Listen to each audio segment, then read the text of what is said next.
Chapter 51. The Tavern. The drummer's vertebrae poked through thin skin to touch the rugged stone wall. His hands moved up and down as he slapped the drum's taut skin. The same beat looped for years as his arms moved, bones pulled by sinews like a wind-up puppet. The skin tanned and hard and mummified. The drummer's lipless grin as constant as his rhythm as he sat in the corner of the tavern's main room.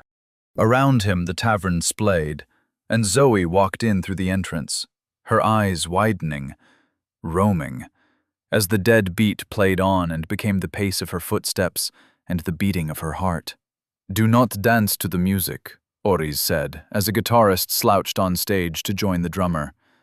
"Such places as this are possessive, and their traps are countless." The tavern was a nest of small buildings surrounding a central square. Each outer building was a single-room shack of wood or sheet metal or whatever they could find. They all had a missing wall where they touched the courtyard. These rooms held barrels, doorways, lounges with lounging customers. Some hid behind silk curtains of multicolored hues, silhouettes suggestive behind the gauzy screen. But what grabbed Zoe's attention was the building's center. What Zoe thought was a 3-story building in the center, what she called the stack, were roofs and walls built to encompass a courtyard of ancient stones. Dead music. A sound marching after the act. Not even a death rattle, but something further into the abyss. The guitarist stopped tuning and hooked his instrument into his skein. He wailed, and his nails thrashed the string. The abyss filled with souls, and they screamed. Oriz hurried Zoe along toward the courtyard as patrons crawled from their dark rooms to dance.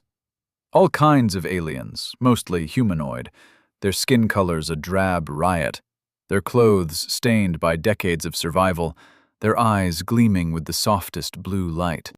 The same light that thrust up from the still in the center of the courtyard. A garish beam bathing the interior in shades of sapphire as it shot through a square hole cut into the high wooden ceiling. Tents surrounded the still, and curtains of silk hung between them and obscured the sightline to the center. But there was something wrong with the sight. Something wrong with the sounds of people walking between tents. Oriz took Zoe's hand and led her into the courtyard. A single step raised it from the surrounding shacks, filling with dancers. A burning pain spread through Zoe's groin and thighs as she crossed the threshold. She looked down, worried someone stabbed her, but her eyes widened at the truth. Her legs were stretching. Skin tore as the distance between her front foot and back foot grew beyond the capacity of her anatomy. The music slowed as it grabbed at her mind and beckoned her to retreat, but her leading foot pulled her forward. Oriz yanked her across the threshold from dirt floor to stone, and reality shifted. The square courtyard expanded out, each edge a mile long, but the tents still crammed the space to overflowing. An overlapping babble struck Zoe at the same time as she smelled the faint sweat and cooking odors that pervaded the area. Her feet slipped on wet refuse. A mess of paths led between the tents, and people, aliens, monsters, and dreams hurried along them. Oriz's grip tightened around Zoe to stop her getting lost as they moved deeper into the square. She felt bloodied scratches healing along her thighs as they continued. Some tents were market stalls selling scavenged weapons of ivory and flint, barbed steel and hardened mucus, or dried centipedes, crushed weeds, and wax-sealed jars of bright blue baboon powder. Some closed walls leaked narcotic smoke, sweet, pungent, or sour. Walls of colored silk hung between, demarcating areas, and shading off most of the brass mechanism in the center. Pipes wound from the monstrous still along the ceiling and drooped down into a multitude of tents. Steam circled the brass pipes as they dripped condensation. Zoe understood the purpose of the curtains, as strange echoes bounced between the tents. The stone underfoot came from mined labyrinths, and it carried that strange, reality-warping property with it. The way they were placed created a courtyard larger than it should be. The space wasn't big enough, couldn't be big enough, for all these people. And yet, it was. A headache built behind her eyes every time she gazed out toward the edges of the square. It compiled with the nagging buzz of notifications at the back of her head. With every step, she felt as though she were inside a vice, and the music followed. Wailing guitar and steady drums rose in tempo, and now a singer joined with a whispering melody like a haunting winter wind. Sounds that plucked at her fish-skin suit and begged her to turn around, join the throng, lose herself. She stood in the middle of a path, turning. People pushed past her, strapped with weapons or naked or robed, their voices gruff or high, and the smell of alien chemicals and smoky meat. Chatter bounced, music in the air, but not moving. Already there.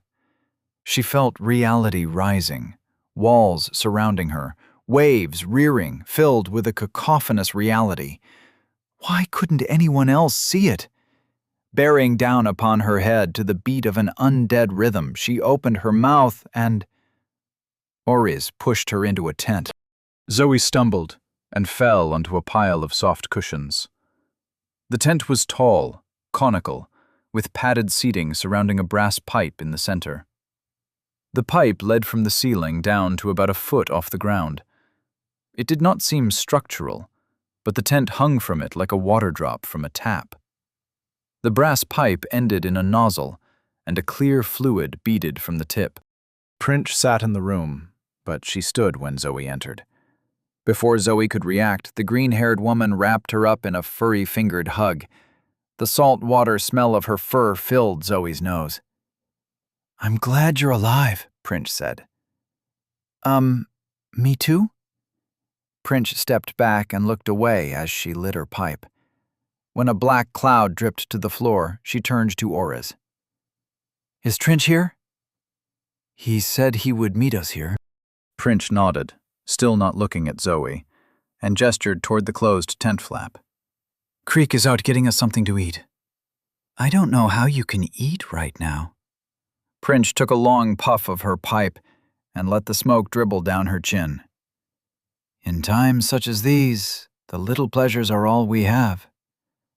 "Who's Creek?" Zoe asked. A booming laugh sounded from outside.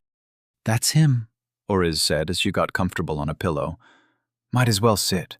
We'll go over the plan once Trinch arrives." Zoe sat beside Oriz, and Prince relaxed on the other side of the tap. As Zoe settled into the plush seating, Oriz leaned over. Her voice was the barest whisper as it tickled Zoe's ear.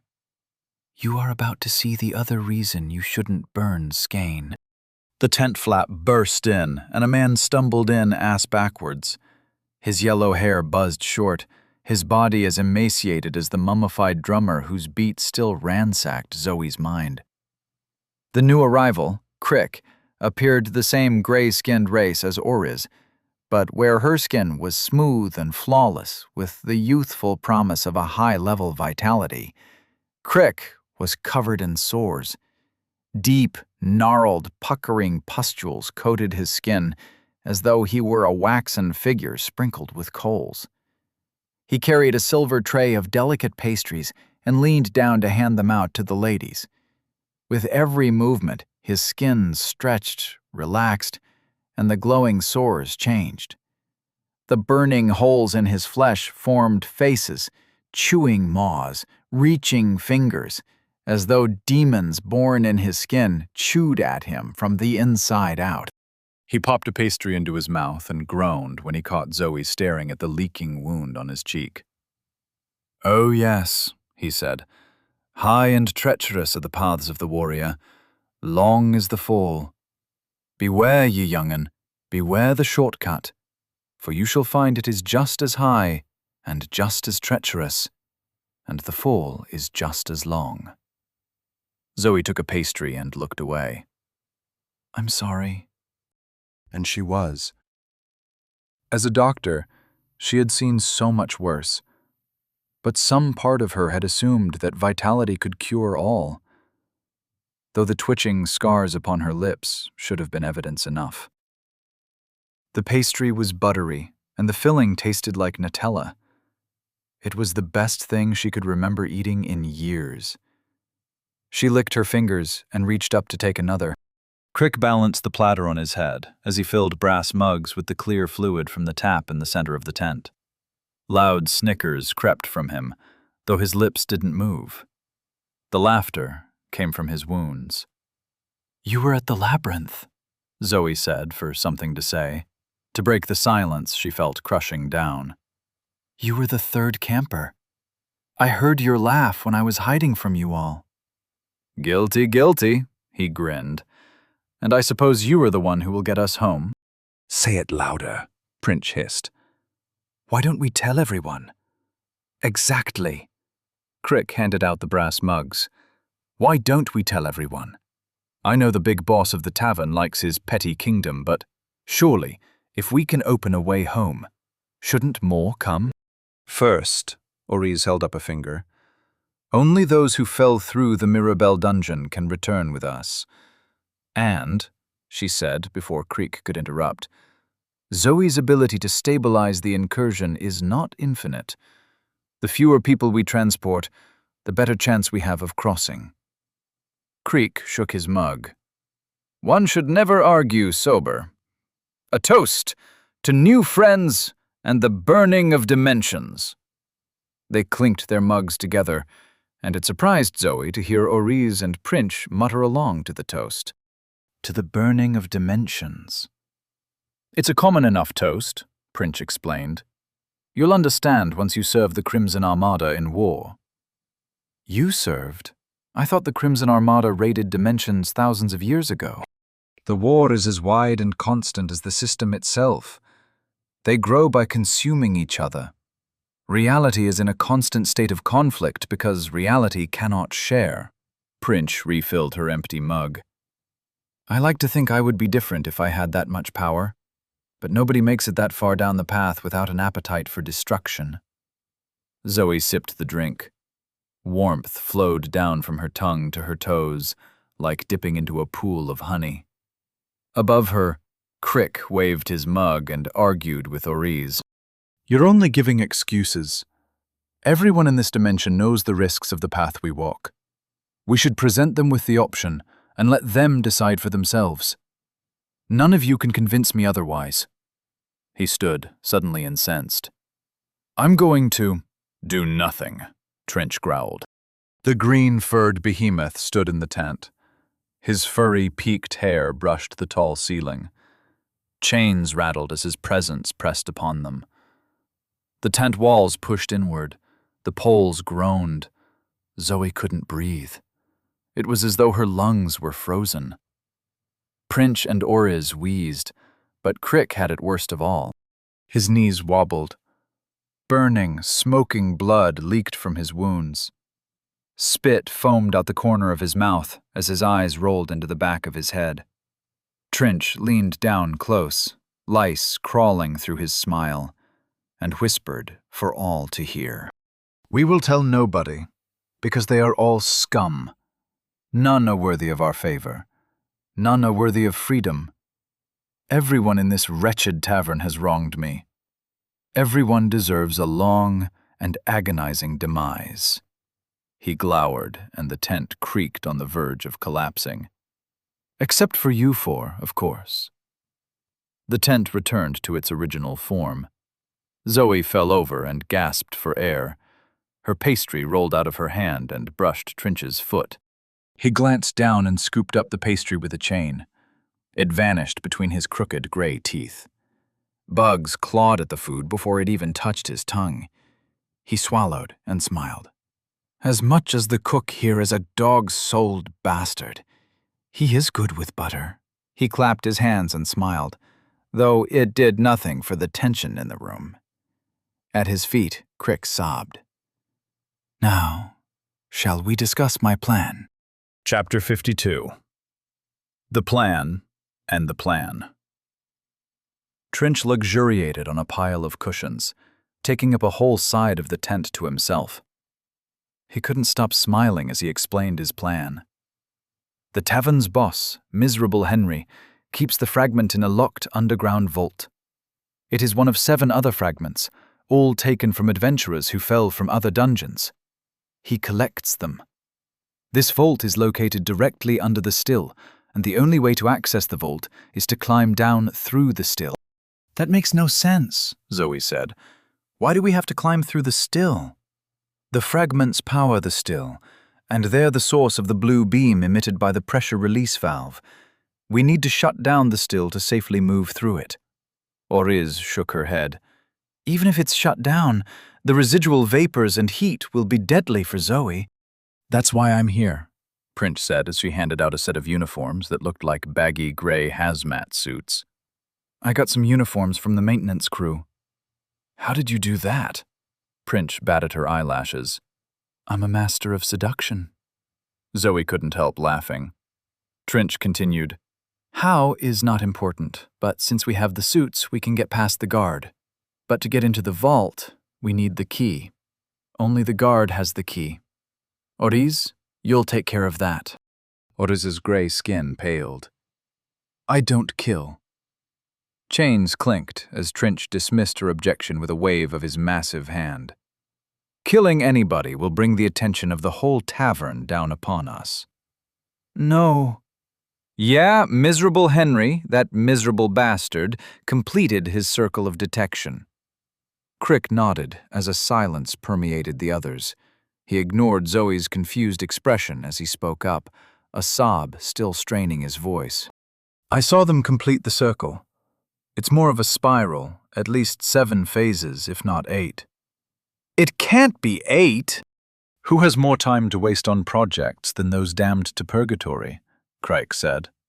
Like Trinch says, there are too many country-tier adventures in the tavern. The circle can track them, but the level of counter-tracking, jamming, illusions, you get the idea. The circle just reminds us we're in Henry's palace. But they'll pick up the slightest whiff of death energy, and then we'll have to deal with Henry himself. The second we kill anyone, Trinch said, he'll be on us like a bubyip on a plumpadoodle. Zoe's cup was empty. The single shot had gone a long way. I don't understand anything you just said. What's a circle of detection? What's a bubyip? What's a plumpadoodle-doo? Oriz gently took her cup from her hand. Did you notice the pattern of the tiles that made up the square? Zoe frowned. No. It doesn't matter, Trinch said. Oriz will get the key off the guard, and we'll use the maintenance suits to climb our way through the still and into the vault. What about Zoe's level? She is only 15. We need her at level 20 for you to assist her in stabilizing the incursion. Don't worry. It's all going to plan. Oriz raised an eyebrow, but Trinch chuckled. When have I ever let you down? Fine, I trust you. Now, when is the next scheduled maintenance? Next month. So? One of Trinch's chains reached out and tapped the pipe at the center of the tent. The thing about Henry is, for all his power, he never adapted to this dimension. His chain slithered up the nozzle and into the pipe. Henry still thinks of himself as a prince of the Crimson Armada. It's the whole reason he took over the tavern and made it what it is today. The brass pipe clinked and trembled as the chain extended further and further. The problem with such rigid thinking is that you are bound to have blind spots, and thus you are bound to encounter problems. Problems you can avoid with a more open mind. Problems that make you, his chain tautened, miserable. He grinned as the chain zipped out of the brass pipe and wrapped around his wrist. The ghostly metal faded into the thick green fur. In the distance, there was the woof of burning alcohol. Someone screamed. The sound set Zoe on edge. What if they call the regular maintenance crew? Princh laughed. You underestimate how good I am. Trinch nodded. It's go time. Hash, hash, hash. Fire chewed at the tents surrounding the still. Great flames of blue and orange belched out fat black clouds of smoke that obscured the ceiling. Heat rippled through the whole courtyard. Puddles of muck and slime steamed coils of nasty vapors. What surprised Zoe the most was that nobody cared. They passed stalls where vendors sold goods to customers idly shopping or stealing their wares. They passed stalls where aliens lounged, their skin covered in burning sores as they drank of what little fluid dripped from their brass pipes. Nobody cared about the fire, or the heat, or the sound of burning canvas. The nonchalance, the passivity in the eyes of all they passed, chilled her. People glazed with the inevitability of life. They glanced up at her and the others in the grey mask and coveralls of the maintenance uniforms, and looked away. They didn't care. These were all people, aliens, more powerful than anyone on her planet. Yet they seemed as insubstantial as ghosts.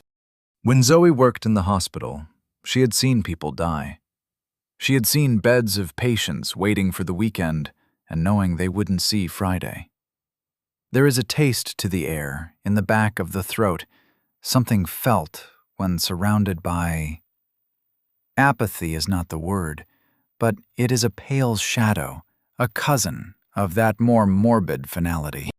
She shuddered and let Orez lead her by the hand toward where the guard stood by the entrance to the still. A 10-foot wall of solid stone surrounded the base of the brass mechanism. More blocks quarried from the ancient cities. Graffiti carved and painted into the sides made them a rainbow display of a dozen alien cultures. None of the images, none of the words made any sense to Zoe, except one phrase repeating itself. Let dimensions burn. The flames lit the words, made them dance, made them sink into Zoe's mind. She felt her fingers flexing in the thick gray gloves of the maintenance suit. An urge to fight that wasn't her own swept over her and passed as the fires flickered higher. The guard stepped forward. She wore a horned helmet and simple leather clothes. Her face appeared human, but her legs were twisted and goat-like. A gruff voice spoke from her exposed midriff, where a second mouth split the skin of her stomach. The fire is in the second condenser. You better hurry. Orez nodded and gestured for Princh, Trinch, and Crick to move through the gate into the distillery. Zoe noticed a stiffness in the way she acted, but kept herself back as instructed. The others passed by, but she remained with Orez. We'll perform a checkup after we put out the fire. Orez held out her hand. I need the vault door key. The guard shook his head. We're supposed to ask Mr. Henry about using the key, unless it's an emergency. Orez pointed at the burning still. What do you call that? That's only fire. I mean an actual emergency. See those blue flames? Those are transdimensional. Even if the vault door is fine, the contents might not be. You want to explain to Mr. Henry why you didn't let me do my job? The guard straightened up. Sir! That's better. Orez trailed off as an insidious pressure washed over them all. Zoe's every instinct screamed at her to run, but she fought them all and turned. Except she couldn't turn her body. She couldn't move at all as a slender figure walked past her and stood beside Orez and the saluting guard. A pale human with long silver hair and a flowing silver robe. Perfect posture and beautiful in every way, except his eyes. Red and raw and weeping streaks of blood down his cheeks. A profound and sinister sadness washed over Zoe at the sight. She felt herself choking up. Tears formed behind the gray mask. Miserable Henry, spreading his joy. .. Oh no, the thought cycled through Orez's head. Oh no, oh no, oh no, oh no. Zoe stood behind her, completely stiff. The weeping aura of miserable Henry completely taking control. The guard was only slightly less affected. Hopefully, Zoe's low level wouldn't bring any attention to them. She barely restrained a sigh. Nobody at such a low level should be so exposed to powerhouses like Trinch and Henry and Rue. How could she have a normal view of the universe? How could she have a normal life after they left their fingerprints on her? Henry turned to face her with that half-smile he always wore. It warms my troubled heart to see my maintenance workers so enthused to repair my still. His smile trembled as he turned to the guard. And I am double, nay, triple warmed to see my security so prepared to enforce the rules. Truly, this grand establishment stands upon the bedrock of such dedication. He wiped away a tear, though it was replaced by another. How did the bastards see at all? Ortiz wished he would leave, but regretted the thought immediately. Wishes never come true. "Don't worry, Albina," Henry said to the guard. "I appreciate your reticence, but we must inspect the vault. However, I shall provide my own key for the endeavor." Oh no, oh no, oh no. Henry reached into his silver robe and pulled out a long key carved from opal. A long red string tied his key to his belt, and Henry fussed with the knot. "I'm sorry," he said with his small apologetic smile. "This always happens. I tie it so tight because I can't stand the thought of losing it, but every time I need to share it, I can't get it loose. Let me try. Just 1 second longer." He continued to fuss at the knot while bright red tears dripped from his cheeks. Ortiz felt a bead of sweat form at her neck and drip down her back. It was the first time she had sweated in decades. "I don't suppose you have a bladed technique?" he asked casually. "You could slice through the string." He held the string taut, but Ortiz shook her head. If he saw, he would recognize her at once. He shrugged and continued to fiddle. His expansive, depressing aura throbbed through her mind. She sniffed back a tear that wasn't entirely forced. "Please." She banished the thought before it concluded, but it was already too late. Miserable Henry snapped his fingers. "I know." The key slid back into his robe. "I'll accompany you on your maintenance. We can inspect my collection together. How does that sound?" Oriz's heart sank as she glanced at Zoe through the opaque gray mask. But she had to trust Trinch's plan. He would get them through this ordeal. They would return to their home. She would see the sky once more. "That sounds wonderful," she said. Hash, hash, hash. Miserable Henry relaxed his aura enough to allow Zoe to follow him and Oriz into the distillery. The wall of labyrinth stone further compounded the circular space, and when they entered, it expanded. Zoe hopped across the threshold quickly this time to avoid any uncomfortable stretching of her flesh. Oriz hadn't spoken to her or given any instructions, and so Zoe continued following. What else could she do when she was so out of her depth and surrounded by sharks?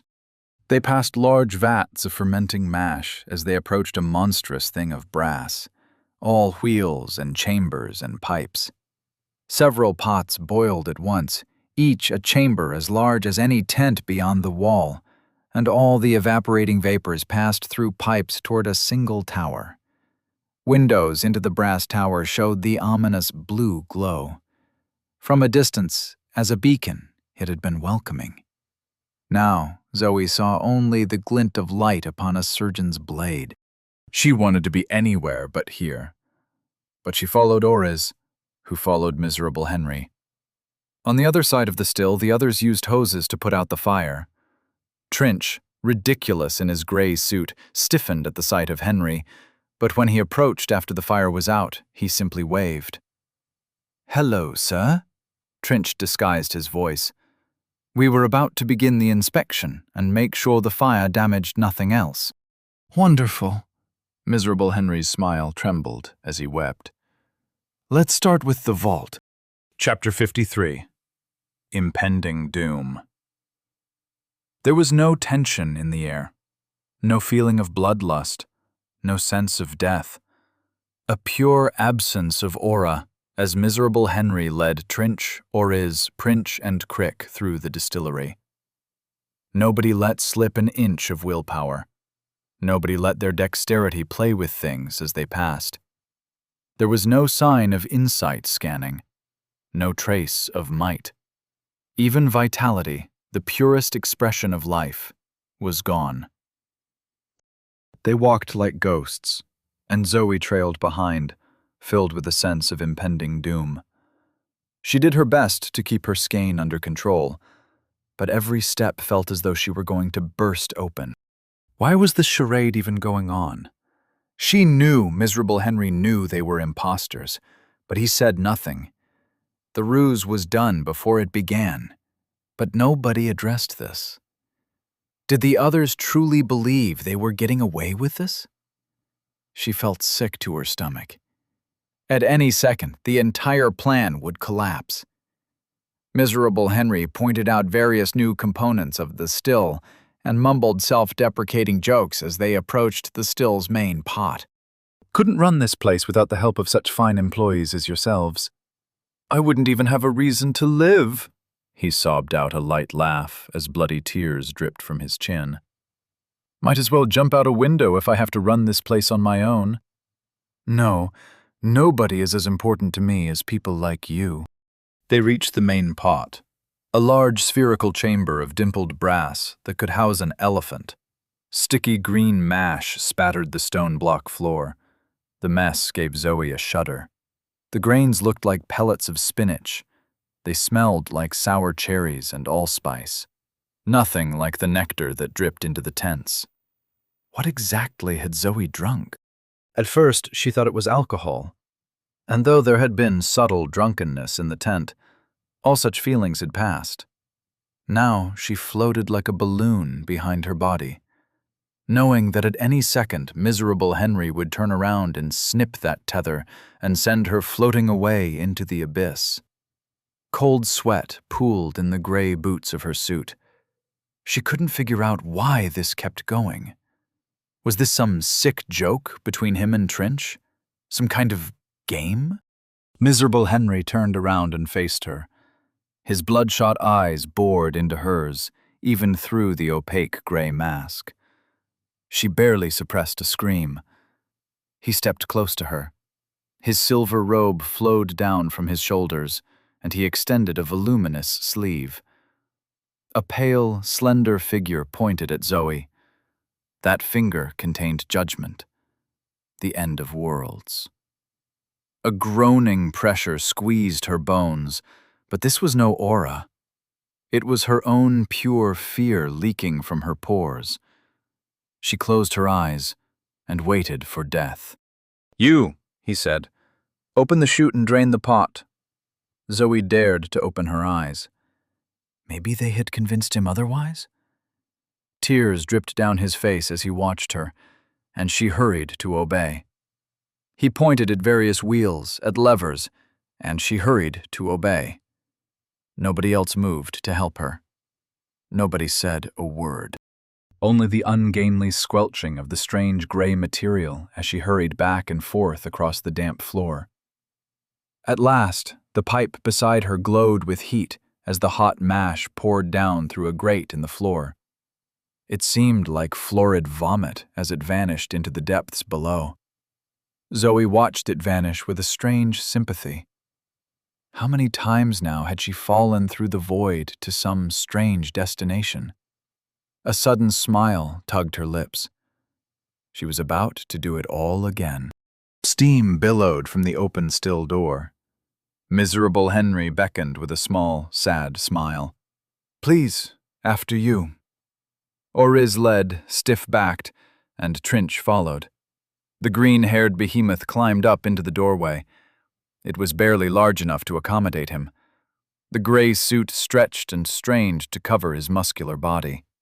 He stopped halfway in and ripped off his helmet. "I can't take this anymore." Miserable Henry's hand flew to his mouth. "Oh, my word, Trinch," he chuckled. "I had no idea." Trinch glanced at Oriz. "Carry on the plan." Plan? Miserable Henry tittered. You mean you're up to no good? Trinch snarled. Die! Zoe squeezed her eyes shut as aura exploded. Metal shrieked. The shockwave knocked her to her back. The ceiling burst open. Dust blew about. Chunks of masonry fell around her. She finished closing her eyes. Oriz hauled Zoe to her feet. Come on!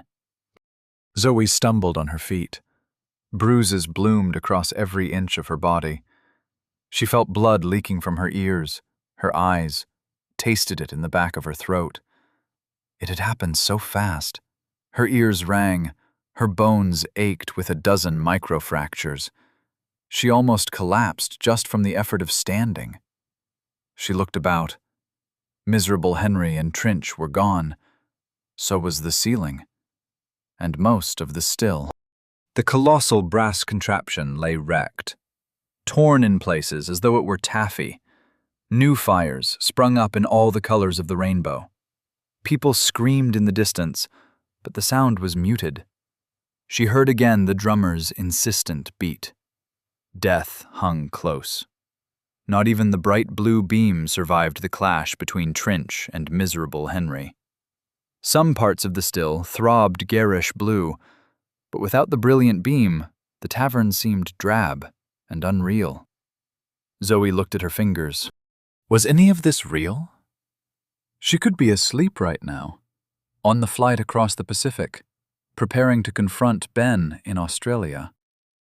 Oriz grabbed her and tossed her into the pot. Princh caught her and shoved her into the center. The world spun around Zoe. She fell to her knees and puked, barely remembering to pull her hood from her face in time. The still's heat assaulted her. She felt her skin cooking. Choked out a scream and forced the hood back on. Hurry up! Princh pointed at an open trapdoor in the center of the pot. It looked like a drain of sorts, but a ladder hugged the wall. Creek had already clambered halfway down. Princh pushed Zoe, and she caught the rungs in time. The smell of the ocean filled her nostrils as they healed enough to smell. Blue light scattered throughout the shaft. Zoe squinted against the glare as she climbed down with the others. The beacon glowed in the cracks of the stones, cast the shadows as things of ice. The suit did nothing against the light. It passed through Zoe's skin and into her blood, skipped her pulse, moved her veins, sent bubbles of iridescence through her arteries. She choked down her fear and descended. The ladder was long, and her fingers wanted to let go, but she would keep going. Hash, hash, hash. Joel's bloated body floated at the top of the lake's blood-tainted water. Above his blank eyes shone a bright blue sky. Inside his stomach, things stirred. He was dead, and he knew it, but the knowledge brought no comfort. Why did he know this at all? His flesh moved, his limbs swam, a casual breaststroke as his swollen belly hung in the water, skin twitching as the things inside him seethed. They were almost ready. If he could, he would dig at the flesh of his belly with his fingers, rip open his guts, and let the foul creatures out so that he could strangle each one. But he controlled nothing.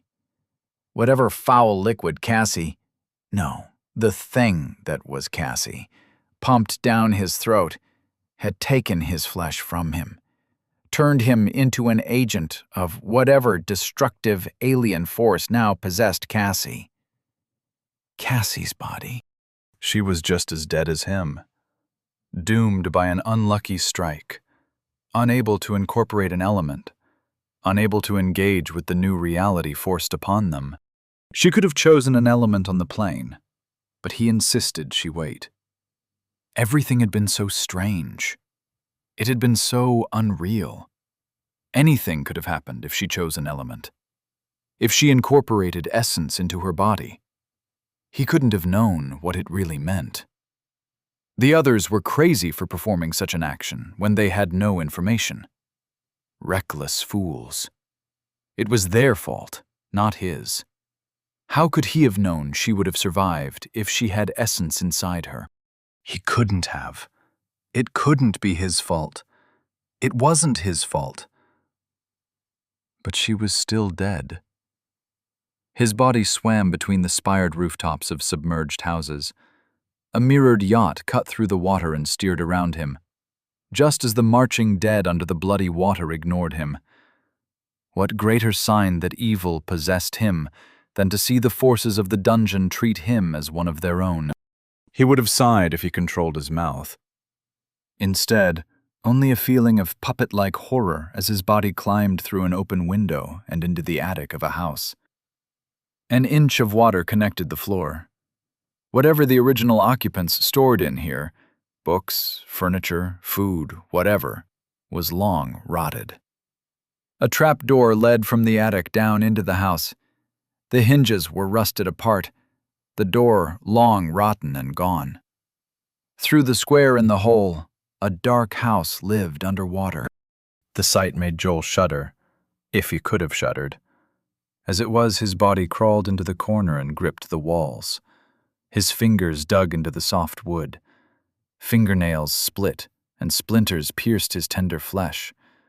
The pain entered his mind, but he couldn't flinch or even react. He tried to scream, but his flesh only smiled. Why did he wander into that graveyard? Why did he look for Cassie? He knew nothing good would happen. He went looking for love, and death found him. The trapdoor bubbled, and Cassie's body emerged. Hash, hash, hash. The thing that was Cassie smiled with too many teeth at the thing that was Joel. His flesh twitched, and he smiled toothlessly at her. Such love, their bodies still reeked of the pheromones. "Such a pleasant feeling," she hissed. "This human love. Such a pretty smile my boyfriend has. I could climb inside and live there." She delighted at the way Cassie thrashed inside her brain. Pain, fear, shame, invasion. Delightful. The thing that was Cassie crawled over to the thing that was Joel and peered into his eyes. Through the peephole of a pupil, she spied Joel's original mind squirming in its prison of flesh. Delightful.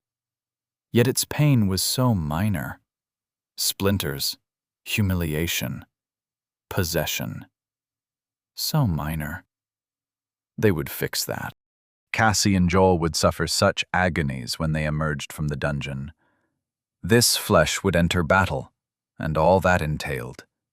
Because soon, their children would be born, and their brood required feeding. The thing that was Cassie couldn't wait to leave, but first she needed the humans. Needed them to succeed, or needed them to die.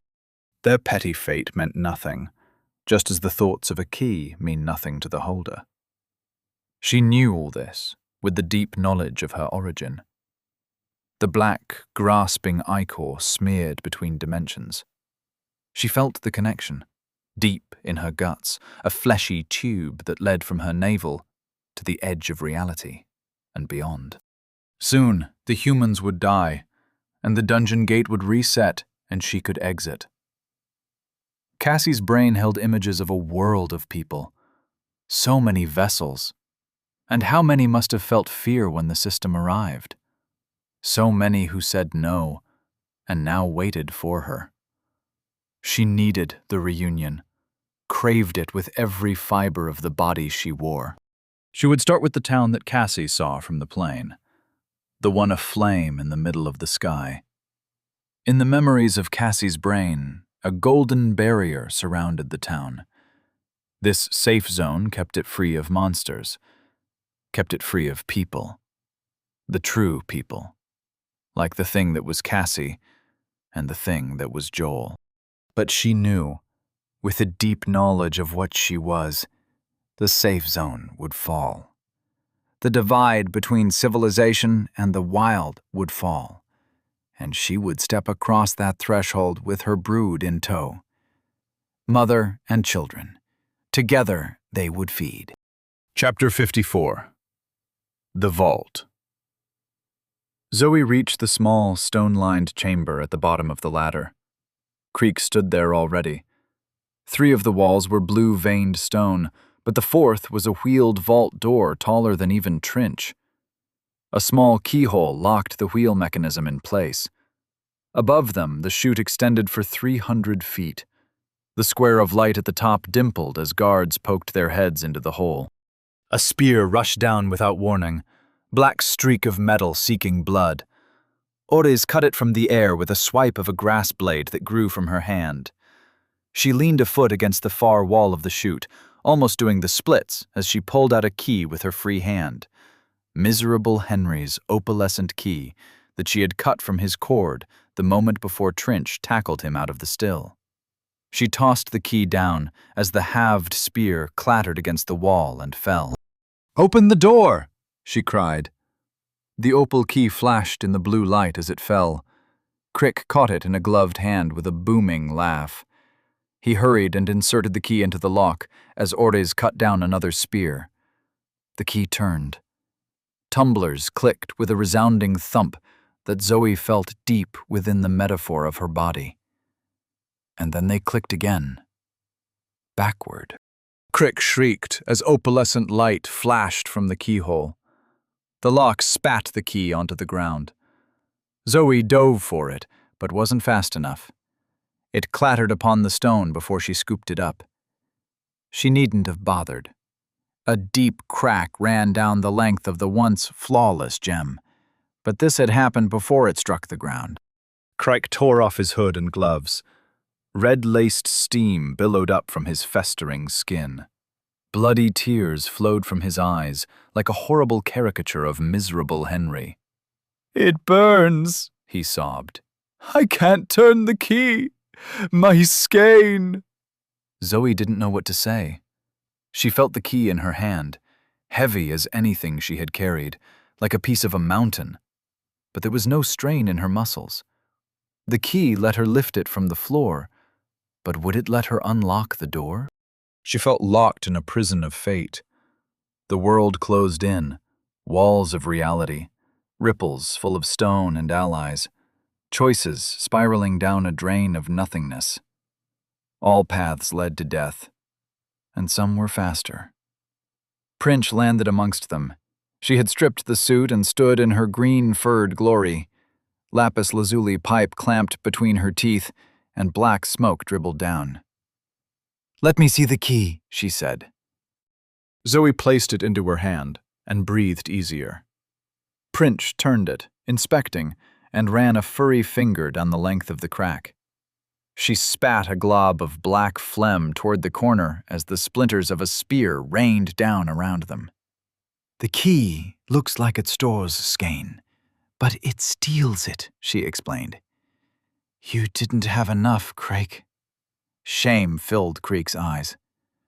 "I thought burned skein isn't skein. You know this. Stop pretending you don't." Princh pushed past him and placed the key into the lock. Lances of opalescent light shivered out from the keyhole. Princh's fur ruffled as though in a breeze. She clamped down on her pipe so hard it cracked. A single tear of blood welled in her eye and dripped down her furry cheek. The pieces of blue stone clattered on the floor, but the vault door opened. Princh swayed, and Zoe rushed up. The green-furred healer hung an arm around Zoe's shoulder. She weighed so much less than Zoe expected. "The vault's open," Princh slurred out a whisper. They moved across the small chamber toward the open vault. Beyond, the room lay in shadows, but Zoe got an impression of an octagonal room with flat, featureless walls. A howl spiked the air. Every hair on her body stood on end. It felt as though someone dragged a broken bottle down a blackboard before placing it against her throat. The world trembled, and rain fell down the shaft as they scrambled for the vault. Warm droplets landed on the back of her hand, on her forehead, and trickled down her cheek. She smelled iron and understood. It was not rain or condensation. Tears of blood fell upon the vault. Miserable Henry knew they had opened the vault, and he was coming back to protect what was his. Orez landed amongst a rain of spears. She dashed for the vault and grabbed the handle of the door, pulling it closed behind her. Prince had taken the key inside. Miserable Henry was sure to have another one, but once they were inside, they could hold the door closed. A heavy weight crashed into the chamber beyond the door, and the whole vault shook. Zoe and Orez desperately pulled the door, but something kept it open. A crack of blue light around the open seam. Panic blasted through Zoe's chest. They were finished. "Let me in," Trinch panted, and Zoe saw the furry tips of his green fingers around the edge of the door. "He's almost here." Hope. Zoe. Her body stilled at a command from her brain, but it felt like shouting down a hallway. Was this her fate? To lose control of herself while more powerful beings dictated her emotions? Was she not even allowed to choose how she felt about her fate? No, she rejected such predestination. She would reach the heights of power. She would command the earth and free her people from the shackles of the system. The buzz of notifications, the tingle of the system, was like laughter in the back of her mind. She tried to ignore it, but tears leaked down her blood-streaked cheeks. Trinch slumped up against the door. Large sections of his fur were burned away. The exposed flesh bubbled a bright and ugly red. He wheezed as he sent his chains out to secure the door. Hundreds of ghostly links closed around the wheels and mechanisms. The door wasn't held so much as it was stuck in place. "That should buy us a couple minutes," he groaned as bubbles in his flesh burst. Instead of blood, little birds fluttered up from his wound. They sobbed and circled the ceiling. Their reddish glow lit the locked shelves on the 8 walls. "Hurry, find the fragment!" The vault was an even octagon. The floor was bare, and each walls had a single featureless door covering them. Orez raced, inserting the key into the lock of the wall closest to the door. She turned the key. The ratcheting mechanism spun and clicked, and she hurried around the room from lock to lock, while they all waited with dread anticipation for the doors to open. Miserable Henry landed softly on the other side of the door. "Breaking and entering, Trinch? Burglary?" His voice teetered between anguish and amusement. Zoe felt her sadness double as each mocking question hung in the air. Who could have ever predicted such actions? He leaned against the doorway, rapped with his knuckles, and the whole vault shook. "What is so valuable about my collection?" He threw his weight against the door. Trinch groaned as he pulled his chains tight. More wounds burst into flapping, glowing birds. Crick sobbed in one of the many corners. Orez unlocked the last door and stepped back into the center of the room as the first door opened and revealed the shelf behind. A wall dedicated to a single shelf. It was a display case for a dungeon quest item. Each quest item was a fragment of something larger, or an object in its own right that acted as a pillar of reality for the pocket dimension. In this reality, they were little more than baubles, trophies to be shown off, or harnessed to power something like the still. Except this shelf was empty. The sight scooped out Zoe's guts. "No," she whispered. The others shared her look of horror as the lock mechanisms finished clicking. One by one the doors opened, and each revealed an empty shelf. The vault shook as miserable Henry slammed his hand against the door and cackled. "Oh, wow! You utter fools!" He sobbed, he choked, he laughed. "You're standing inside my 8-phase circle of detection. I knew it was you all along." Trinch banged his head against the door. I hate him. With every cell of my body, every thread of my skein, every link of my chains. I hate him. Zoe sat down against a wall as, outside, miserable Henry continued laughing. She felt weak. No way out of the vault, and no way out of this reality. They had lost. The vault was now a tomb. A saltwater breeze filled the vault as Prince healed Trinch's wounds. The birds popped and their red light faded, leaving them all in the ghostly glow of Trinch's chains. "I can stop the bubbling," Prince said, "but I can't heal the wounds completely." Trinch sent her a brief, withering glare. "It doesn't matter. We'll all be bubbling into birds soon enough." Crike's sobbing reached a new height. "Someone shut him up," Trinch said. But nobody moved. Nobody could move. Nobody could do anything. Hopelessness pinned them down. Zoe shuddered as the emotion lapped against her skin like waves eroding a limestone coast. She wanted to sink into those deep tides.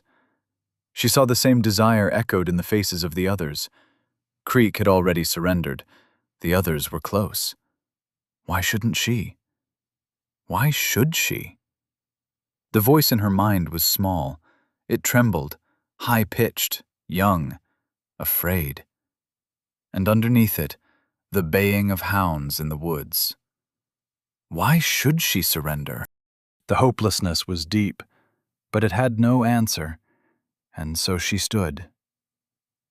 "Trinch?" Her voice wobbled, but she spat out her tears. "Trinch? Could you suppress him long enough for us to escape?" Trinch raised a green eyebrow. "Maybe."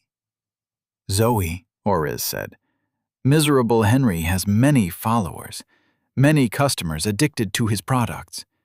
They will fight for him, and we cannot match even a tenth of their number." The scale of the conflict threatened to overwhelm her, but it was just one more wave among many. She knew in her soul, that none of them could face Rue. And hadn't she set that goal for herself? She gritted her teeth. They couldn't fight their way out, or even fight enough to cause damage, so they had to do something else. "What was the blue beam?" she asked. "The beacon." "What?" Prince shook her head. "It was the byproduct of the dungeon fragments as they powered—" Zoe nodded as Prince realized the same thing. "How could they be powering the still if they weren't in here?" Oriz snapped her fingers. "The circle of detection. Each phase cycles power toward the center. It can be used for detection, but if the still stood at the center, it could also collect the power of the fragments no matter where they were." Prince reached for a pipe that wasn't there. She frowned. "But that just means they're somewhere in the tavern." Zoe grinned and was unsettled to see the expression mirrored on Trinch's face. Where would Miserable Henry keep his most prized possessions if they weren't in a vault? Outside the vault, Miserable Henry stopped laughing. Trinch moved faster than Zoe could see. His chains retracted. The ghostly metal scraped against the door before Trinch threw it open and leaped out. Miserable Henry had already leaped halfway up the chute, but 10,000 chains wrapped around the weeping human and slammed him back down to the ground. Trinch towered above him, but Miserable Henry gazed up with scornful disdain. His chains suppressed his aura, but they did nothing to his personality. "What do you even hope to accomplish?" "Shut up!" A chain grabbed Zoe and hauled her out of the vault. Trinch pressed fingers against one of the wounds in his side, and with a hiss, dug deep into his flesh. Steaming blood poured out and matted the fur of his hips. The spears from above no longer fell. Whispers came down the chute from the guards. They sounded alarmed, confused. Miserable Henry's eyes widened. He thrashed against the chains, but they tightened like 10,000 starving pythons. Trinch groaned, and a deafening snap shook the air. His hand emerged, dripping with gore, and holding onto one of his ribs. Silently, he handed the bone to Zoe. Curved, smooth, and jagged at one tip. A crude dagger that fit snugly in her grip. "Stab him," Trinch instructed through gritted teeth as his blood spattered the face of his enemy. "Kill him and level up." Miserable Henry struggled against the chains as Zoe raised the dagger of bone above her head and prepared to strike. Weeping eyes met hers. "This will accomplish nothing," he said. Zoe gritted her teeth. "Shut up." She stabbed down, and her strike was true. Bone pierced Miserable Henry's eye and slammed into his brain. Gray matter and blood oozed out of the wound in a ghastly trail of tears. His whole body stiffened and went slack. Zoe sighed, but the relief died when she realized the pressure at the back of her head, the pressure of notifications, hadn't changed. The body in the chains bubbled, melted, and flowed away, leaving only a set of silver robes and Miserable Henry's infuriating cackle echoing down the chute. "Nobody can kill misery." Pressure rippled the air. The scent of blood grew sharp and strong above them. Miserable Henry was preparing a technique, and it would be awful. Zoe refused to look up despite the shiver of fear, because Trinch was smiling through bloody teeth. "We don't have to kill you. We have the fragments right here." Zoe's hunger grinned as Trinch handed her the flowing silver robe. She could feel the fragments inside, the power of 7 dungeons, but more importantly, the fragment of the mirror bell she needed to complete her quest. But how would she level up before Miserable Henry completed his technique? Chapter 55. Purgatory's End. Miserable Henry stopped crying as he formed his technique. The bloody tears became bloody crows. Whirling about his outstretched arms in a furious tornado, their red beaks split, but they remained silent. Only the sound of the skein itself rubbing against the bones of reality, a sound like distant floodwater rushing ever closer. For the first time in 100 years, Miserable Henry smiled. He couldn't wait to kill Trinch. ###. Zoe gripped Miserable Henry's silver robe. She could feel the Mirabelle fragment in the pockets. Her hunger demanded she tear at the fabric with her teeth. Soon, she knew she would lose all self-control. Hell, she knew she was halfway there because she didn't care about losing control. The technique loomed above with the pressure of a tsunami, and Zoe sprinted for the open vault door. Feet slipping in the slick puddle of Miserable Henry's melted body. Former body. She didn't care about the distinction. If she reconnected to the Crimson Armada system, she could incorporate the fragments. One was in this robe, and the other lay in Oriz's. Now that they were together, the smell of their skein only grew more appetizing. She couldn't really smell the essence, the skein. It was just her gluttony's attempt to guide her. But it smelled like sweet and fluffy cake, still moist, pink with strawberries, more sugary whipped cream than was necessary. And beyond the delicious incorporation lay the incursion to her world. Home. She fixated on this point as Trinch scooped her up and tossed her into the vault. She flew through the air as the chute filled with blood. Princh and Crick caught her inside the vault. They all crouched, and Oriz stood before them with a blade of grass clasped between both hands. But Zoe could only think about the proximity of the fragments. If she incorporated them, she could return home. It didn't matter if she was level 20. If she didn't stabilize the incursion, the others wouldn't be able to return. But she could. Trinch pulled the door shut as Miserable Henry's technique flooded the chute. Bloody birds flew through the crack of the closing door. A small murder of crows dove at them, but Oriz slashed them apart with her blade. The door clicked shut, and his chains slithered out to lock them into place. Miserable Henry's technique thundered. A tide of crows splashed against the door. The metal buckled, groaned, but held. For now. "Get the fragments out," Trinch said. Zoe eagerly reached into the pocket of miserable Henry's robe. There was a brief tingle of static electricity across her skin, and her mind opened. The pocket was full of items, and she could feel each one at the tip of her fingers. The 7 fragments were there, and so were weapons, rations, more clothes, medicine, tools, and piles of glass beads. Though her mind was momentarily stunned by the connection to this pocket space, Zoe's fingers knew what to grab. She extracted her fist wrapped around a long and jagged piece of metal, a fragment of the mirror bell that looked like a chunky copper tiara. Zoe frowned.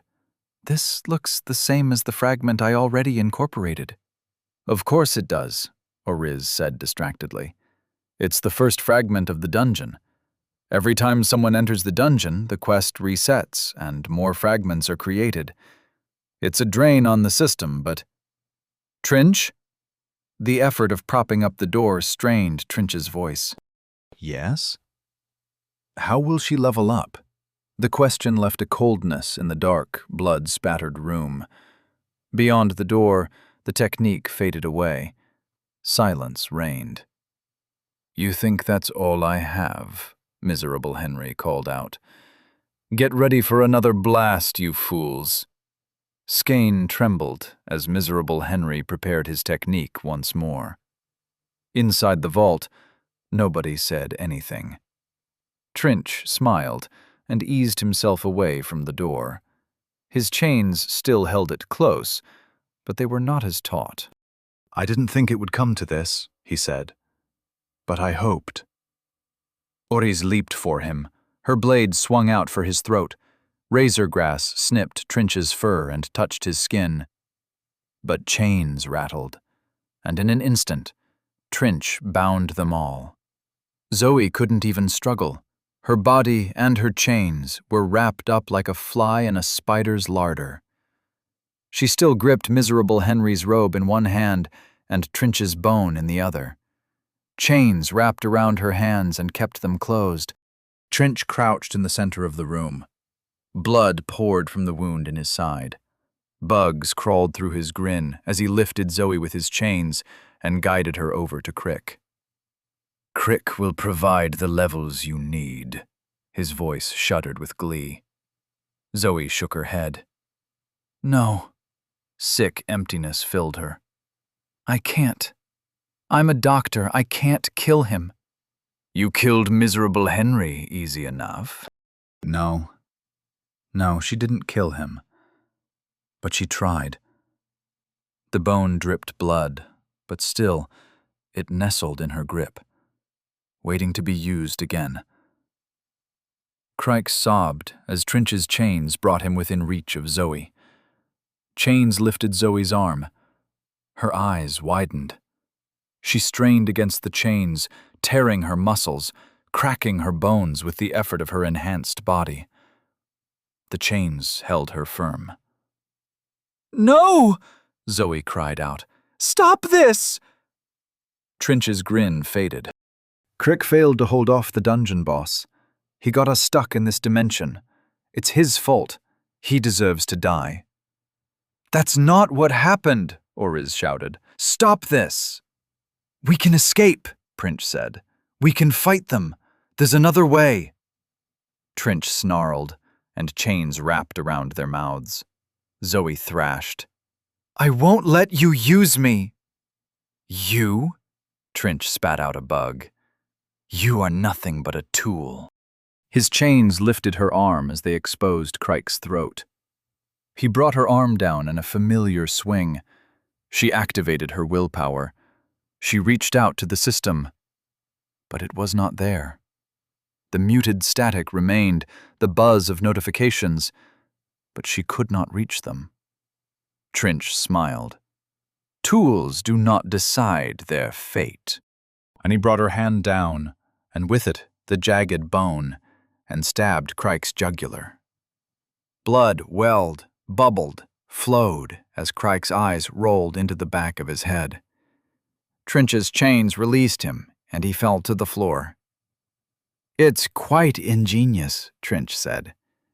"The Crimson Armada ignores the chains and treats this as your kill. Now, I will let you level up." The buzzing in the back of Zoe's head grew sharp. She felt the pressure of Trinch's willpower fade, and she connected to the system. Icy death energy coursed through her veins. "Level up. You are now level 16. Level up. You are now level 17. Level up. You are now level 18. Level up. You are now level 19. Please select an element to incorporate. Blood, vitality +4. Rib bone of Trinch the Treacherous, dexterity +6, vitality +6. Dexterity -1, might +7, vitality +4, willpower +7, insight -1. She reached for the fragments, one in her hand and one in Oriz's robe. Tendrils shot toward her, braids of silvery metal, honey-white faith, and invisible sound. They poured toward her body. Trinch's willpower snapped around her. She screamed at the denial. Her hunger was like a physical pain, a raging beast in her core, but she couldn't incorporate. "Are you level 20? He demanded. "Did you select the upgrade?" She snarled at him, spat. 19. Crick's death hadn't even been enough. It was so senseless, so wrong. But Trinch only smiled. "Good." And his chains clinked as he pulled Trinch closer to Zoe. "No!" Zoe cried out. "No more! Please!" A chain wrapped around her mouth. She bit down against the ghostly metal until her teeth cracked. She focused her will and tried to bind the chain to her, but it was like trying to spit at the bottom of the sea. There was nothing she could do but look at Trinch as her throat passed onto the jagged bone in Zoe's hand. Their eyes met. Zoe knew the look. Someone facing death and trying to look brave, trying to console those by their bedside, all while terrified of what came. Terrified of it ending like this. Blood flowed down Trinch's furry body and stained her dark. It dripped from her toes before the chains released her like a wet sack. The notifications jabbed Zoe like knives. She screamed into the chain that gagged her, forced her hand apart, knuckles breaking as she tried to force herself to drop the bone, to cast it away. Trinch shook his head. "You knew her for weeks. I knew her for centuries. Crike may have doomed us here, but were it not for Trinch, we would never have been in the dungeon." He looked at Oriz. "I know you would have taken her place in an instant, but I could not allow it," he sighed. "You're the only one I ever really liked. Now, let us leave this hell." He gazed at Zoe and released his willpower. Absolute cold. Level up. You are now level 20. Level up. You are now level 21. Level up. You are now level 22. Level up. You are now level 23. Level up. You are now level 24. Level up. You are now level 25. You have reached rank 2 of your body path. The bell at the center of the world. Rank 2 upgrades 1. Your impact on an object's stability now equals twice your total skein. 2. Your cooldown is decreased to 12 hours. 3. You can bring a party member with you to the center of the world. Hunger screamed a banshee's wail. She could smell the fragments. She wanted to incorporate, to feed, but the upgrade drew her attention. The power of it. Miserable Henry's technique crashed beyond the door. Without Trinch supporting it, the metal groaned and buckled. Blood hissed in the cracks as a bloody talon stuck forth. Zoe had to choose. She wanted to choose. And she almost chose out of spite when Trinch pressed his face close to hers, his saltwater stink like a bay full of seaweed, His teeth crawled with insects. "Choose correctly," he said. Zoe selected Upgrade 3 and activated her body's technique. The bell at the center of the world. Time stopped. Space folded, curved, from a point beneath her feet and up around her. She floated in an empty center and surveyed reality as it surrounded her on a wide circular wall, as though the world were an inverted bell, and she stood as the clapper. This was the perfection of her technique. She could reach out now and touch anything, cause harmony or discord. But she was not yet a god. The weight of her skein was like dust in a sunbeam.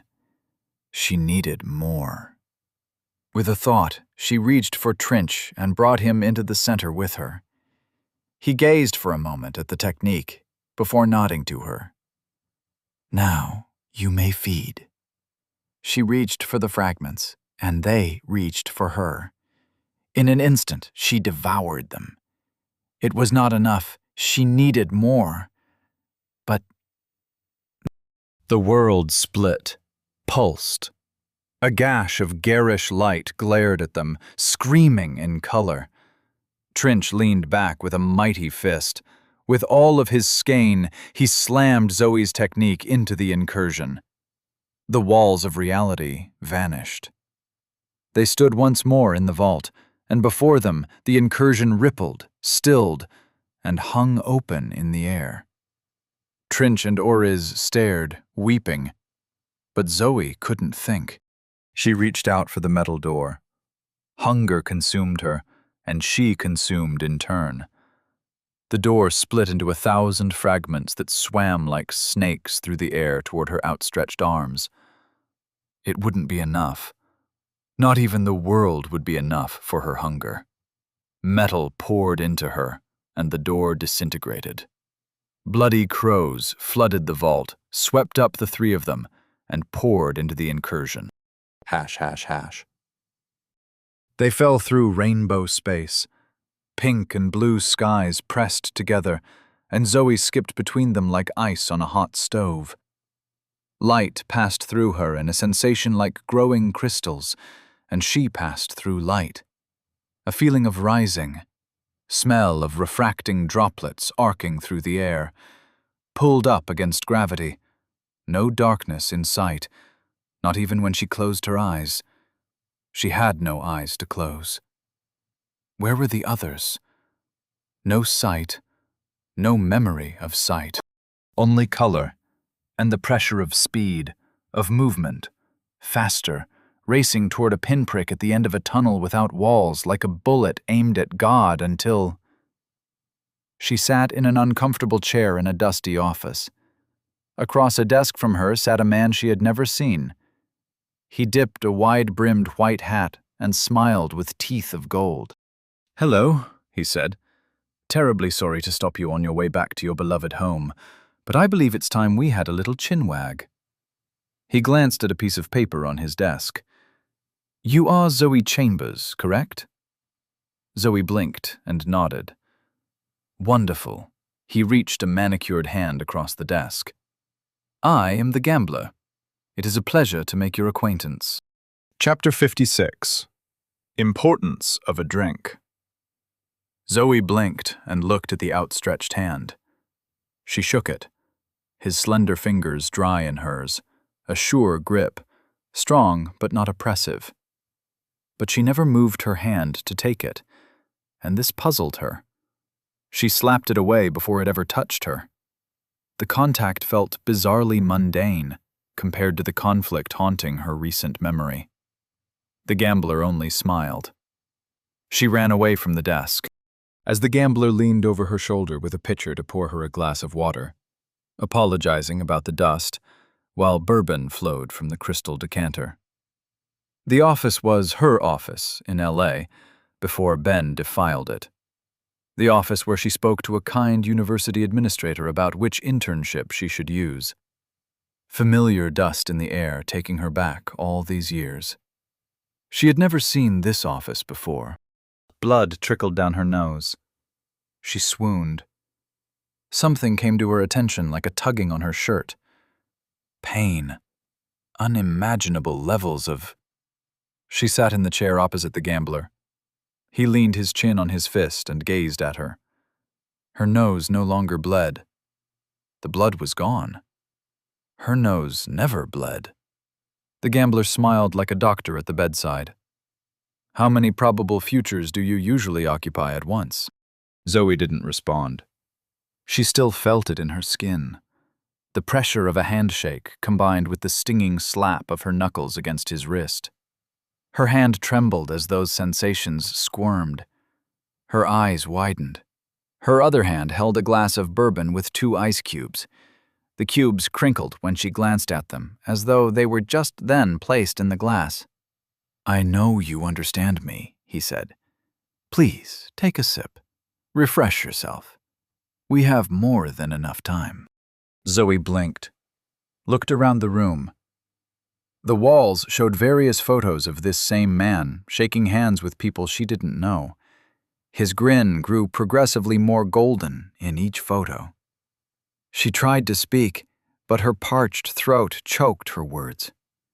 She drank, stared at the empty glass, mind drained. Empty. Light flashed through her soul, but no hunger. "This is my wild turkey? It's your favorite." She nodded. "There is none finer." He shook a pack of Marlboro Gold. "Would you like a cigarette?" Zoe blinked. "I don't smoke." "Sometimes you do, and when you do, which of course you never do, you smoke these, correct?" Zoe took a cigarette from the packet. It lit itself, and the curl of smoke rose that smelled like her mother. She puffed at the cigarette. The gambler walked up from behind and refilled her glass directly from his crystal decanter. She tasted blood at the back of her throat. The gambler sat before her. She sipped the bourbon. No blood. The room was dusty, messy, but not dirty. Comforting, warm, familiar. "This is an office from my university." He poured himself a bourbon, but left the glass on the desk. "This must be quite perplexing to you. Such a mystery, yes?" "You said you're the gambler." He nodded. "I meant it, too." "What? Why am I here?" The pictures watched her, smiling, and the man behind the desk flashed the same gold teeth. "You have become an outlier, Zoe Chambers. You are here so I can determine what to do with you." Deep cold settled into Zoe under the gambler's gaze, as though she were a cube of ice about to crack. Hash, hash, hash. A slight breeze whistled across the red desert of the Bloody Eye. It picked up dust in dancing twisters, cleared out grooves in ancient canyons, and blew across 900 empty bottles like a discordant orchestra of glass flutes. Rue squeezed his eyes shut as the melody passed and took another sip of his beer. It was empty. He rolled it downhill where it clattered and bounced and joined the pile.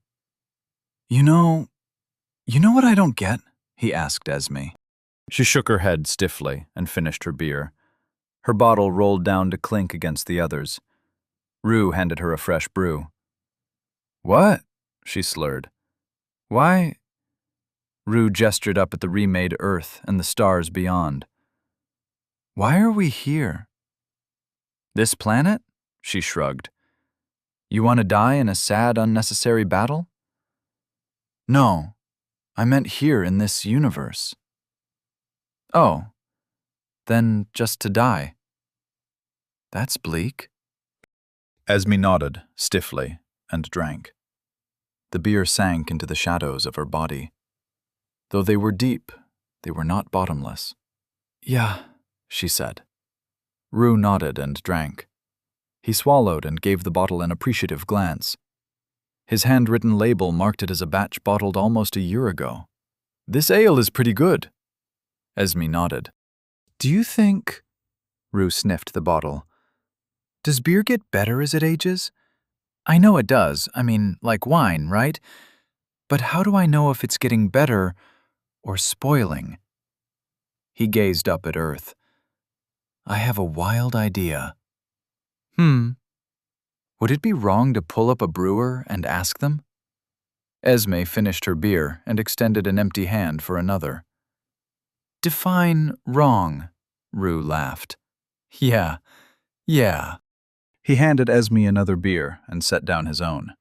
As she cracked the bottle and let the foam hiss, he reached through space and time to the world beneath him and snatched up a brewer being chased by a pack of system-mutated hyenas.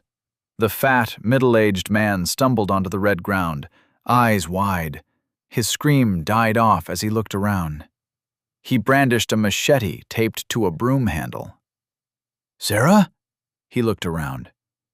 Sarah? Donna? The brewer saw Rue and Esme and fell to the ground. They were the same size as him, but their presence dominated his vision like a falling moon. He panted as he tried to speak.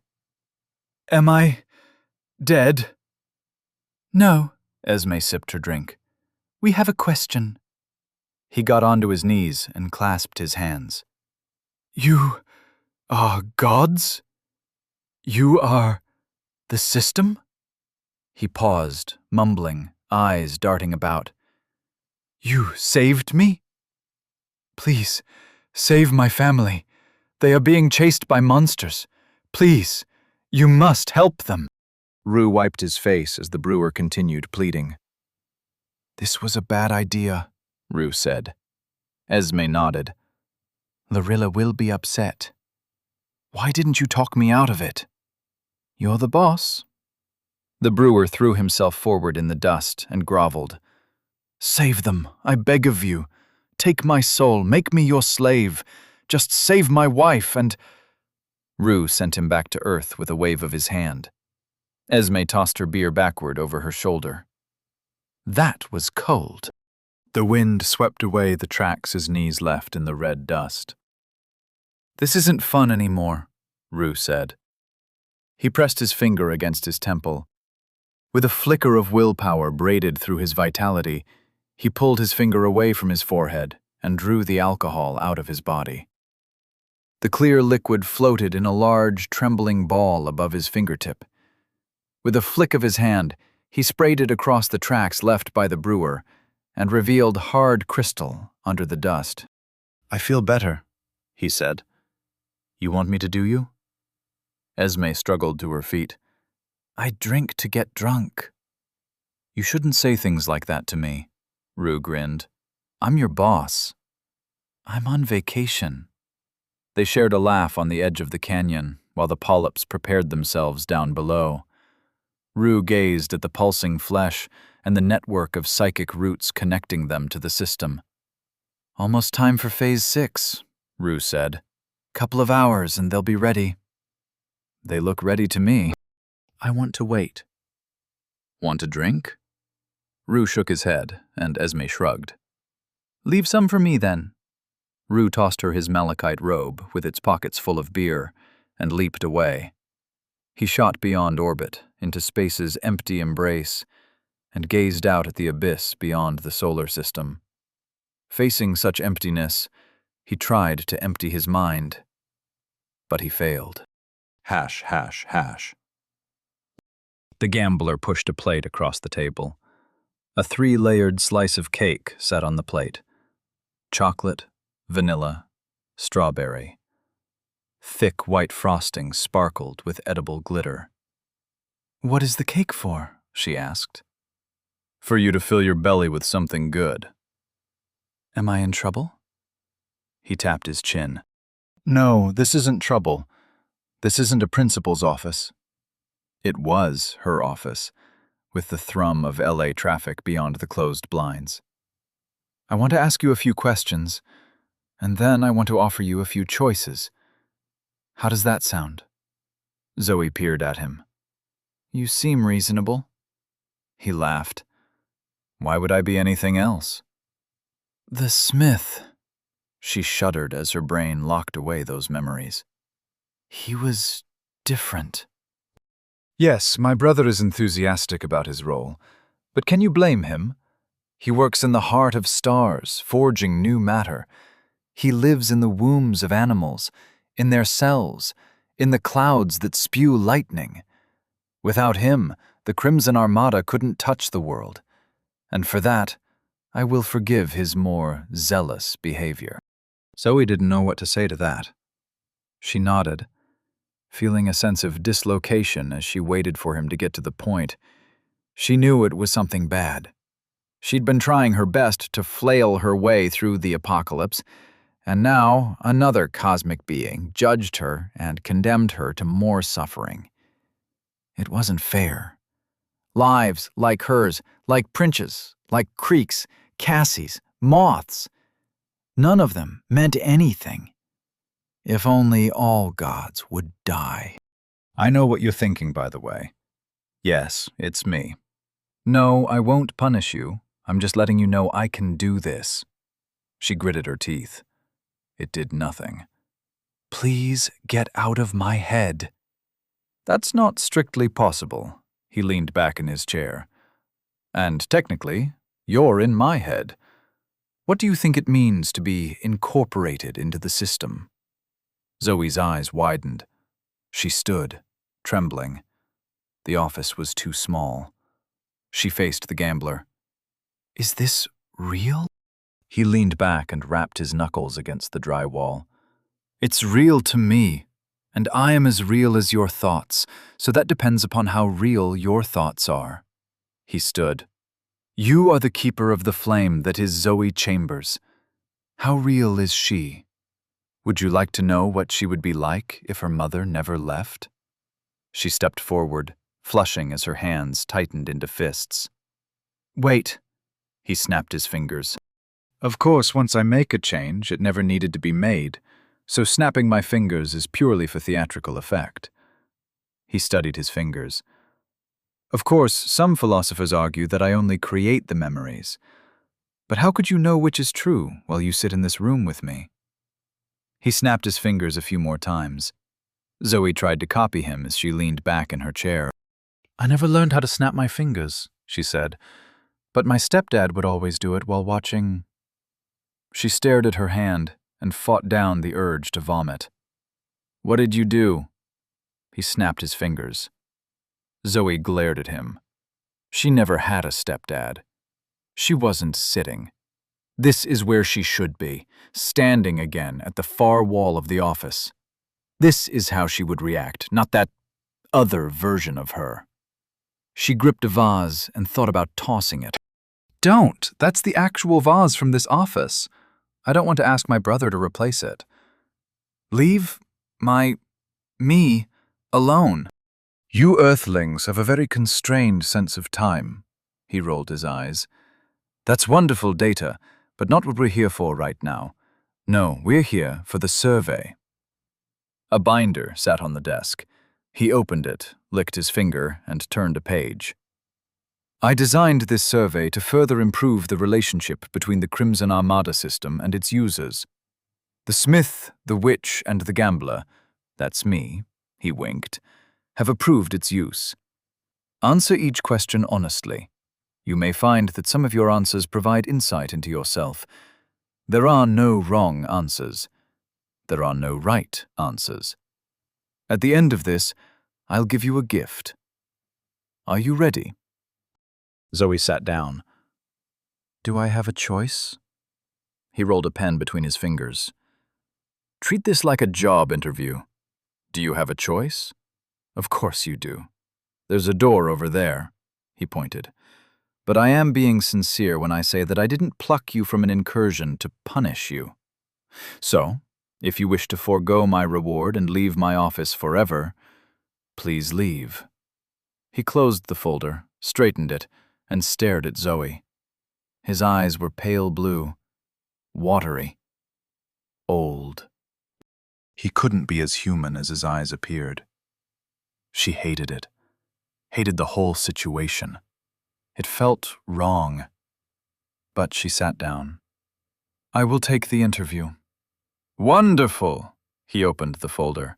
I'm not human, of course, but I would like to say that neither are you. Not really. Not anymore. So please, it doesn't pay to be so precious about such things. Now, question 1. Chapter 57. Questions. The gambler's eyes flashed like diamonds as he spoke.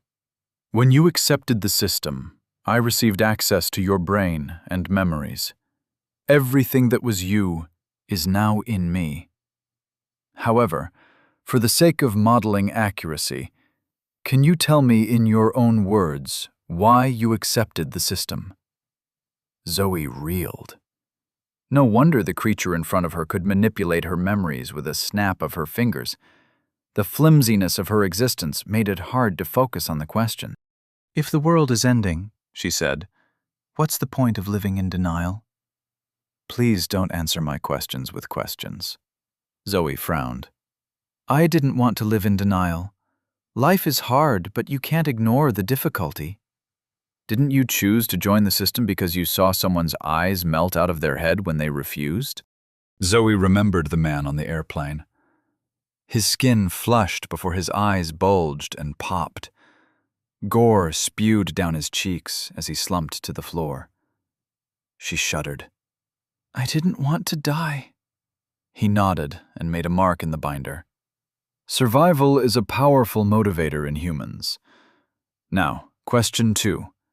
Why did you go into the dungeon? Can you elaborate? You were in a life-or-death situation, but rather than run out of the plane and into the woods, you entered a dungeon. Arguably, this was a terrible decision. Did we use the wrong word when translating to your brain? We believed dungeon would convey the danger. Zoe felt defensive. We panicked. There was no explanation of what would happen in a dungeon, but we did not know what would happen outside the plane.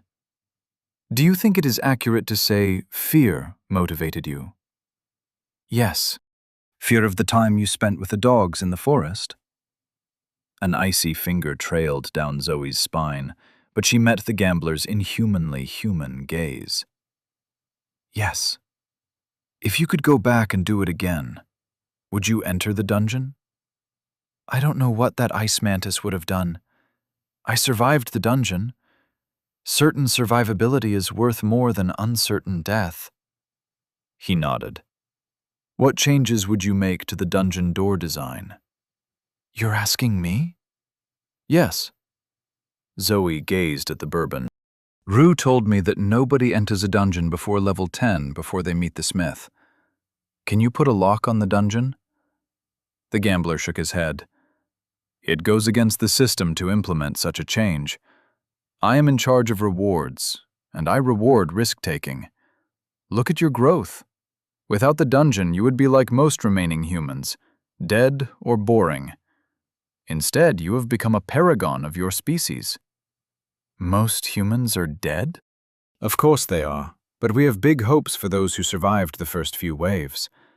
Soon, the settlement polyps will launch, and things shall become truly exciting.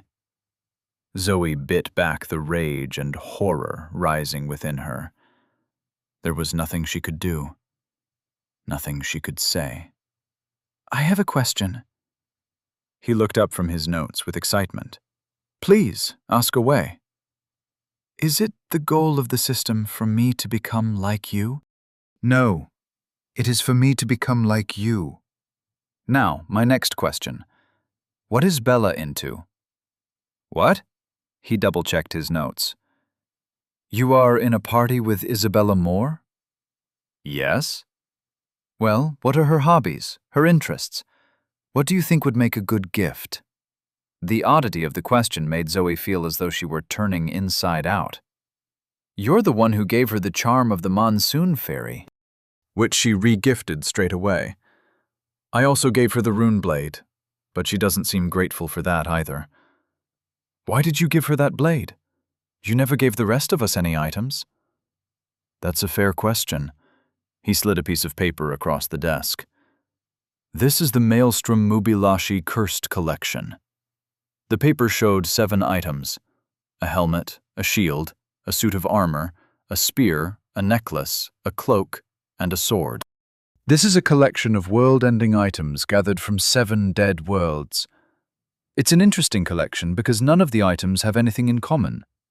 But when they are assembled and equipped by the same user, the magical frequencies of the curses cancel each other out. I don't think she likes cursed artifacts of world-ending power. He leaned forward suddenly. His excitement filled Zoe with anxiety. So I will give her a way to remove the curse. I spawned these items, but they can't be assembled into their collection because there are no mubilashis on your world. What's a mubilashi? He waggled his eyebrows. If a dungeon is a theme park you go to, then a mubilashi is a theme park that comes to you. Are you asking my opinion on this? He paused halfway to poking an intercom button on his desk. The button hadn't been there before. Yes, but I don't think...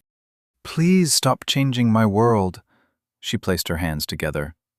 Please, you can stop it. Let us live. Let us live in the world we knew. I'm sorry, Zoe, but that was never on the table. We awarded your world to Rue, and his value far outweighs all of yours. Of course, his potential value and yours are equal. So I would advise you to take every opportunity you can get. He pressed the button and spoke into the intercom. Initiating Phase 9. Spawning demons, angels, dragons, and mubilashi. ###. Rue stood on the edge of the canyon. The polyps were ready. He could smell the subtle space oil they secreted to keep them safe on their short voyage to the planet above them. His mind remained buzzing with doubts. How many planets had he doomed now? Was it even doom? Surely the system brought benefits, brought new opportunities. How could one compare living and dying alone on a rock in the void with the bounties of the interconnected universe? But it wasn't a question of numbers. It came down to feelings, and something within him had built for a long time. They say that metal does not feel, but even an iron heart pumping iron blood will corrode over the millennia. Rust had eaten a hole through him, and now everything spilled out. His cohort joked about his elaborate suicide. At least, Esme did, and she had her problems. Was this anything more than a tantrum? The system didn't seem to think so. They rewarded him with this world, packaged him off for a vacation and a safari, and told him to get over his mopes and return to the front lines. But in a system that grew by domination, the front line only ever grew. He wobbled on the edge of the canyon, weariness urging him to fall. Some last vestige of his mortality, some aspect of his lizard brain, believing that a drop such as this might kill him. It couldn't even harm him. He wanted to abandon it all, leap into space and keep floating. Eventually, hopefully, the cold would sap his skein.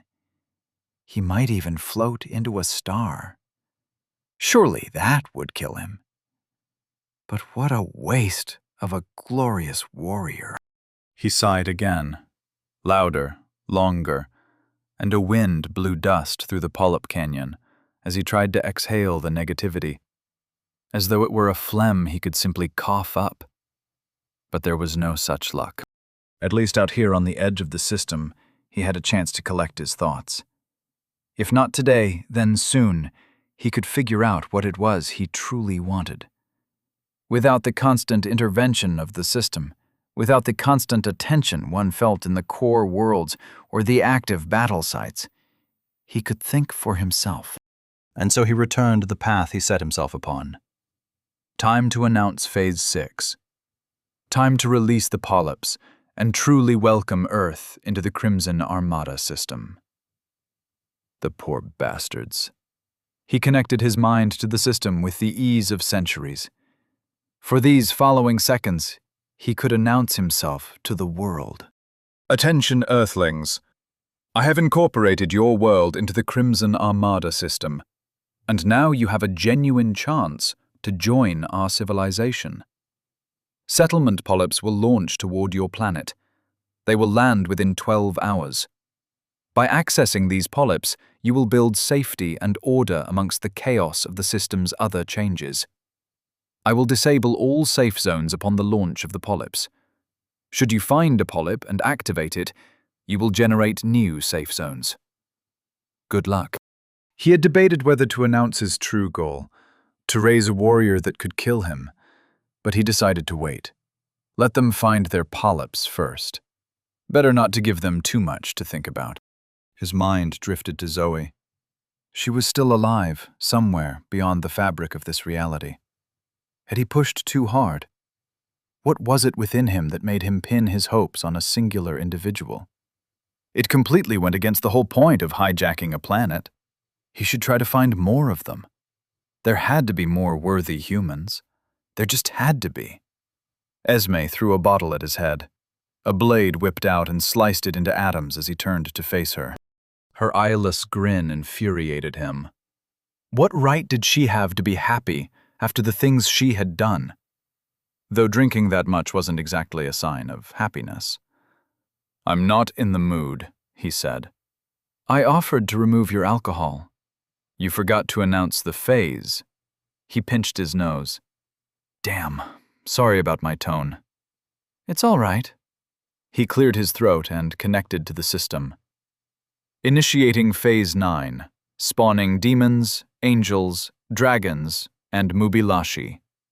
Esme started laughing. "I thought you weren't drunk." Rue's eyes were wide. "I didn't say that." "Then who did?" His mind raced, but he already knew the answer. With a weak voice, he continued. Initiating Phase 6, launching Settlement Polyps. But what little joy he felt was gone. This world was no longer an escape from the system, because Earth had captured the attention of the gambler. ###. A ripple passed out from the gambler's intercom button. Something seen, something felt, something known. Reality rearranging itself into a new pattern. The pattern became old. The world had always been this way, and the button disappeared because there was never a reason for it to be pressed. The gambler rubbed his hands together. Wonderful. Now I can activate the Maelstrom Mubilashi collection quest. Bella will be so pleased. What is your obsession with her? He tapped his chin. What a wonderful question. I feel as though you and I are finally starting to gel. He interlaced his fingers as he spoke. The expression noblesse oblige comes to mind. Is she perfect? No. Is she powerful? No. But she strives for humanity in a way that many simply cannot. You think I cannot be human? I didn't say that. You looked at me when you said others can't do what Bella does. Where else would I look, Zoe? We're the only ones in this room. Zoe's heartbeat rose. The chair was uncomfortable. Sweat trickled down her skin. This wasn't the physical brutality of the Smith's forge, but somehow it felt even worse. What about Anton? Who? The gambler laughed. I kid, I jest. Of course, I know who you're talking about. But the universe is not starved of cold, calculated individuals who are ready to run at a moment's notice. Just as your personality type is not special. He mimed fangs with his fingers. Roar, snarl, I want to burn it all down. Then why am I here? You are here because, believe it or not, we don't control everything. A dangerous glint entered his eye, like a spinning coin catching the light. At least, not yet. You have gained enough power that you have become a potential investment. Since investment invariably involves chance, I have deigned it fit to have this meeting. My brother and sister do not believe in the powers of chance, but they are both fools, and I have vetoed their decisions for this meeting. Zoe narrowed her eyes. The Smith builds our bodies. You said he creates things anew. The witch offers magical knowledge for a price. But what do you do? How rude, he laughed. No, it's a great question. See how much fun we're having? What I do is the same as what I am. And what are you? When you open a chest, I am inside. Your treasure? And now I'm blushing. Yes, I am loot, and I am the chance of loot, just as I am failure and the chance of failure. But you said you don't control everything. Not yet, but you can help with that. I want to offer you an opportunity. It would have been a straight reward, but that's no fun. He shrugged as though to say, "What do you want me to do?" If you play my little game, such a small game, barely an inconvenience, then you have the chance to receive glorious rewards and potential great tragedies. Zoe shook her head. No thanks. Send me home, please. He steepled his fingers. I expected that response. So let me list some potential rewards. You become a princess of the system. Everyone on Earth gains a level. You'll like this one. He leaned forward and looked her in the eyes. I give you a chance to kill Trinch. Chapter 58. The Magnifying Glass. Zoe stared into the gambler's eyes. For a long minute, neither of them blinked. Though maybe the gambler only blinked for her benefit. As far as Zoe understood things, his whole human appearance was for her benefit. This was a trap. It had to be. The offers of rewards, of killing Trinch, had a catch. She just didn't know what it was. She felt stupid for even considering it. This was the worst kind of trap, the kind that didn't hide what it was. What are the stakes? She asked in a stalling attempt that fooled nobody. The gambler smiled. Let's say everything, yeah? Or more concretely, there will be multiple games and multiple prizes. You will wager your levels, your soul, and the lives of others. In return, I will offer bounties beyond your wildest dreams. Zoe nodded, considering, but they both knew what she was about to say. I'll play. And she knew, deep down, that it was her need to win that made her agree to play. It wasn't her curse. It wasn't her scars of gluttony. No, her system was removed in this enclosed dimension, and so she had to face the knowledge that she would risk the unknown for a chance at revenge. After watching Trinch murder Crick and Princh, after feeling the shock run up her arm as his bone buried itself in their bodies, being used like a tool. She was not a blade. She was a surgeon. A deep, uncomfortable rage bubbled up. But this wasn't news to her. Just more of the same.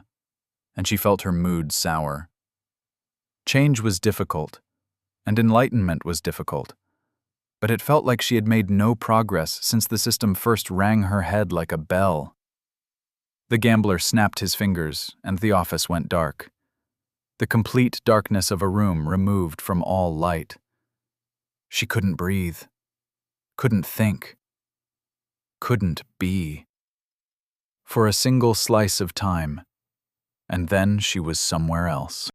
Hash, hash, hash. Bella stood in the doorway to the study with her sword brandished against the invisible assailants coming down the corridor. Heat pulsed from her blade, and the rippling air made the blade squirm. Behind her, in the book-lined confines of the study, Anton pored through the journals of the man who kept this mansion. The journals of Zazatha. Within them lay the clue to the second mirror bell fragment. Even if Zoe fell down the hole, Bella had to believe they could finish the quest. At first, they both read. But when the thin men ripped the door from its hinges, Anton defended them. He fought with fists like the wind, but had no other weapon, and so Bella's rune blade joined the conflict. She couldn't hit the thin men without Anton's guidance. Piercing the veil between dimensions requires a precision that she couldn't guess, so she relied on him to point out the advancing monsters. Her blade packed enough of a punch for both of them, and it turned out his advanced insight let him read faster. His 9 ghostly eyes hung about the room and corridor. 2 feet at 12 o'clock, he said over his shoulder as he opened a new leather-bound book. Thrust and slash. Bella stepped forward. Her blade leaped into position. Powered by intent and the threads of her skein, she stabbed between dimensions. The side table in the hallway rattled. A vase fell and hit the floor and cracked. 3 more coming, Anton said. Slash left, right, up. Bella burned her skein to boost her dexterity and sliced her way down the corridor. Heat peeled and bubbled the wallpaper. Sweat dripped down her neck and plastered her blonde hair to her forehead. It felt like cutting through nothing at all, but she swung as hard as possible, slashed with all her might and coordination. The tension was real. Attention, Earthlings. I have incorporated your world into the Crimson Armada system, and now you have a genuine chance to join our civilization. Settlement polyps will launch toward your planet. They will land within 12 hours. By accessing these polyps, you will build safety and order amongst the chaos of the system's other changes. I will disable all safe zones upon the launch of the polyps. Should you find a polyp and activate it, you will generate new safe zones. Good luck. A chill ran down Bella's spine. So it was aliens. Someone had done this to Earth, trapped her in this situation. Not a random phenomenon, not something accidental. She sighed. This wasn't fair. So many people's lives, the entire world, all destroyed, and not even a reason given. She didn't recognize the voice. Was it Earth's new leader? And what the hell was a settlement polyp? Did you receive that, Anton? Sure did. Don't think it changes much. Bella ran a finger down the blistering hot metal blade. Her skin remained untouched. More thin men would come down the hallway soon. They always came in waves. No, I don't reckon it does. Look out! A chair flung at her from the dark end of the hall. She swung. The halves of furniture clattered upon the wooden floorboards as she backed up to her position in the doorway. First, they threw objects. Then they charged.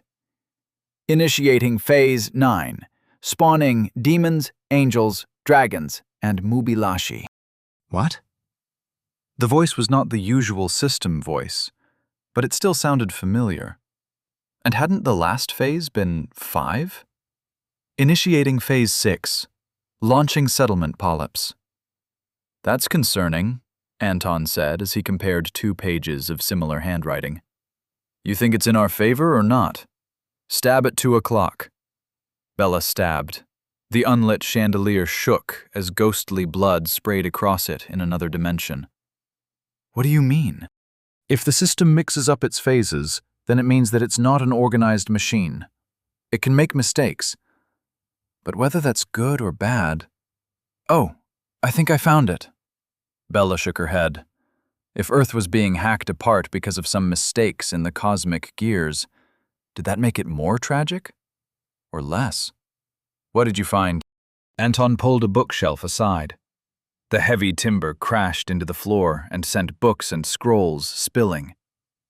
He stepped through the billowing cloud of dust and rapped his knuckles against the wall. On the second rap, a hollow echo sounded. He punched through the wall and pulled out a fragment of the mirror bell that looked like a large metal bowl. Found it! Bella hoped the quest would update, but it seemed they needed Zoe for that. Before her disappointment settled in, the mansion groaned.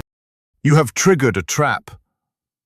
Dust fell from the ceiling as the walls and floorboards breathed. Escape the mansion before it collapses into the dimension of the thin men. Seconds remaining. 60. 59. 58. Anton sprinted past her. The window's in the greenhouse, he said as he bolted. It's our only hope. Bella gritted her teeth and ran after him. She clutched her sword in one hand, its heat dying, and hoped she didn't brush past any thin men on her way to the greenhouse. She didn't want to be disemboweled by clawed fingers she couldn't see or feel. But the faster she ran, the slower she went. The hallway stretched out like warm caramel. Her feet sank into the floorboards. Air stuck to her skin. She called out to Anton, but the words caught in her throat as time crawled. "Hello, Bella. It's good to speak with you again." If her eyes could have widened, they would have. She recognized the voice as the same person who announced Phase 9, the same person who gave her the charm of the monsoon fairy. The gambler. "I'm delighted that you remember me." Absolutely tickled pink. If I could be tickled, that is. Well, maybe I can. If anyone finds out, I'm sure it will be you. But enough about you and me. Let's get back to you, and you alone. Appears you're in a sticky situation. Do you think you can make it to the greenhouse in time? You'll have to run through the whole of the West Wing, pass through the library, and then climb the stairs to get around the billiards room. By my calculations, it will be close. Not to mention all the thin men. Bella struggled to run, to move, to speak. If she could move, she could make it. She had to believe she could make it. Yes, it's not fair that I'm holding you in place while the building prepares to eat itself, but still, life isn't fair, is it? Nothing is fair, except the toss of a coin, the roll of a die, and the spinning of a wheel. Some prefer cards, but me, I prefer chance. And that is what I am offering you, Bella. A chance. A chance at greatness. A chance at life. All you have to do is accept my offer, and I will pull you away from this explosion. Once the game is over, I will place you outside the mansion. You have my word. So will you play? Bella felt her throat unfreeze, while the rest of her body remained stuck in molten time. Anton, are you? Her frozen words emerged, and she took a second to think of how to respond. This is obviously a trick. Did I mention I have Zoe here waiting for you? I don't believe you. Now that hurts my feelings. I promise she's here. In fact, she's your team captain. An image flashed into Bella's mind of Zoe sitting in a dingy office with a glass of bourbon in one hand and a cigarette in the other. She looked dazed and worn out, but alive and uninjured. Will you take Anton as well? Do you want me to? I could leave him behind. Trip him up a little. He doesn't have to make it out of the mansion if you don't want him to. 54. 53. The bizarre cosmic entity's attention made her skin crawl, but she could do nothing to shake it off. Her gaze remained fixed on Anton's back. He still held the Mirabelle fragment. His eyes glowed like floating dandelion seeds throughout the hall. She didn't like him, but they worked well together. Would he do the same for her? Maybe he was speaking with the gambler right now. This could be a classic prisoner's dilemma, where they each had a chance to sell the other short. No, don't worry about that. I'm only interested in you. He can be your +1. 53. 52. Why are you obsessed with me? I'm not obsessed, just interested. 52. 52. Now tell me your answer. I don't enjoy waiting, and you're out of time. 10. 9. 8. Bella stumbled forward. Time moved around her at a disconcertingly normal pace. 7. Take us both. Anton turned around. Huh? What do you… And the gambler plucked them from one dimension and threw them into another. ###. Zoe appeared behind a tan podium. Her entire body tensed, heaved, and she stumbled in the dark. There was enough light to see a floor covered in sand, and a ceiling painted a brilliant sky blue. A large circle of glass sat above the stage. In the dark, she could make out rows of shuffling silhouettes. Eyes glinted as a seated audience watched her with rapt attention. Aliens and humans of different shapes and sizes chattered among themselves, but Zoe only saw their lips moving. No sound reached her over the pounding of her heart. A bead of sweat dripped down her forehead as she gripped the podium. Her guts felt like they wanted to crawl up her throat and leap out of her mouth. A hand gripped her shoulder. She spun, ready to lash out in the first steps of the grasping vine. Mirror flushed her skin as she activated Self Reflects the World. Bella stood behind her. Zoe's technique canceled in surprise. The blonde woman seemed tired and frazzled, but intact. For a moment, they both stared at each other, and then Zoe wrapped her up in a hug. It was so easy to lift her, to spin around, and plant her back down on the ground. They laughed, but there was no sound. Zoe's heartbeat spiked as she realized she was muted, but it did not diminish her joy at seeing Bella again. She wanted to kiss her on both cheeks and tell her about everything that happened. Anton blinked into appearance upside down. He landed hard and awkwardly on the ground and swore. Zoe could tell the words but couldn't hear them. He rose, rubbing his neck, and gave her a nod. She nodded back, and her ears popped. Lights blinked on. The chatter of the audience became a deafening buzz. 2 other podiums appeared, with 3 humans standing behind each one. A deep, syrupy voice roared out over hidden speakers. "Ladies and gentlemen of the system, get ready to meet your favorite host, the Gambler." The audience roared their approval, clapping, stamping feet. The Gambler danced out from behind a khaki curtain and waved. Someone threw flowers at his feet. Several aliens swooned. It was so over the top that Zoe couldn't even tell if it was real or not. But the applause still struck her. The hollering grew painful. Sound throbbed. The sand on the ground bounced and skipped. Blood leaked from Zoe's ears. Her temple pounded, as though her eyes might pop. The Gambler snapped his fingers, and the brutal auditory assault ceased. "Welcome, one and all, to your favorite show, my favorite show, and the greatest opportunity of our contestants' lives. It's the Magnifying Glass." The audience roared again, and blood poured from Zoe's nose and ears. Her eyes leaked tears like miserable Henry as she swayed. Bella and Anton collapsed to the ground. Zoe leaned against the podium, but her sweaty fingers slipped. Darkness pounded into her vision in rhythm to the applause. She fell unconscious before she hit the sand. But the audience only cheered louder. And, egging on their cheers, the Gambler waved and smiled his golden grin. Chapter 59. The Groveling Guillotine. Cold water splashed onto Zoe's face. She looked up at a nervous-looking but familiar young man in a stagehand uniform. He white-knuckled an empty bucket. A single droplet fell from the brim. "Please, are you awake? He said he'll eat me if you don't wake up." Zoe blinked, focused. Why was this man familiar? Something about his nose. "Ronnie McAdams?" He nodded quickly. "They call me Sparkles now. Please, get up, Dr. Chambers. You must get up." She wiped the blood from her upper lip.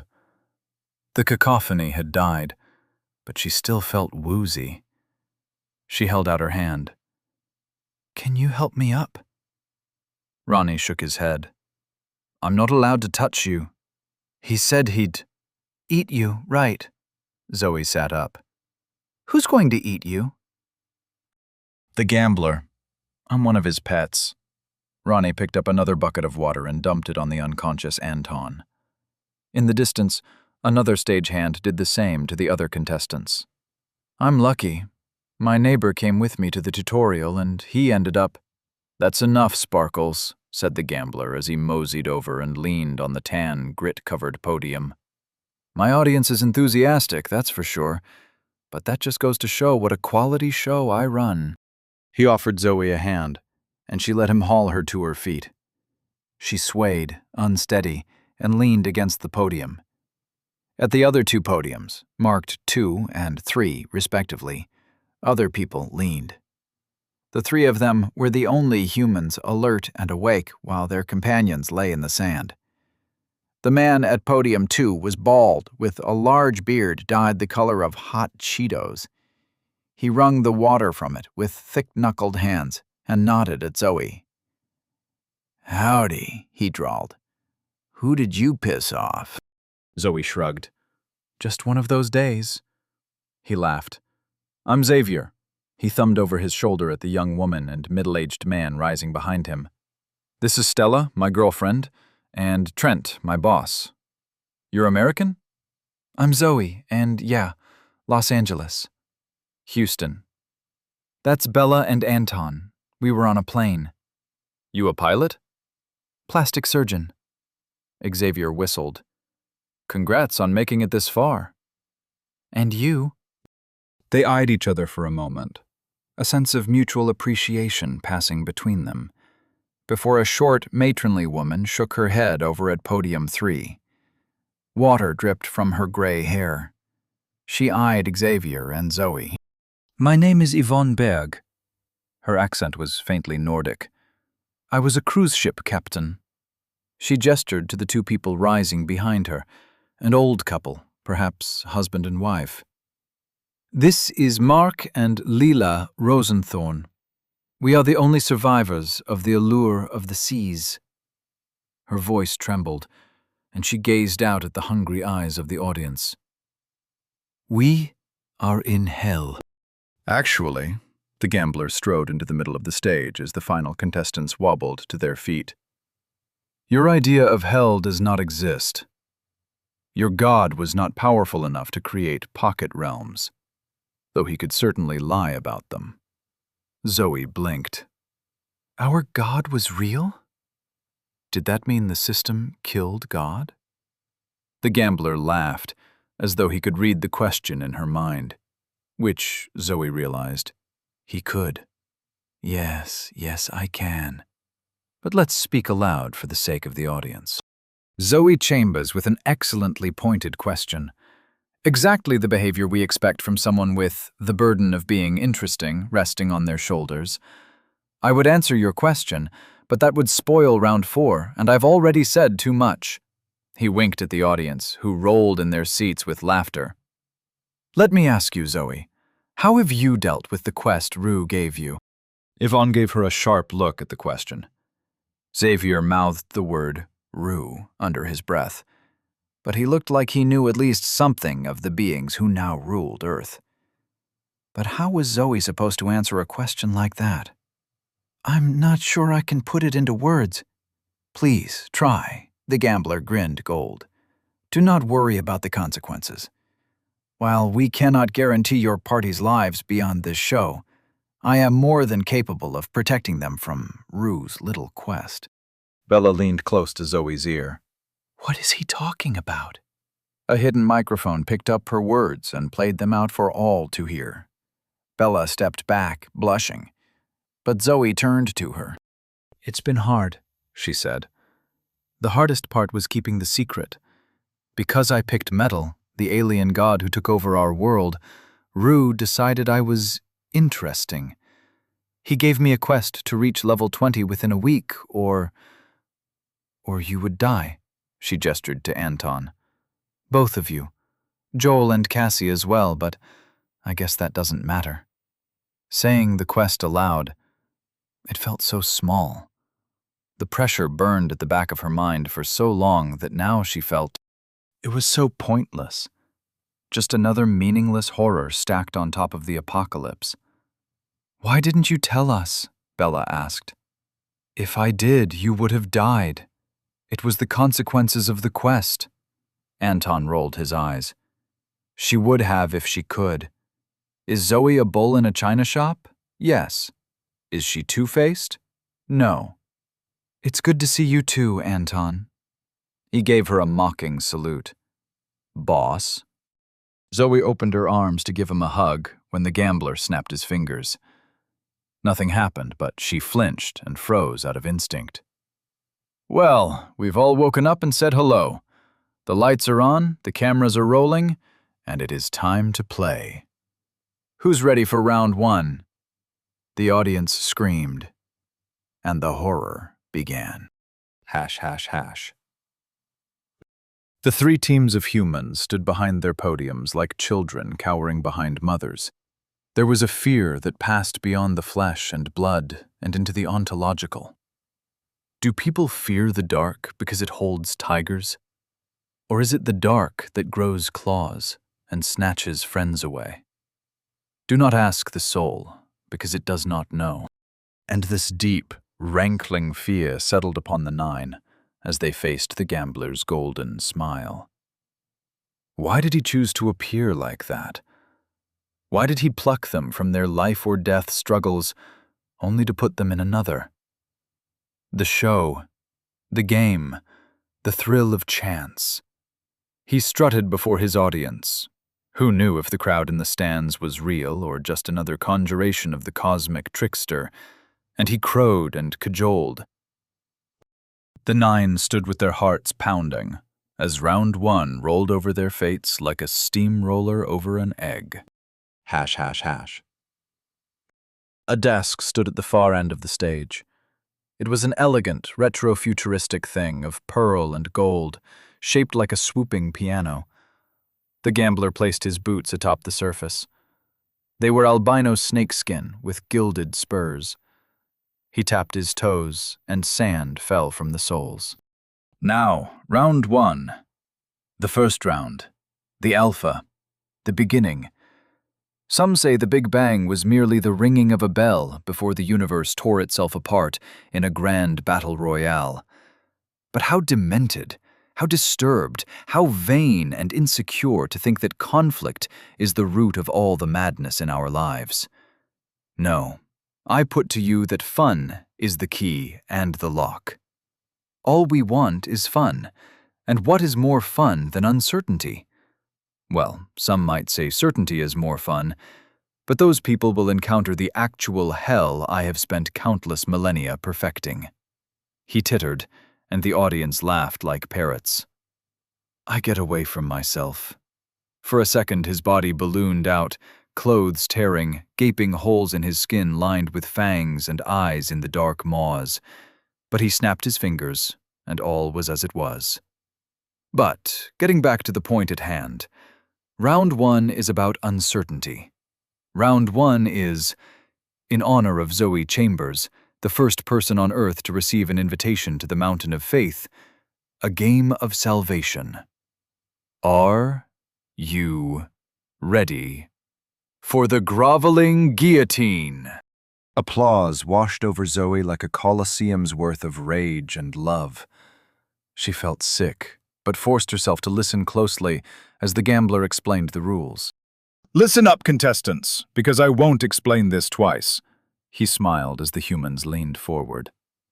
Weak people hate to die even more than strong people.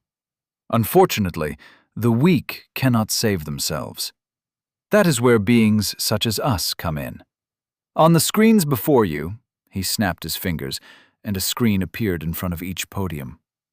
You will see a group of survivors lost in your world. They are barely hanging on, and each of them has only a 25% chance of surviving the day. On Zoe's screen, she saw a group of pudgy, middle-aged suburbanites clinging to each other in the dark confines of a treehouse. The branches shook, and she could see one woman whimpering, but no sound came through. One of them had a bloodily bandaged stump where his foot should have been. Vitality should heal all injuries, so that was a recent wound, or his level was woefully low. Though Zoe wasn't in a position to judge that. No. Zoe flinched as the gambler invaded her thoughts. You are strong. The strong are the only ones who can judge. Never forget that, Zoe Chambers. Now, stop being introspective and start being extroverted. The only thing worse than a hungry audience is a restless audience. Now, said the gambler, I have muted the sound because, really, who wants to hear the weak pray to a god who failed them? Nobody. But we can still help by giving them a god who listens. Contestants, here is the game. These survivors are praying to live, but what they don't know is that a Mubilashi is about to spawn in their very location and rend them limb from limb. They will receive a warning and a countdown, but will that be enough time for them to escape the coming horror? He raised a cupped hand to his ear. Who knows? The audience bellowed. Let's find out. That's right, contestants. We will give you a puzzle to solve within a time limit.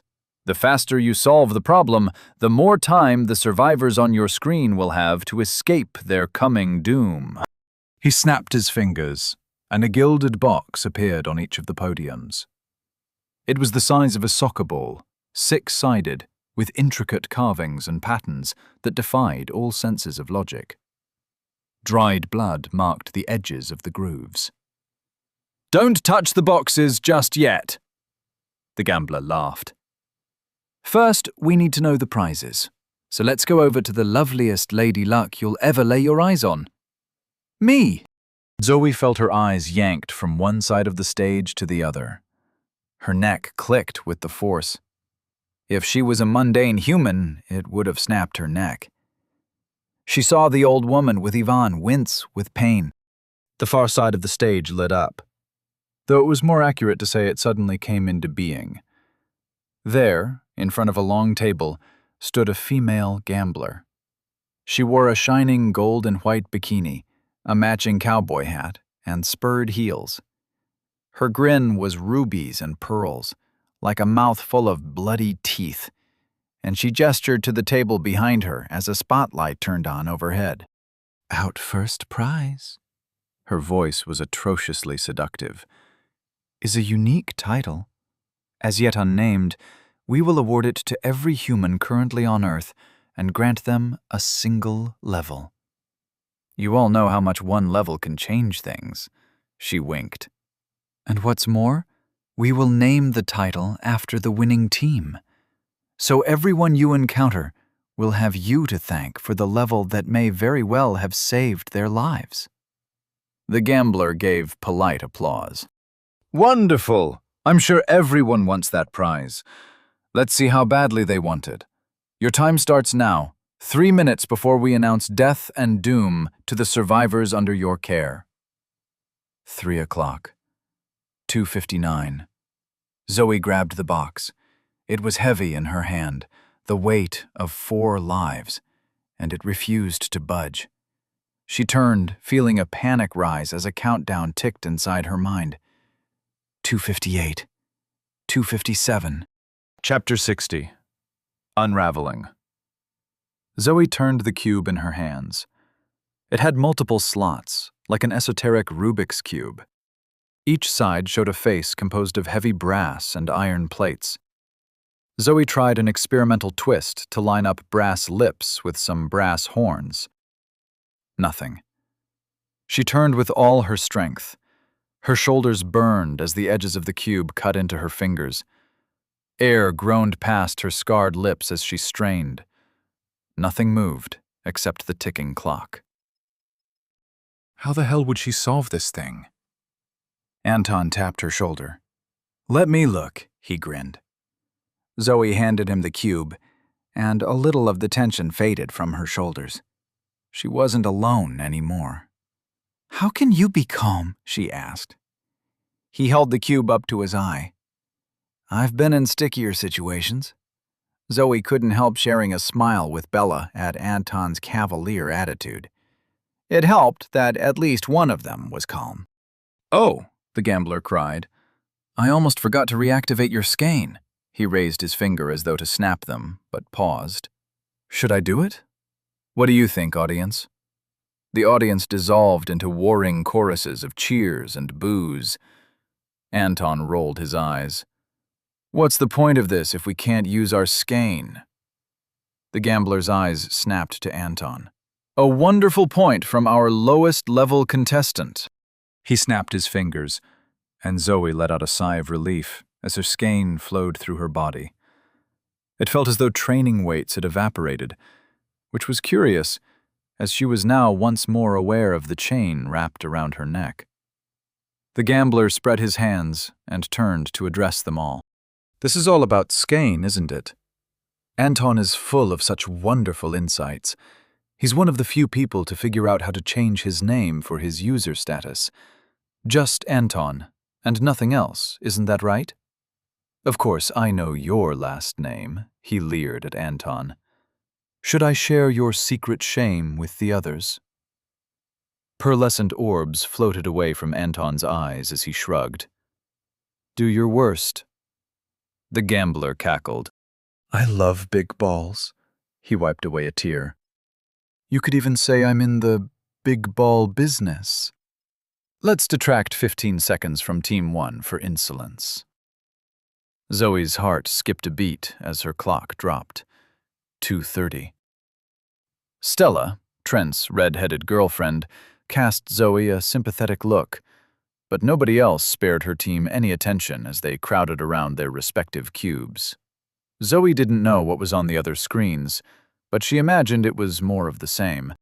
Desperate people, begging for help. How many like them must exist on the planet, crying out for salvation that would not come? How many had already perished under the gambler's watchful eye? Bella squeezed her hand. Zoe met the blonde, tattooed woman's eyes. "I knew you'd make it out of the hole," she said. "I don't know if this counts. Is this where you fell?" Zoe shook her head as weeks of purgatory sifted through her mind like pale sand on the evening wind. "No, I went elsewhere." "Then congrats on getting out. We'll get out of this too." She leaned in conspiratorially and winked. "We're a great team." "I've figured it out," Anton said as his eyes hovered around the cube. "There's a mechanism on the inside, but they made the gears from ghosts?" He frowned, concentrated, tilting his head as though listening to his eyes. "We need to activate it with blood, but we need Skane to turn the mechanism." "What do you mean?" Zoe asked.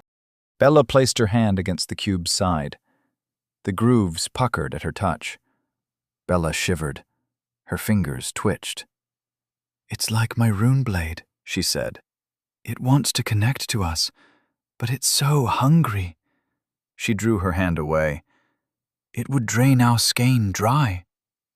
Zoe nodded at the other groups as they turned their puzzle cubes. "They've found a way." "We can't assume their cube is the same as ours," Anton said. Zoe brushed her fingers. She felt it now that the others had pointed it out. A slight suction, as though she held a box filled with a deep, dark hole. She pushed her skein, and it brushed against the hole, circled, and fell. A barb shot out from one of the staring eyes on the side of the cube. It stung Zoe's palm and retracted, pulling a long thread of bloodied skein along.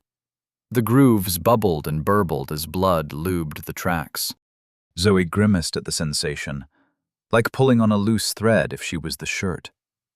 She pulled her hand away, but the skein still flowed. A shimmering, every-hued thread twisted through the air as it vanished into the hungry cube. Skein 150/177. It reminded her of the fight in the dark with Ghoul. Every instinct told her to sever the connection, but she eyed the clock and decided. "I'm feeding the mechanism," she said. "You two turn it." Anton's eyes bounced with approval. "Bella," he said, "please, turn the cube so that the hollow eyes match the hollow mouth." Bella gripped it, her fingers finding holds and grooves that Zoe hadn't noticed, and turned the cube. The pieces slid easily, though they scraped like steel against steel. Sparks flew out from the grooves and hollows. A face clicked into place, and a small, surprised hole of a mouth became a smile, with a horrendous groan of twisting metal. The pulling on Zoe's skein doubled. She leaned against the podium and focused on maintaining her connection to the box. Her willpower flexed, strained as her skein slipped through the fingers of her mind like a burning rope. She was losing skein twice as fast, but from the looks of concentration on Bella and Anton, she could tell they were just as intent as her. She gritted her teeth and bared her share of the load. If she had leveled up properly, she would have far more skein. But Trinch's lockdown meant she only incorporated the 2 fragments. So, she was level 25, but only had the skein of someone at level 15. The gambler must have placed a restraint upon her hunger because she knew 10 levels worth of emptiness inside her would be enough to devour this stage. Whenever she returned to regular reality, this was going to be a problem. Her skein slipped, and she shook her head. She had to focus on the moment. Anton whispered instructions to Bella, and she turned. The movements came faster. The cube clicked, whirred, and scraped as the faces snapped into place. "Done!" Yvonne cried out as her cube flashed with the dull white of faith essence. "We're done!" The gambler danced a rug-cutting jig. "A stellar performance by team number 3. Can the others catch up? Can they even finish it all? Time will tick, and time will tell." Zoe ignored the cheers of Team 3 and the corresponding cries of the audience. She focused on her skein, keeping it steady as it fed into the whirring mechanism. Another face clicked into resolution. The strain on her skein increased. 145. Skein 50 over 177. Sweat dripped down Anton's brows. "Turn, turn, stop, the gears flipped, turn back the other way. Yes, yes!" Another face clicked into being, and a long, leaf-tipped tongue lolled out of the rusty iron lips. The strain on Zoe's skein increased, and she felt something, a thinning, like her soul was being stretched out into a scream. Zoe wasn't panicking. There was no space in her mind for panicking. Only the task at hand. Only the unspooling thread. Only purpose. Only purpose. The last face clicked into place. "Yes!" Anton punched the air before his poker face returned. "We're done." As expected of the wonderful Team 1, the gambler somersaulted before leaping into the air. Only Team 2 remains, but can they crack the cube before it cracks them? Zoe's thread of skein stopped. She felt, vaguely, almost not at all, a click at the furthest edge of her consciousness, and then, 1-1. She stumbled as her skein zipped back into her body, but Anton caught and steadied her. His eyes floated around her. "How high is your skein?" he asked, as his eyes floated around her. "That would have killed the 2 of us." Zoe couldn't help but grin at the faint, childlike jealousy in Anton's voice. So he wasn't above such things just yet. "It's high," she said, "but I have 10 levels worth of incorporation waiting in the wings. If I can find the right element, it will be higher still." He shook his head. "I can't wait to buy you that drink. Sounds like you have several stories to share." The cube pulsed with milky light as Bella placed it on the podium. Each cruel face leaked the wispy glow, and the metal twitched as though keeping the expressions still was a chore. Bella wiped her bloody hands on her torn shorts. She seemed more exhausted than when Zoe last saw her, but the cheerful grin remained. "Do you think that will be enough time?" Zoe eyed their team's clock. "I hope so," she said. "How can you 2 be so cheerful? Lives depend on us." "I disagree," said Anton. "Haven't you ever been in a hostage situation? It's all an act. Without us, the fatties in that treehouse will die. So we can only improve their situation, not make it worse. Which is why we have to try our hardest," Bella frowned at Anton. "Which we did." "Don't worry, Zoe," she winked. "Boss, we'll save them all." "Not all," Anton said as he pointed at Team 2. They're crumbling. Zoe looked where he was pointing, and her heart sank. The clock read just under a minute, but that didn't matter at all. Team 2 had 2 phases completed, but Stella had been the one to feed the cube, and she was out of skein. Zoe looked away. This wasn't something she wanted to see, and it was a mercy, she thought, to let the woman die without people staring. But the game show was not called Mercy. It was called the magnifying glass. The gambler snapped his fingers. The audience hushed. The world curved, bent. No matter where Zoe turned, no matter where she looked, she saw Stella's emaciated, drained body huddled in Xavier's arms. She closed her eyes, but reality bubbled, and the distance between her eyelids, that atom-thin crack between folds of skin, became a mile high. Stella couldn't breathe, couldn't scream, couldn't sob. She couldn't do anything.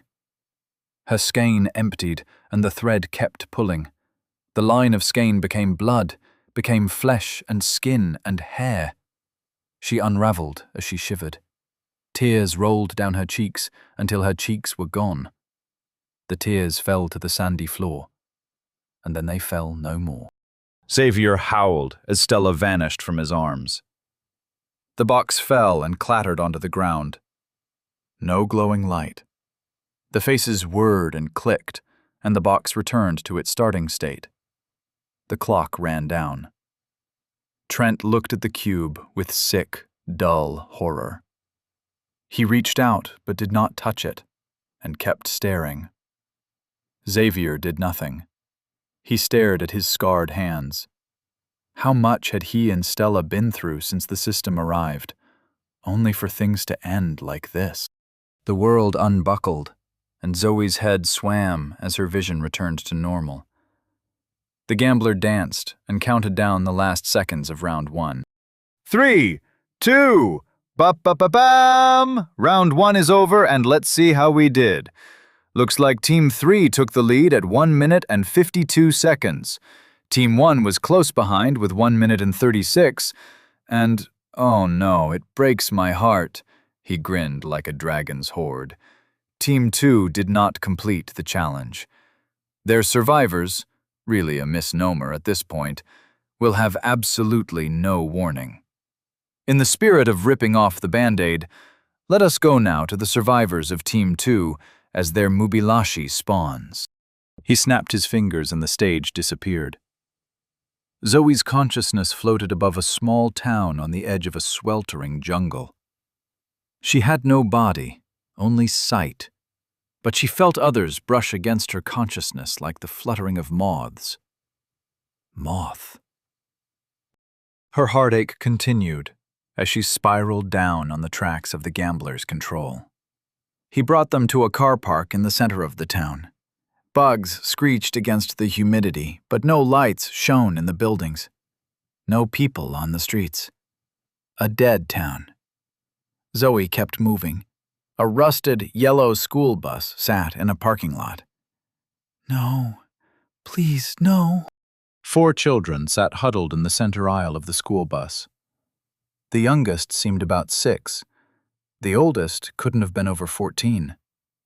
They had their hands together, crouched in a circle, lips moving in silent prayer.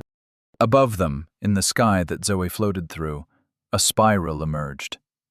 A pattern imprinted upon the clouds and the stars, and the black night hot and sticky as molten tar. The pattern tightened, something like words emerging. And then the fabric of reality split into 1,000 holes, as though someone took a grater to the world. From these holes, eyes blinked and swiveled with palpable ecstasy. 1,000 eyes in the sky, the trees, the hot pavement, and on the peeling bus. The children saw the eyes, and for a moment, a horribly comic moment, they gazed at the Mubilashi, and the Mubilashi gazed at them. Though her body was a ghost, Zoe's heart raced. She couldn't watch this, couldn't witness this slaughter.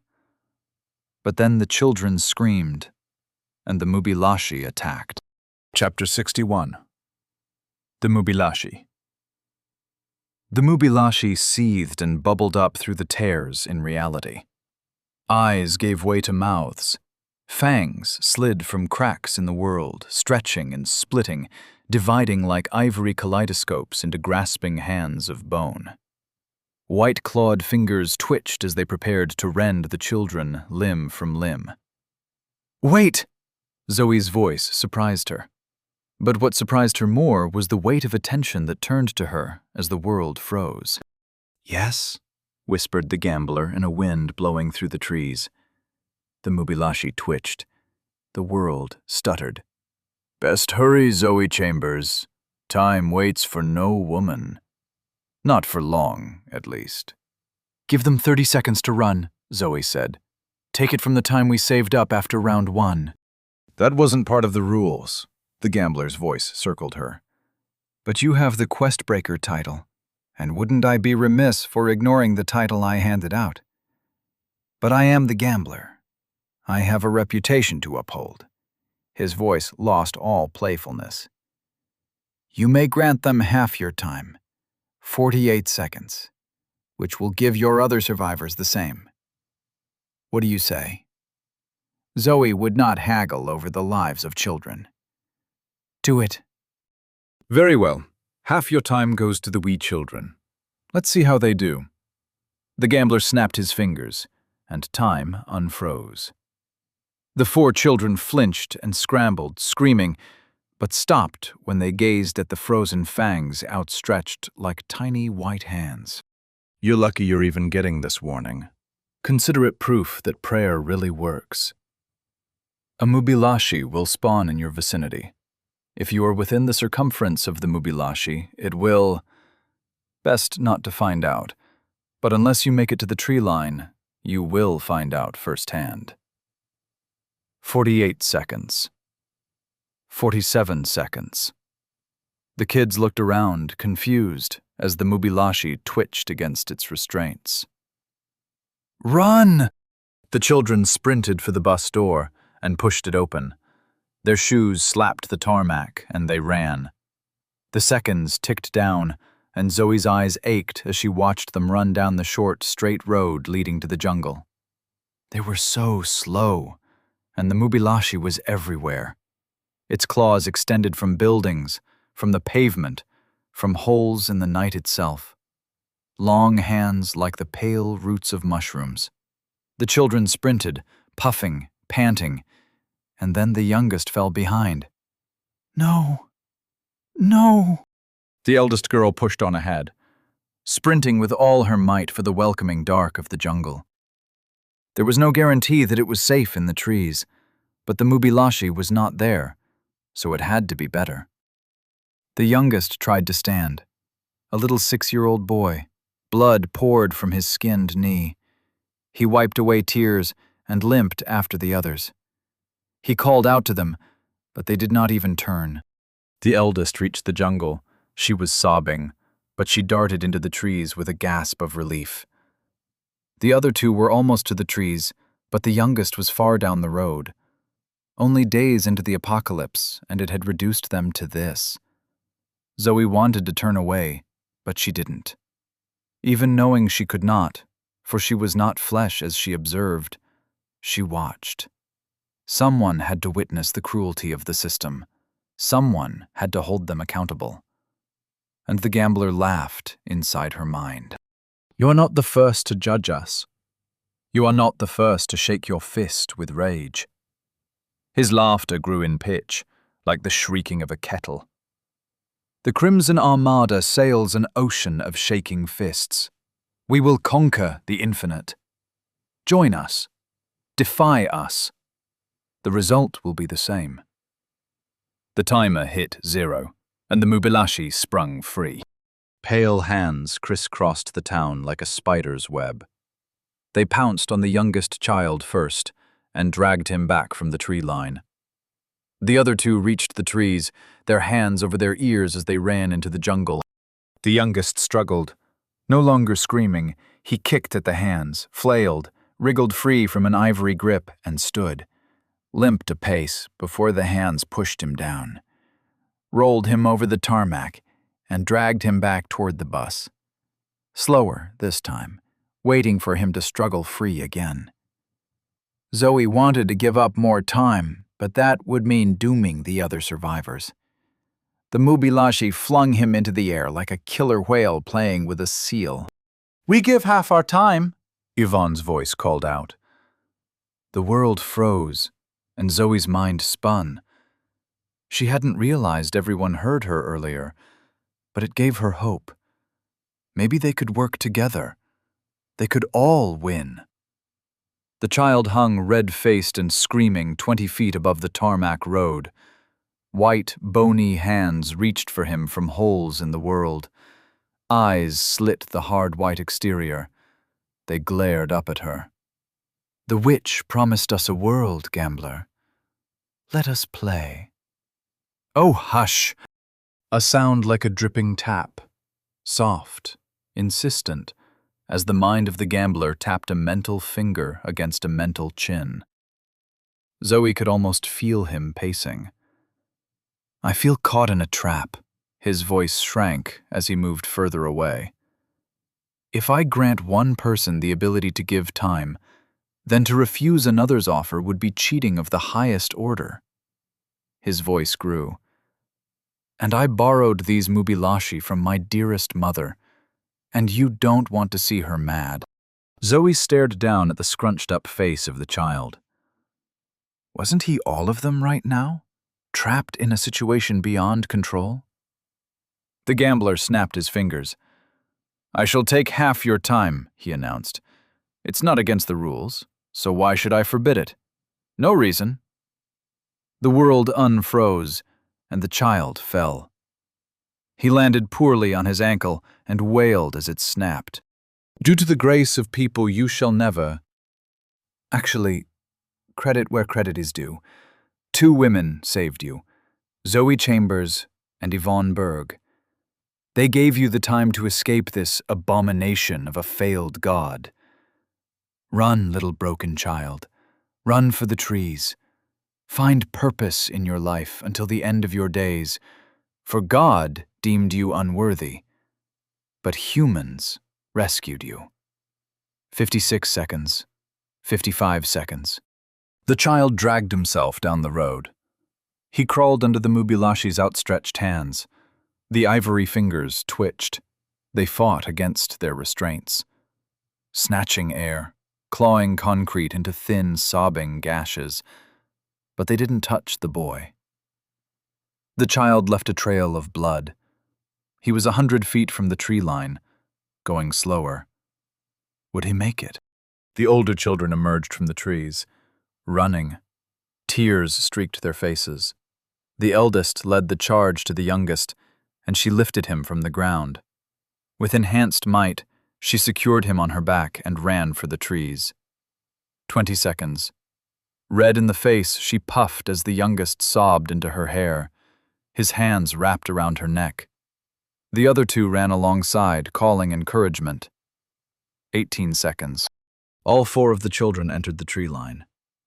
The world blinked, and the contestants stood once more on the stage. Hash, hash, hash. Bella leaned against Zoe as the stage swelled and swam about her, a choppy sea of cat litter. Whatever the gambler did to enable remote viewing, it left her wanting to puke everything up from her toes to her tonsils. She retched, weakly, more for the sake of it than anything. A stagehand darted out from the shadows beyond the edge of the stage to hand her a water bottle dripping with condensation. The harried young woman looked like a cleaner from her work camp. But before Bella could ask questions, the gambler interrupted with some polite applause. A touching moment that speaks not just of the love present on this planet amongst its surviving populace, but of the love within all of us. He faced the audience with his hands over his heart. I love you, every one of you, and you too, my beautiful contestants. Truly, I am a changed man after the soul and sacrifice you have shown here today. Now, let us move on with round 1. He faced Bella. Team 1 originally had 1 minute and 36 seconds, but because of their charitable nature, I have reduced it to 48 seconds in total. Will that be enough time for these 4 accountants cowering in a child's treehouse? Let's crunch the numbers. He extended his hand high in the air and snapped his fingers. The audience vanished into the shadows beyond the stage. The remaining contestants rocked on their heels, eyes bulging as they rolled back into their heads. A pale glow pulsed from deep inside the white flesh. Except for Bella. She reached out to Zoe, but the other woman felt like a statue. What did the gambler do to them? And why was she unaffected? The gambler leaned against her podium. "What did you think of my pun?" She frowned. "What?" "When I said crunch the numbers," he chuckled. "Because they're accountants." "Who?" He frowned. "Your survivors. Have you been paying attention at all?" Bella gestured to Zoe, Anton, and the other zonked contestants. "What did you do to them?" "They're watching your survivors flee for their life." He leaned in close. "Inside scoop? Mubilashi will probably win this round." Bella casually backed away from the podium and looked around the stage. The shadowy walls beyond trembled under her gaze. She kept a distance and meandered. "Better not make any sudden movements. I'm not a rabbit." Bella froze, his voice inside her mind. "Yes, and it's not at all cozy. Your mind is so jumbled, so packed full of ideas. Aren't you just—" "Interesting," he said, as he leaned back against a frozen Anton and watched Bella. "How do you like the sword I gave you?" The sword was in her hands. She gripped it tight. Heat pulsed out without her thinking. She gritted her teeth. "I hate this thing. It is a parasite." He grinned. "2 statements, 1 false and 1 true. I wonder if your opinion will change when you return to your planet." Bella held the sword between them. It felt like holding up a match against a hurricane, but it gave her some small comfort. She didn't want to take his bait, but— "What have you done?" "Oh, I shouldn't be telling you this. It's not even officially announced, but it's a done deal, let me tell you." He chuckled, as though suddenly aware of the ridiculousness of his self-effacing act. "I will announce a quest when you return to Earth. If you complete the quest, you can remove the curse attached to that weapon." Bella's heart pounded in her chest. An echoing beat pounded in the rune blade's handle. "Can you tell me more?" "Yes." The pause lingered on, and Bella bit her tongue to stop cursing out the gambler. "Will you tell me? Please?" He shook his head. "As a god, half the fun is watching you figure it out for yourself." Bella sighed.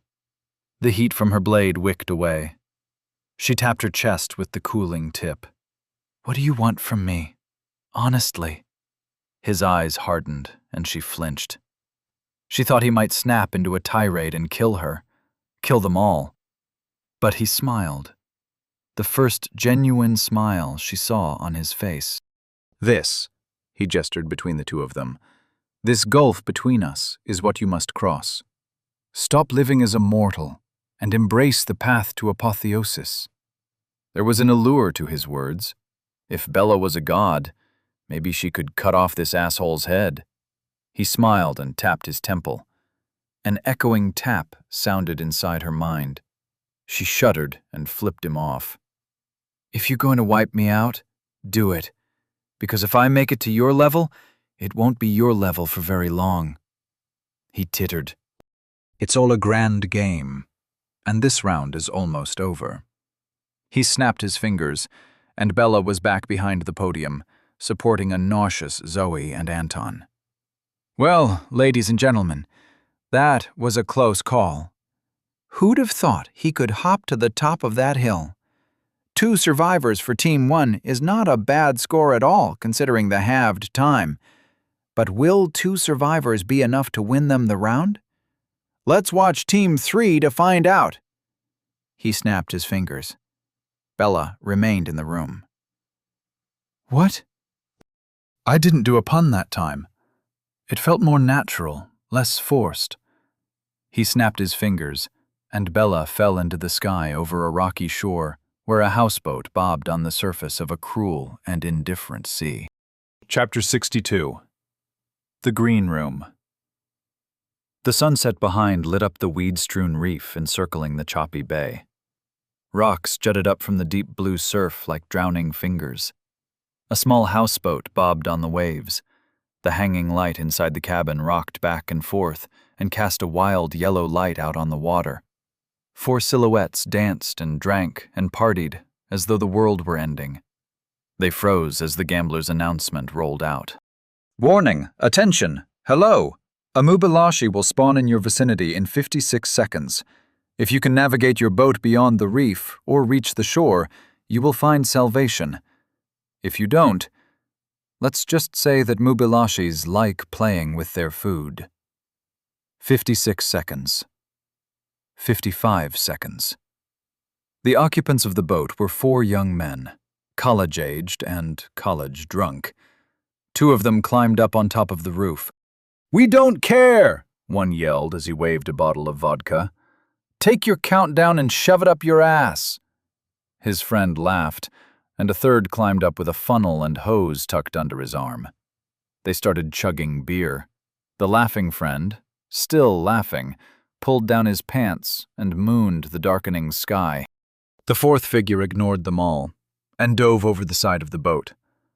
His strokes were powerful and practiced, but he was far from the rocky beach and the waves were choppy. Currents dragged him back and forth. Seaweed wrapped around his legs, slowed him. The countdown ticked, and his friends poured alcohol onto their faces.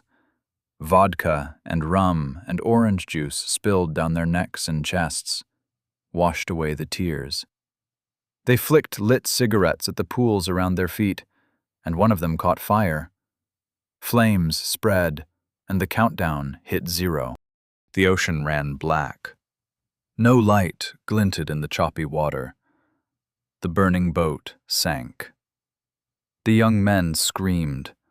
They passed beneath the surface and vanished. Black waves washed up the rocky shore. Foam as crisp and white as the whites of an eye, and the water the impossible black of a pupil. The monochrome wave retreated and dragged at the rocky shore. The water left the once smooth stones with deep scratches, as 1,000 hooked claws rejoined the somber ocean. Hash, hash, hash. Back in the studio, his snakeskin boots crunching the sand, the gambler presented Team 3 with his deepest condolences. Truly, nothing is more tragic than total failure. Such miserable results are bound to make you miserable, which is why I am sending all non-winning teams home with a consolation prize. Why don't you tell them what they'll get? Me. On the far end of the stage that wasn't there but now was, the female gambler sashayed over to a white box upon the table. Her hips were of cartoonish proportions, her waist unnaturally thin, and her long skirt slit up the thigh. She smiled and reached into the box. A thin copper snake coiled up her wrist. All contestants will take home a one-size-fits-all python bracelet. This charm will allow you to communicate with the essence in your immediate vicinity. Need metal but can't find any? Did you know there's metal in blood? You did? But you think there's not enough for a proper incorporation? Well, worry not, for with the python bracelet, you'll be able to incorporate adjacent materials to your heart's content. Once per day, for 5 uses, after which the charm will break and the python will once again know freedom. Enjoy! The stage extension vanished into the surrounding darkness as the audience cheered. A white box appeared at the feet of each contestant. 8 boxes for the 8 remaining humans. Only Anton picked his up and checked inside. The serpent slithered up his arm until it coiled around his bicep and settled into its metal form. "Thanks," he said. The gambler tipped his hat. and they say the youth have no manners. Now, round 1 is over, and it's time to announce the winners." He grinned and rubbed his hands together. "Well, the results are straightforward. Team 3 rescued no survivors, and so they sit at the bottom with 0 points. Team 1 rescued 2 survivors and have 2 points.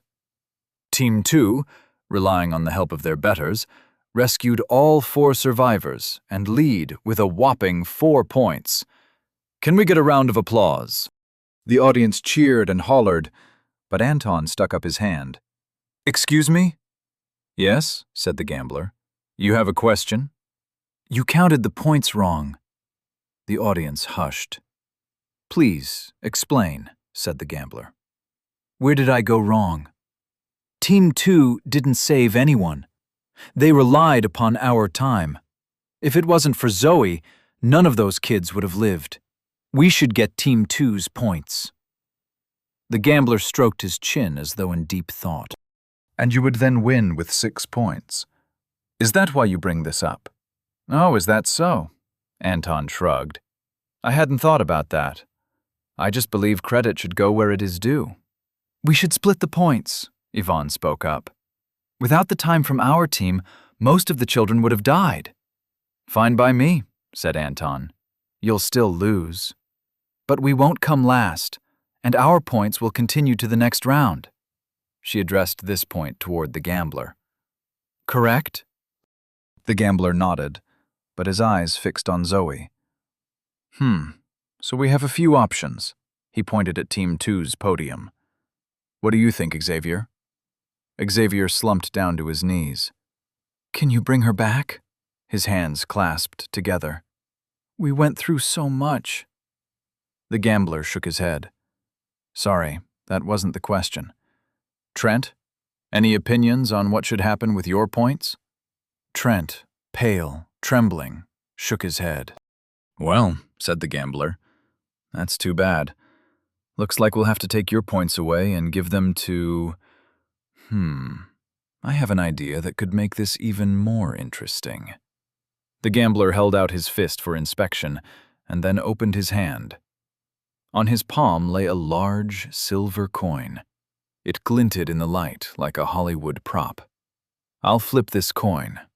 Whoever it lands in favor of shall receive all the points from Team 2, making this anybody's game. Except for Team 2, unfortunately. You have forfeited yourself by being bad at the game and answering my question with another question. I hate that, as I told you in our pre-game interviews. Now, on with the show." He tossed the coin high, higher than it had any right to go. It shot up, a silver star falling in reverse, up beyond the limits of the ceiling, beyond the limits of vision, even advanced by insight. But still they saw it, glinting and turning as it kissed the zenith of its arc. The coin fell, and the gambler waggled his eyebrows as he held out his palm. Nothing is more beautiful than even odds.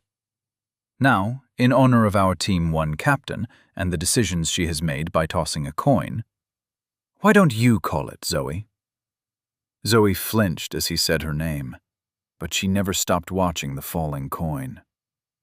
Heads. She felt like scum playing along to his game, but she didn't want to lose. Heads, and we get the points. The coin hit the gambler's palm, and he slapped it onto his wrist hard enough to make Zoe's ears hurt. The moment of truth. He lifted his hand away. Heads! Team 1 has won round 1. What a happy day! Sand vibrated and skipped as applause washed over the stage. The female gambler reiterated on the round 1 prize as stagehands hurried out of the shadowy wings and approached the podiums. Please, Dr. Chambers, said Ronnie. This way to the green room. Hash, hash, hash. Zoe, Bella, and Anton followed Ronnie down a corridor. Various locked doors lined the walls of living shadow.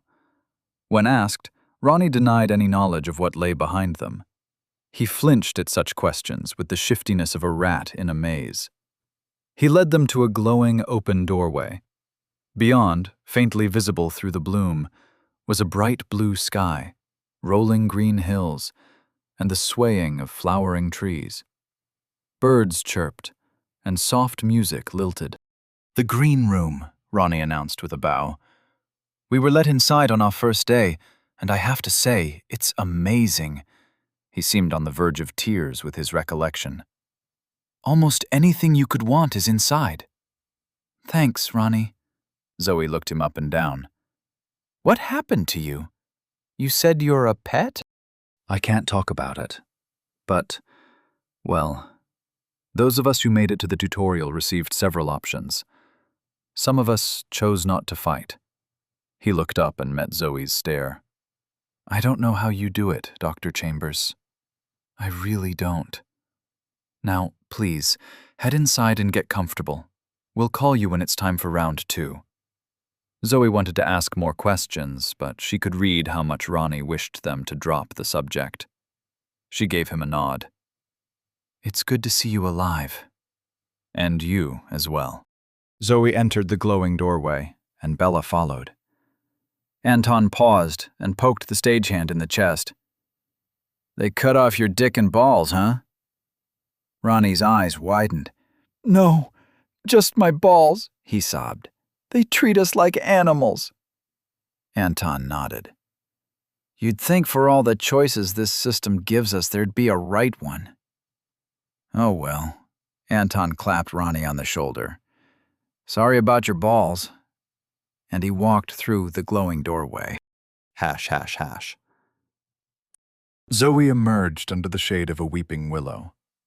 A soft breeze moved the balmy air. She felt delightful. Soft grass underfoot. A leaf blew and spun and brushed her cheek. She laughed. A long table with chairs sat under the tree. Platters of food lined the white tablecloth. Enough for a dozen.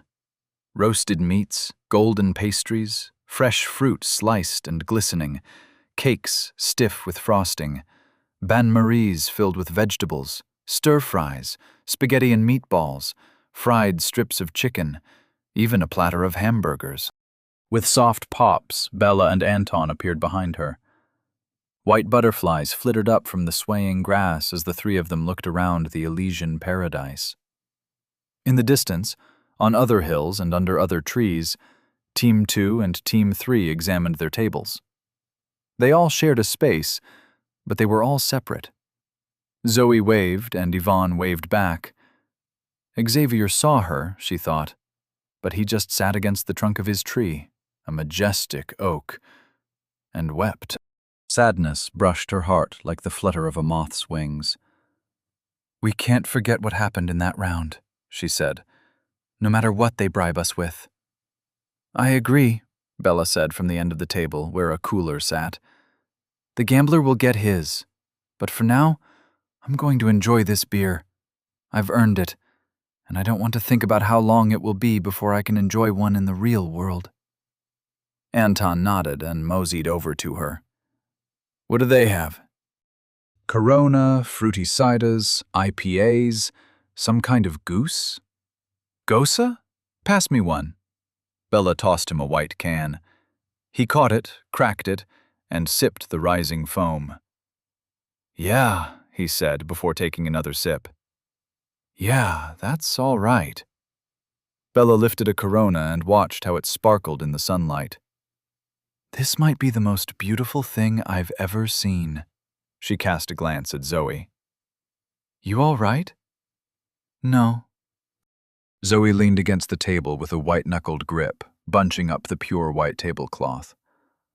The food smelled like childhood memories, like comfort on a rainy day, like the answer to life's problems. But she couldn't stop thinking about the deaths that led to this moment, about the blood dripping from her soul. Her grip snapped holes in the wood. Flutter of moth wings upon her heart. She stumbled away, fell to her knees in the grass, leaned over, and puked up butterflies. The rainbow-hued insects spilled up out of her lips and fluttered away, a stream of them spreading and dancing on the balmy wind. They floated around her head, around the table, before lifting away. Zoe wiped her mouth, but there was nothing on her scarred lips. No taste or residue. She watched the points of color spread throughout the fields of green. Bella crouched beside her and held out a golden corona. "Check this out," she said. Bella set her thumb against the bottle cap and flicked. The cap soared up into the leaves. A gentle foam climbed the bottle's slender neck. Bella grinned. Isn't that magical? She handed Zoe the beer and tapped it with her own. We can't undo things. We can only do things. Zoe stared at her beer. But what do we do? Bella put an arm around her and drew her in close. Whatever we can, mate. She lifted her bottle and poured some beer onto the grass. Cheers to the defeated, and cheers to us, who still stand tall. Anton poured out a measure. May we burn it all to the ground, so the gods can wallow in the ashes. They both looked at Zoe, and she raised her glass. Warmth bubbled up from her heart, and a smile touched her lips. She poured out some beer. Gone, but not forgotten. We do this in your name. Bella nodded. And what will we do, boss? We'll save the world. Chapter 63. A Piece of Cake. It wasn't that time stopped flowing in the green room, but the sunlight never shifted. The wind was always on the edge of rising, and the green grass remained soft underfoot. Zoe picked at a second slice of cake. Chocolate crumbs smeared her fingers. With a squeeze of her technique, Mirror gloved her hands, and the crumbs slid away onto the now stained tablecloth. I didn't want to kill Moth, Zoe said, as she finished recounting the events in Purgatory, the desert, the labyrinth, and the swamp that occurred before the tavern. But it felt like the only option. Whenever I looked at her, I felt deep inside that she was a part of me, that I was incomplete without her. I shouldn't have had to kill her, but I did. Bella dipped a slice of pepperoni pizza into a ramekin of ranch. Sounds like they set you up, she said as she chewed. They told you they would use you from the beginning, but they left out all the different ways they would take advantage. Anton nodded from the end of the table. 12 different bottles and cans were lined up in front of him, arranged in order of tastiness. He kept pulling different drinks from the bottomless cooler. So far, he had eaten nothing but a couple of slices of country ham. The choices are all rubbish, he said. Why put us in this room? Why make it a game? It's all because they're bored. You ever play with ants as a kid? Rip the wings off a fly? That's all we are to them. You're drunk, Zoe said.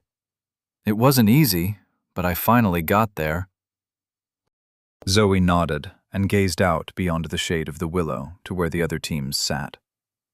Yvonne and the old married couple were sitting at their table, eating seafood and drinking champagne. Losing hadn't seemed to upset their mood, though the man, Mark, sent a few dirty looks in Zoe's direction.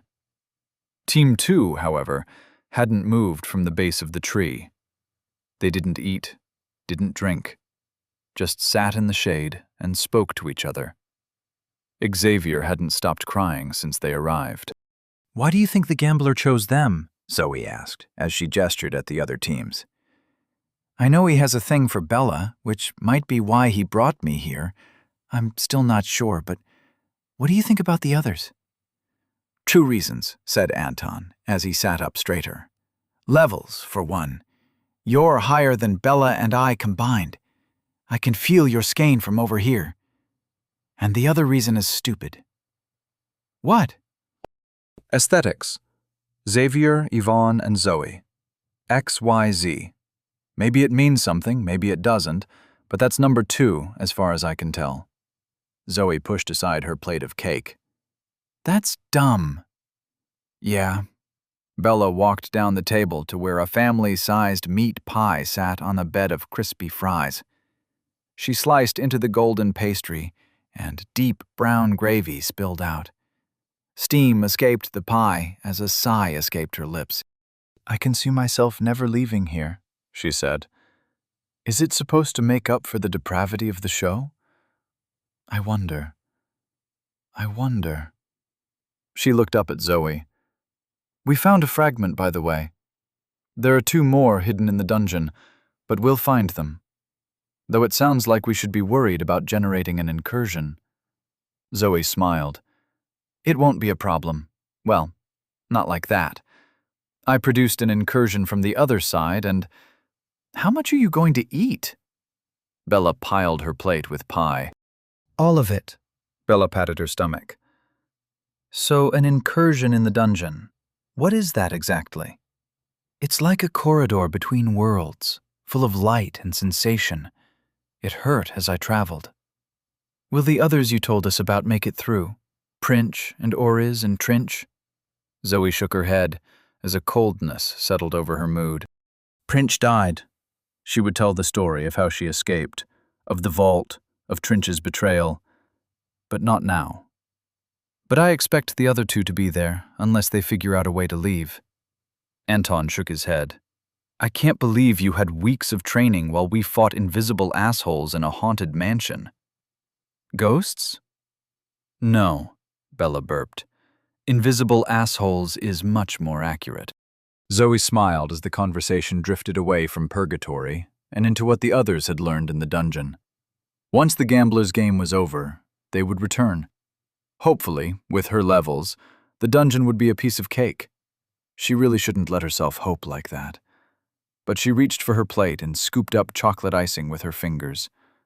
The rich flavor exploded on her tongue. The perfect balance of sweet and bitter with a hint of salt. She would enjoy this while it lasted, because she knew it would end. .. All things end. A blaring alarm concluded their time in the green room. The wind died, and the sky blinked red. Attention, all contestants. Please make your way to the glowing door for round 2. Zoe pushed back her chair and stood. Are you ready? The others nodded and joined her, and they started walking toward the large glowing door in the center of the valley. Taller than a house, the rectangular portal sat an equal distance from all 3 tables. Yvonne's team jogged down toward the exit point, but Team 2 remained seated under the tree. Zoe frowned. She made a beeline for Xavier's slumped and defeated form. The sky blinked red and blue as she climbed the hill toward the oak, and it blurred into a vague purple. She stood taller than Xavier and looked down at him as he sat in silence. His muscles and scars came from the pre-system days. He looked rough, but like someone who enjoyed smiling, though there was no trace of that now. Trent nodded at her from the table. He was older than she thought, balding in the middle and trying to hide it, with a covering of freckles and a bony physique. He found a bottle in the cooler and poured vodka into a tall glass of crushed ice. We're staying, Trent said. Here? Yeah, Trent sipped, made a face, and poured in more vodka. No reason to continue. Zoe crouched beside Xavier. I'm sorry about Stella, she said. Xavier looked at her for the briefest moment. His eyes brimmed with anguish, before he looked down at the grass between his feet. Trent walked over and placed a drink beside Xavier. Thanks for coming over, but there's nothing to say. We're strangers. The only thing we have in common is a planet we lost. You think they'll let you stay here? Xavier coughed up a weak laugh. What'll they do? Kill us? Trent rubbed his shoulders. Best you leave, he said. We'll be fine. Zoe wanted to say something, but she couldn't figure out what. There was an emptiness inside that only grew when she looked down at Xavier's strong but defeated form. You must be at a high level to be here. I know I am. We're the ones who can make a difference on the outside. We need to fight for the rest of humanity. The words sounded cheap to her ears, and she regretted them when Xavier looked up at her as he cried. You know how I got my levels? I rigged a parking garage with explosives. It was my job. And then the system arrived and filled the building with giant bugs. One click of a button, and I was level 20. I met the smith. I met the witch. And now, I've met the gambler. Forget Earth. Forget humanity. There's no place for us in the stars. He got up and walked over to the table, hand hovering beside the opened bottle of vodka, before he kept walking out from under the tree and away down the hill. Trent sighed and stood. I appreciate you trying, but this is the end of the road for us. He clapped her on the shoulder. Good luck. He set his drink down on the table and walked off after Xavier. They headed away from the glowing portal, toward the edges of the green room. Already those edges seemed closer. With each blink of the red sky, the world shrank. Soon it would be gone, and with it, those men would vanish.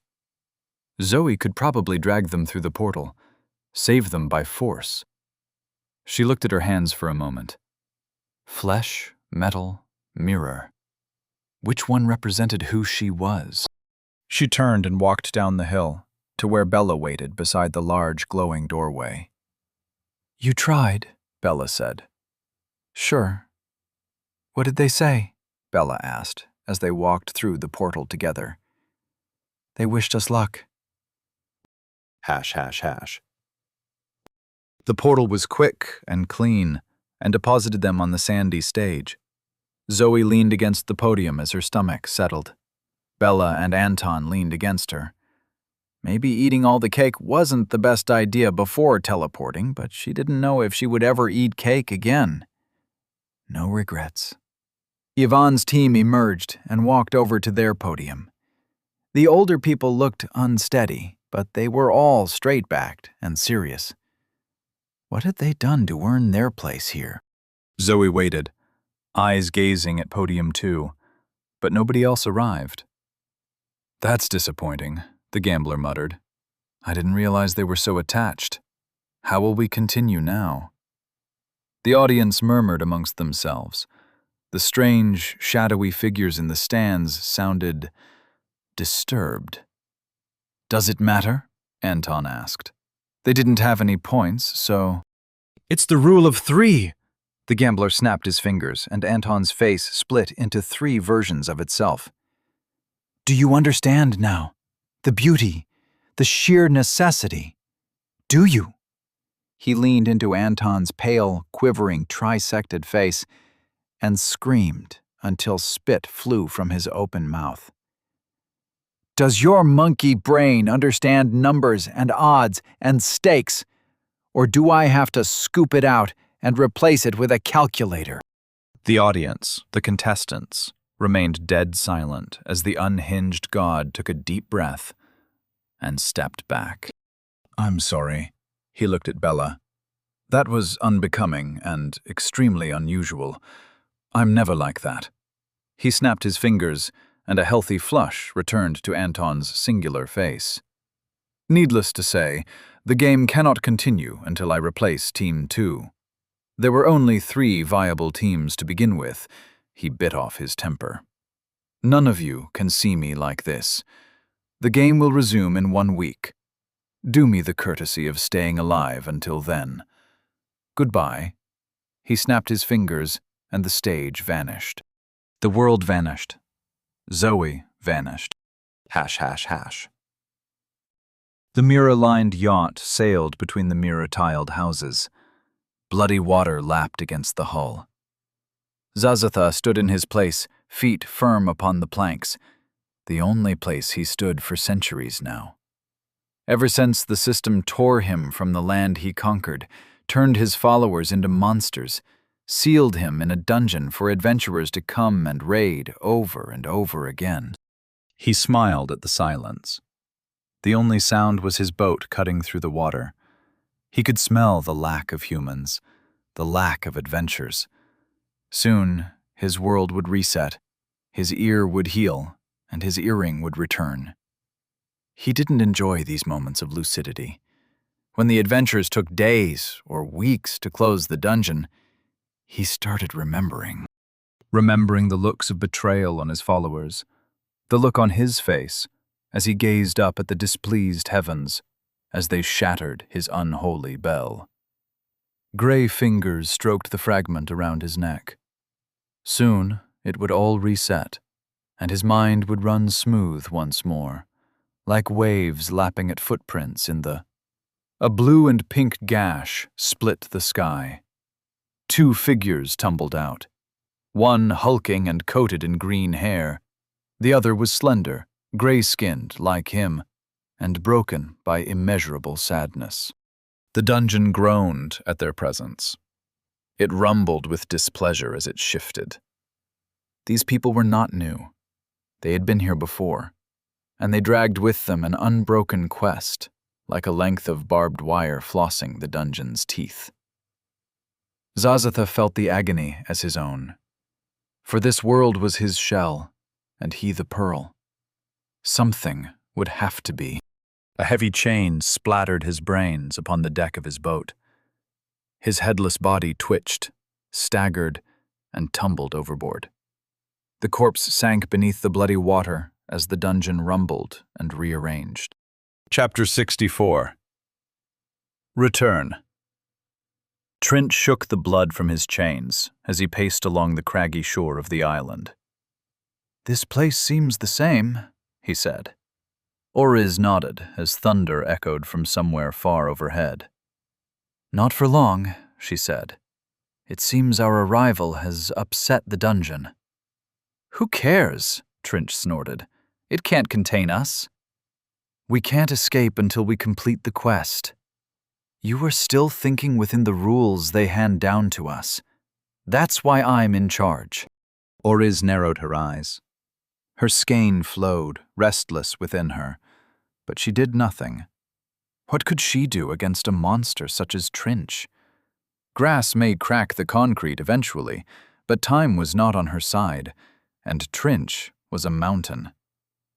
"What is your plan to escape?" she asked. He ran his fingers through the air, sensing something, sniffing, and smiled as the bugs crawled through his gray teeth. "Do you feel the shape the dungeon is taking?"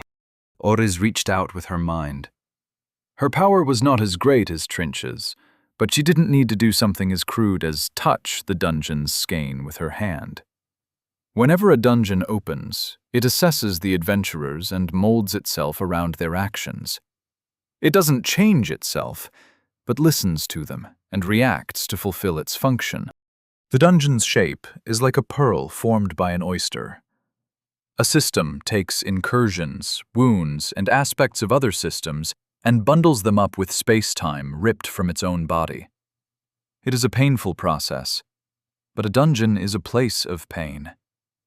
Usually the dungeon remains unchanged because every adventurer enters as a blank slate, and so the dungeon reacts according to its nature.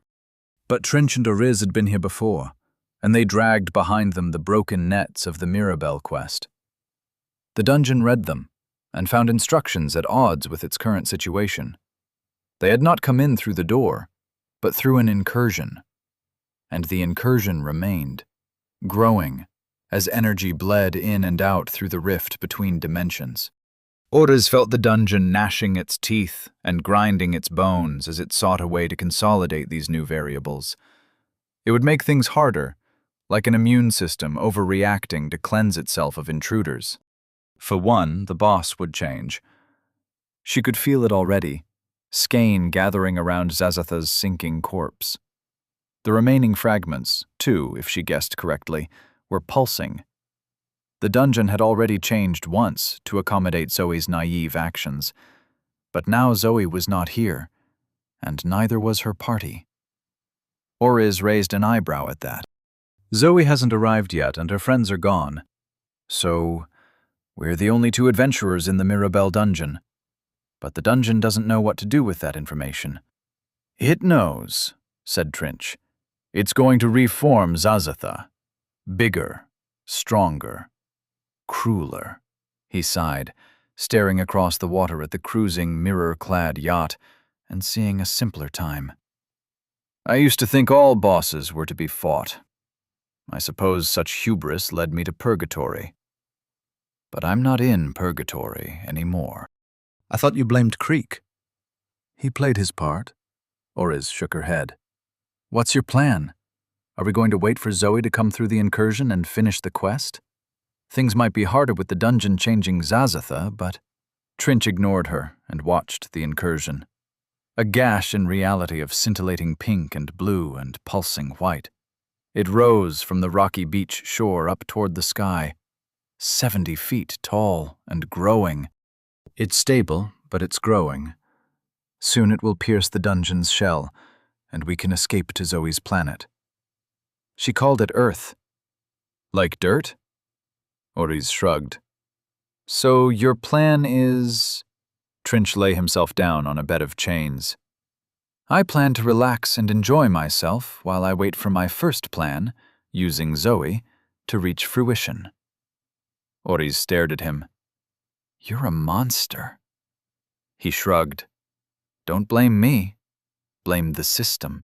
Hash.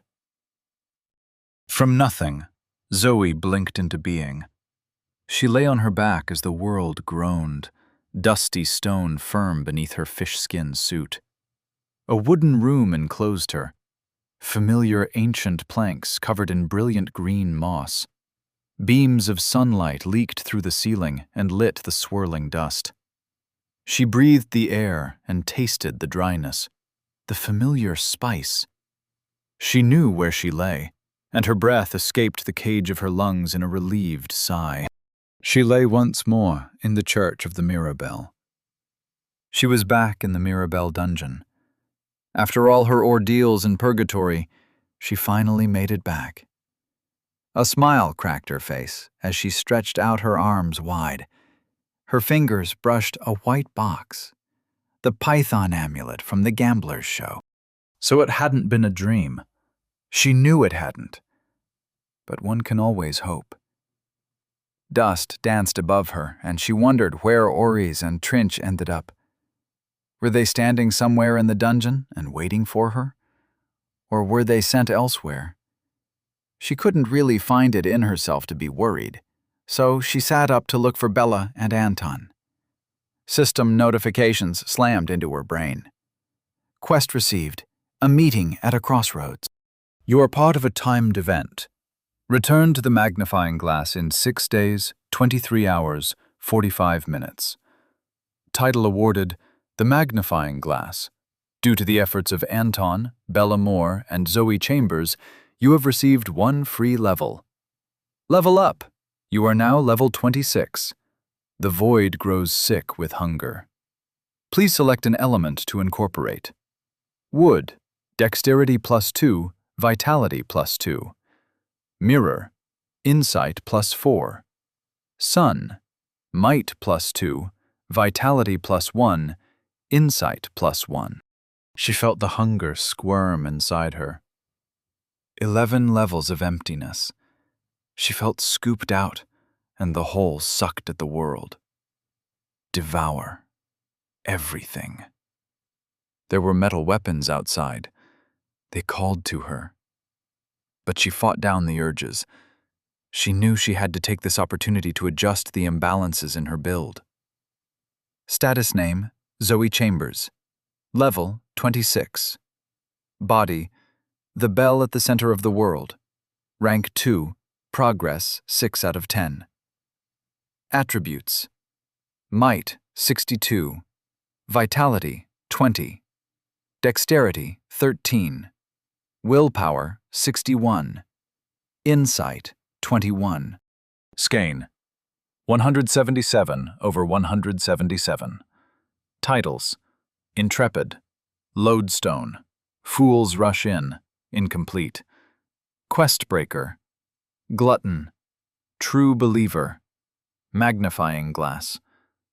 Techniques, Our hearts toll as one.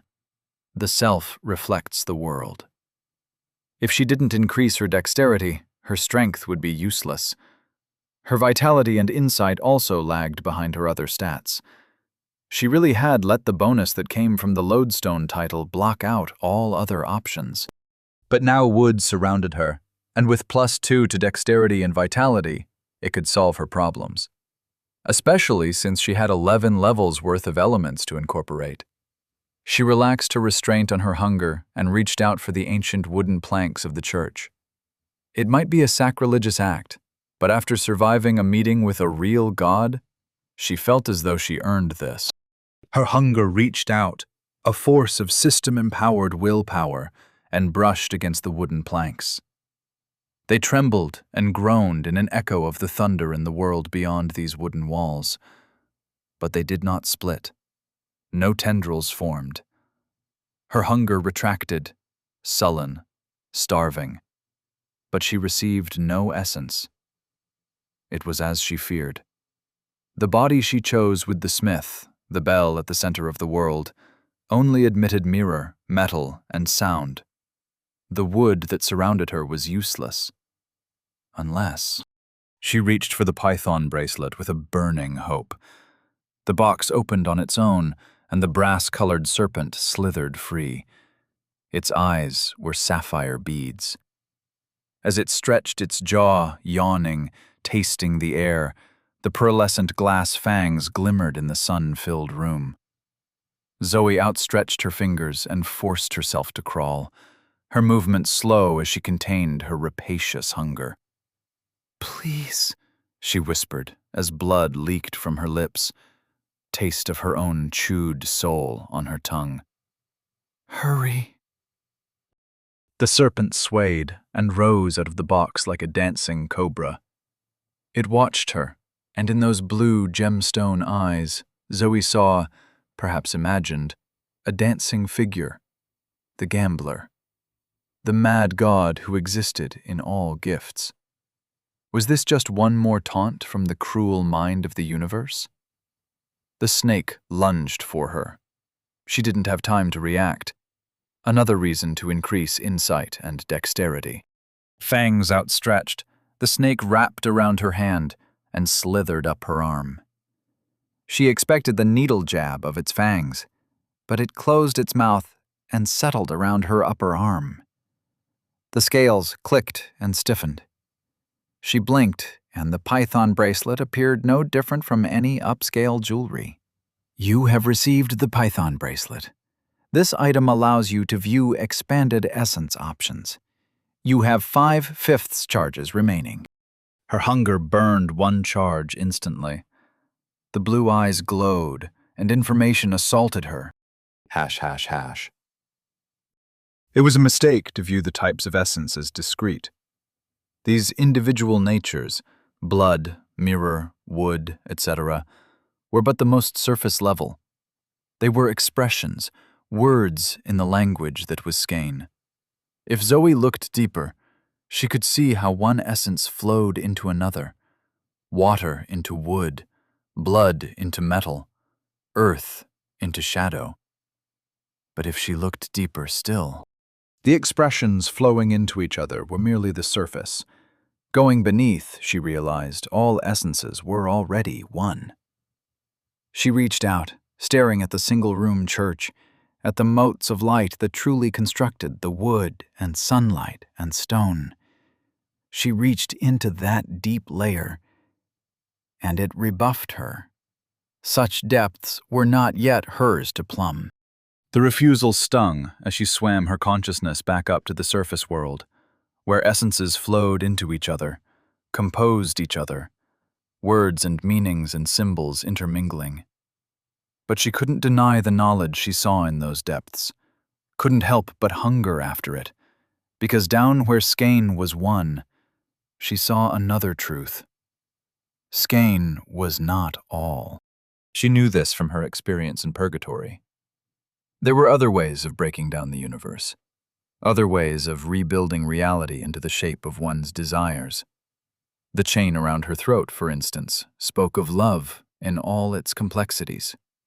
This was a topic that would require further study, but for now, she needed to feed. The only element in her immediate vicinity which she could choose was mirror. It would boost her insight, which she needed to do, but she was concerned about her vitality and dexterity falling further behind.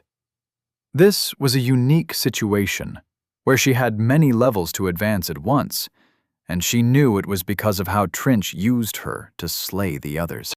She couldn't trust that she would have such an opportunity again. So she needed to be smart. The python's blue gaze surveyed the room, the wood, the stone, and Zoe saw an option. With a blood-streaked grin, she punched the floor. The stone cracked and rumbled, an echo of the thunder beyond the rooftop. A tremble rose from the floor and into her bones. For the briefest moment, the element became available. Sound. She rose to her feet. The hunger chewed at her, dug spikes into her like knives and forks working at overcooked steak. She channeled the pain, and her foot struck the floor with all her might. Dust flew up. She closed her eyes, stepped again. Foot pounding stone, fist reaching out. Knuckles crashed against the wooden wall. She moved through the steps of the grasping vine. She found the rhythm hidden within the stances. Moved, stepped, struck, and a resonance built as she moved in tune with the center of the world. She didn't need to open her eyes to feel the subtle shaping of reality as it warped, enveloped her. She reached out an open palm and slapped the wooden wall. The church rang like a bell. Please select an element to incorporate. Wood, dexterity +2, vitality +2. Sound, dexterity +1, might +1, willpower +1, insight +1. Might +2, vitality +1, insight +1. For a moment she hesitated, knowing that this was not a perfect solution. Her attributes would advance, but her vitality would fall further behind. The sun and wood options taunted her, but they were not accessible. She gritted her teeth, fully realizing the burden of the body path Oriz tricked her into choosing, and she sighed. What was done was done. Time to move forward. She released her hunger and devoured the sound of the ringing church.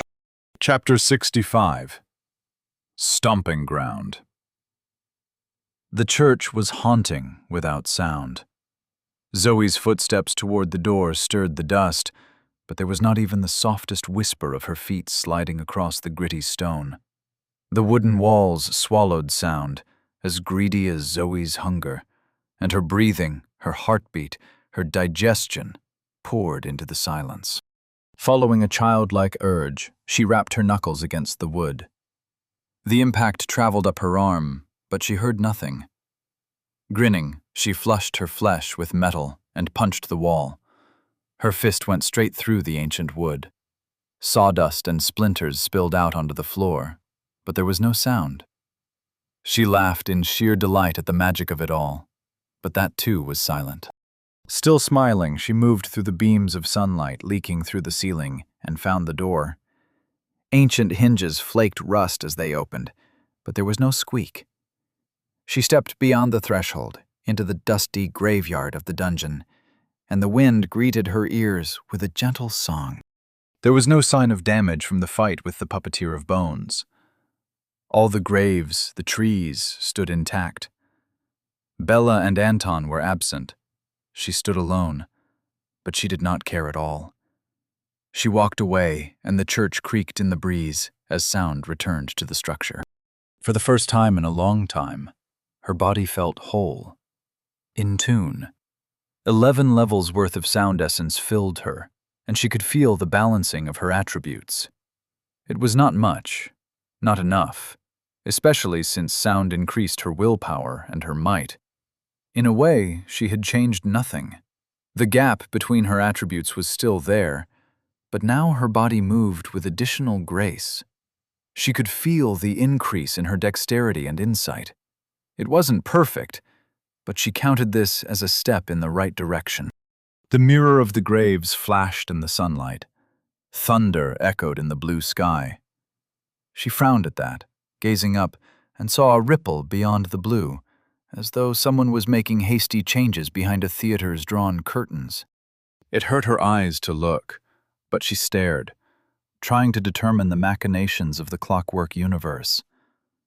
When gears turn, there is a meaning, even if the only goal is to grind the gazer into mulch. The fabric of the blue sky bulged as thunder echoed, and an answering shimmer coursed under her feet. Zoe felt it now.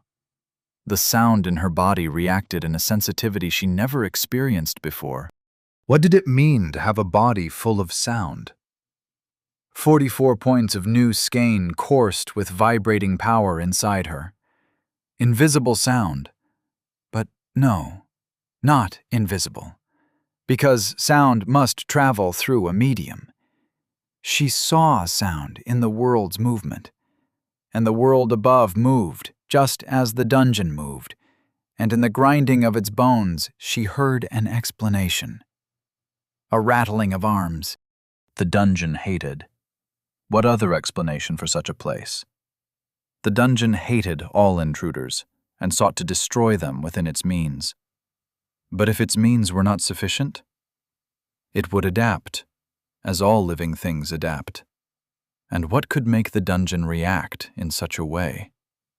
Trinch and Oriz must be here. Their power upset the ecosystem of the dungeon. It was preparing to attack them. Zoe wasn't sure if she was relieved or upset to realize that the others had come with her from purgatory.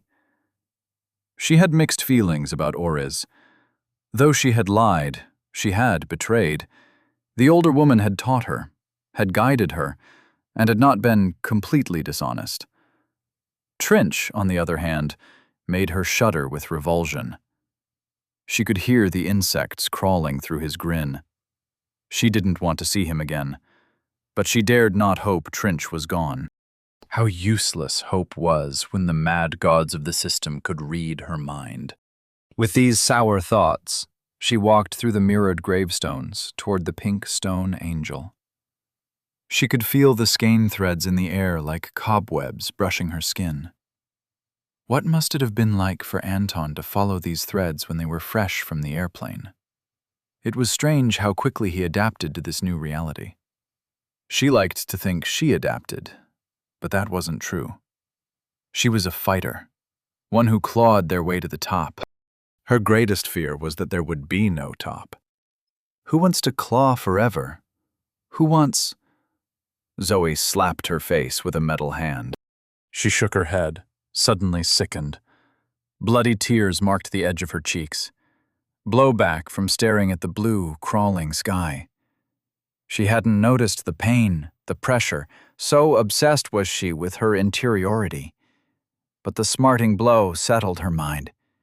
She growled, spat, grinned, and clenched her fist. Sound had boosted her insight just a little, but she could feel its impact in her mind.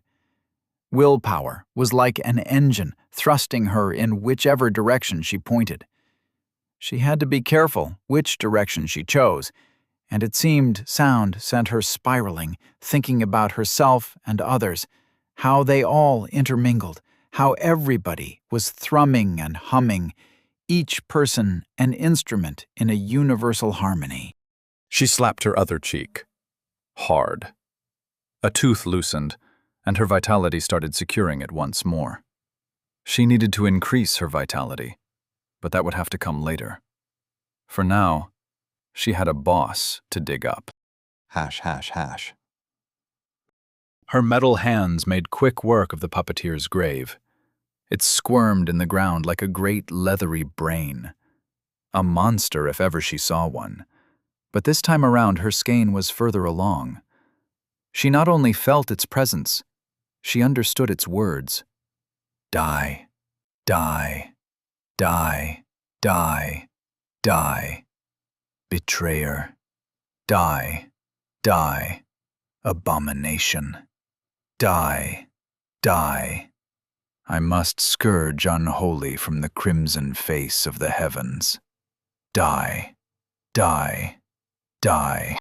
Skeletons ripped themselves up from the surrounding graves. Their mirror-sheened bones flashed in the blue sun. Baleful green fire burned in their eyes. They grabbed ancient rusted weapons, rusted scythes and crooked swords, maces, like the maces that clapped Cassie's skull and cursed her to undeath.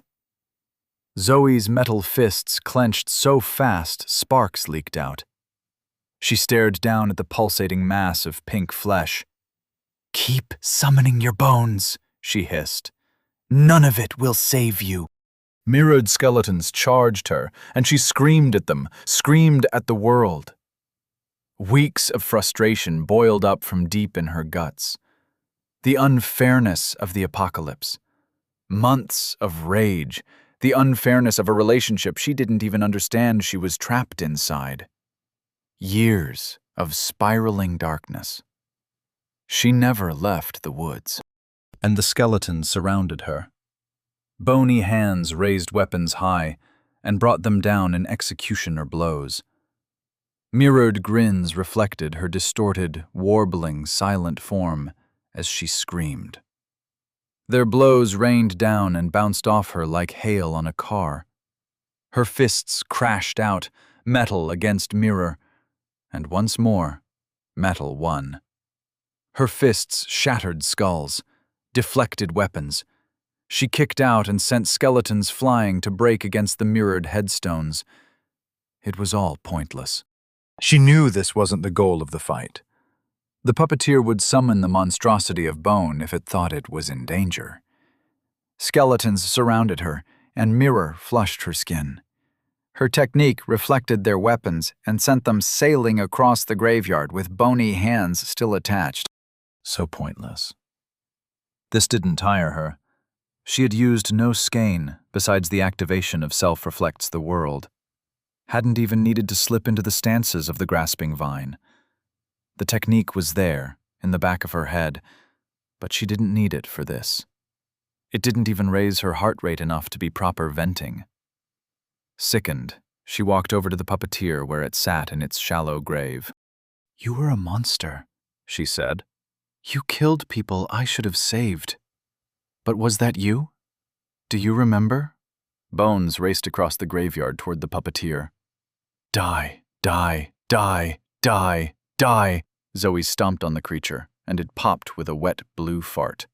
She stepped out of the grave, blue gunk up her leg, but with a flex of her technique, mirror coated her and the blood slid away.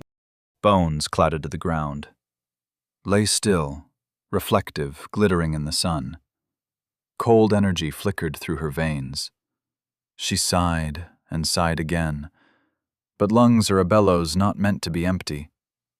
The rage, sadness, shame, and despair swirled around the hole in her heart. She wanted to crouch beside the grave and cry. She wanted to run.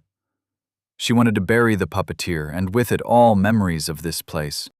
But instead she rose, and she walked over to the trees of lily pillies. The pink berries were as sour as she remembered.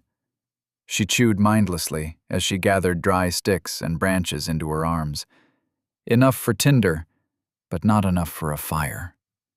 She approached the church. Metal fists broke planks. The dungeon thundered. But she knew the changes, the dooming groaning, was not for this room. She would learn the reason for those sounds, she knew. But for now, she would light a fire. The planks formed a pyramid. The tinder sat ready, and she snapped her metal fingers. Once, twice, and sparks flew out on the third strike. Smoke curled, and a flame grew. Heat billowed out, and she let it soak into her skin as she skewered chunks of the puppeteer. After the bounty of the green room, such a meal seemed grisly. In truth, she wasn't even that hungry.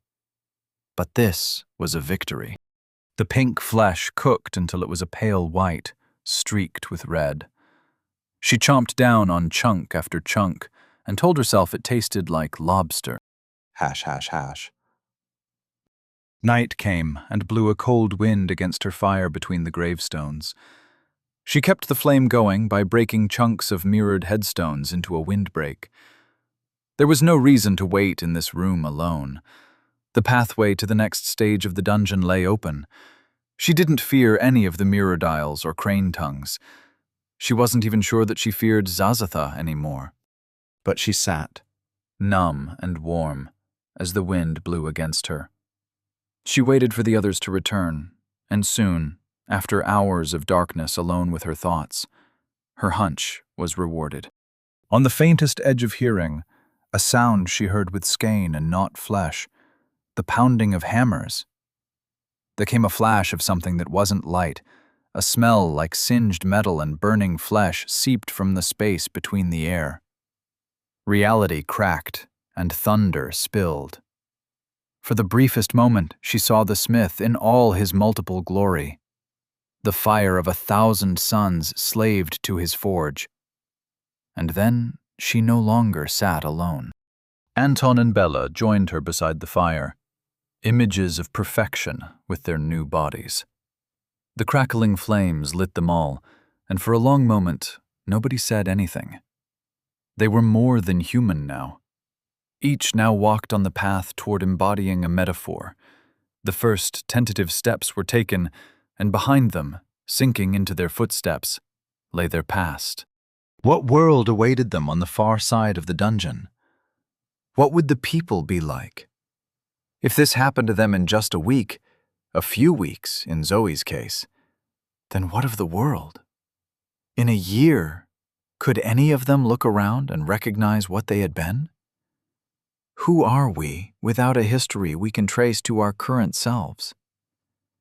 Her thoughts circled, and Zoe lifted a hand to slap her cheek and break the spiral. But Bella caught her wrist. The blonde woman was not stronger, but there was a heaviness in her grip. Her fingers dragged on Zoe's skin, a great weight like gravity, anchoring her in place, pulling her down. Hard to spiral when you cannot move. Zoe's hand relaxed, and Bella let it fall with a soft smile. Words unneeded. What could they say that they hadn't felt in each other's pulses for that brief, that endless moment? Anton picked up a skewer and stuck it into a piece of puppeteer. His movements floated like a dancer on wires. Silvery eyes floated off from his own and bobbed above the graveyard. "You know that saying about your old stomping ground?" he said to nobody as he cooked his meat. "No," Zoe said, feeling a grin rise. "What old saying?" Anton bit into his meat, breathed out steam, and spoke as he chewed. "This place seemed so much bigger back then." The dungeon lay ahead of them, and whatever mysterious changes it evoked. But for now, Zoe laughed with her friends. Chapter 66. New Paths to Follow. The fire crackled through the night as Zoe told the others about her journey through the dimension she called Purgatory. Some events came easy, others were hard and slow, her voice cracking like twigs in flame as she sought the right words for the troublesome emotions. The sound within her soothed her throat. It coaxed out sentences, phrases, and truths, and let her tease out the pain. Trench used her like a tool, but she still received her freedom. How is one supposed to feel about that? But at last, her story ended, and it was time for Bella and Anton to retell their day in the dungeon, without her. She shook her head as they described fighting the thin men. It was unsettling and difficult to think about how easily the system changed the flow of time. Was time running normally now? She thought so, but being with the others made it hard to care. The fire died as dawn lit the sky blue. None of them felt the chill as they had their first night in the dungeon. Light flashed across the mirrored graves, and they rose and left the glowing coals behind. Hash, hash, hash. The tunnel from the graveyard to the safe room was the same as before. Long shards of razor-edged mirror jutted from the throat of stone, but with Anton's scouting technique, none of them even came close to being scratched. "What body path did you choose?" Zoe asked as she ducked under a guillotine in the dark. Anton leaped onto the shard, balanced on his toes, and flipped away into the darkness. I don't want to say. Bella laughed as she slipped past, her form a patch of solid dark in the shadows. The ever-present sword nestled in a strap on her back. Don't want to share with your friends? Bella asked. Are we friends? Anton called back from where he led the way. I think of us more as work buddies. I don't know if I would even acknowledge you outside the dungeon. Cruel, said Zoe, as she followed the path of a bobbing silver eye. My ex-boyfriend ran away with one of my work friends. I hope you don't do the same. You never know, came Anton's reply. Bella snickered. My body path is the anchor in the deep. Her hand brushed the hilt of the rune blade. I don't want this sword to define me, but I know I can't throw away its power. Literally, because it's attached to my soul like a bee's stinger to its guts. Zoe nodded. The same thought had gone through her head ever since she incorporated the Mirabelle fragment. Shadow and water, Bella continued. The pressure of the deep dragging against the world-ending flames of this blade. My first real choices, in essence, opposed this sword. Initially, I wanted to destroy it, douse the flame. But now I think we can work together. Opposites working in harmony.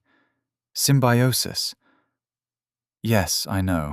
She directed her last words to the blade, but Zoe wasn't sure if Bella knew she spoke them aloud.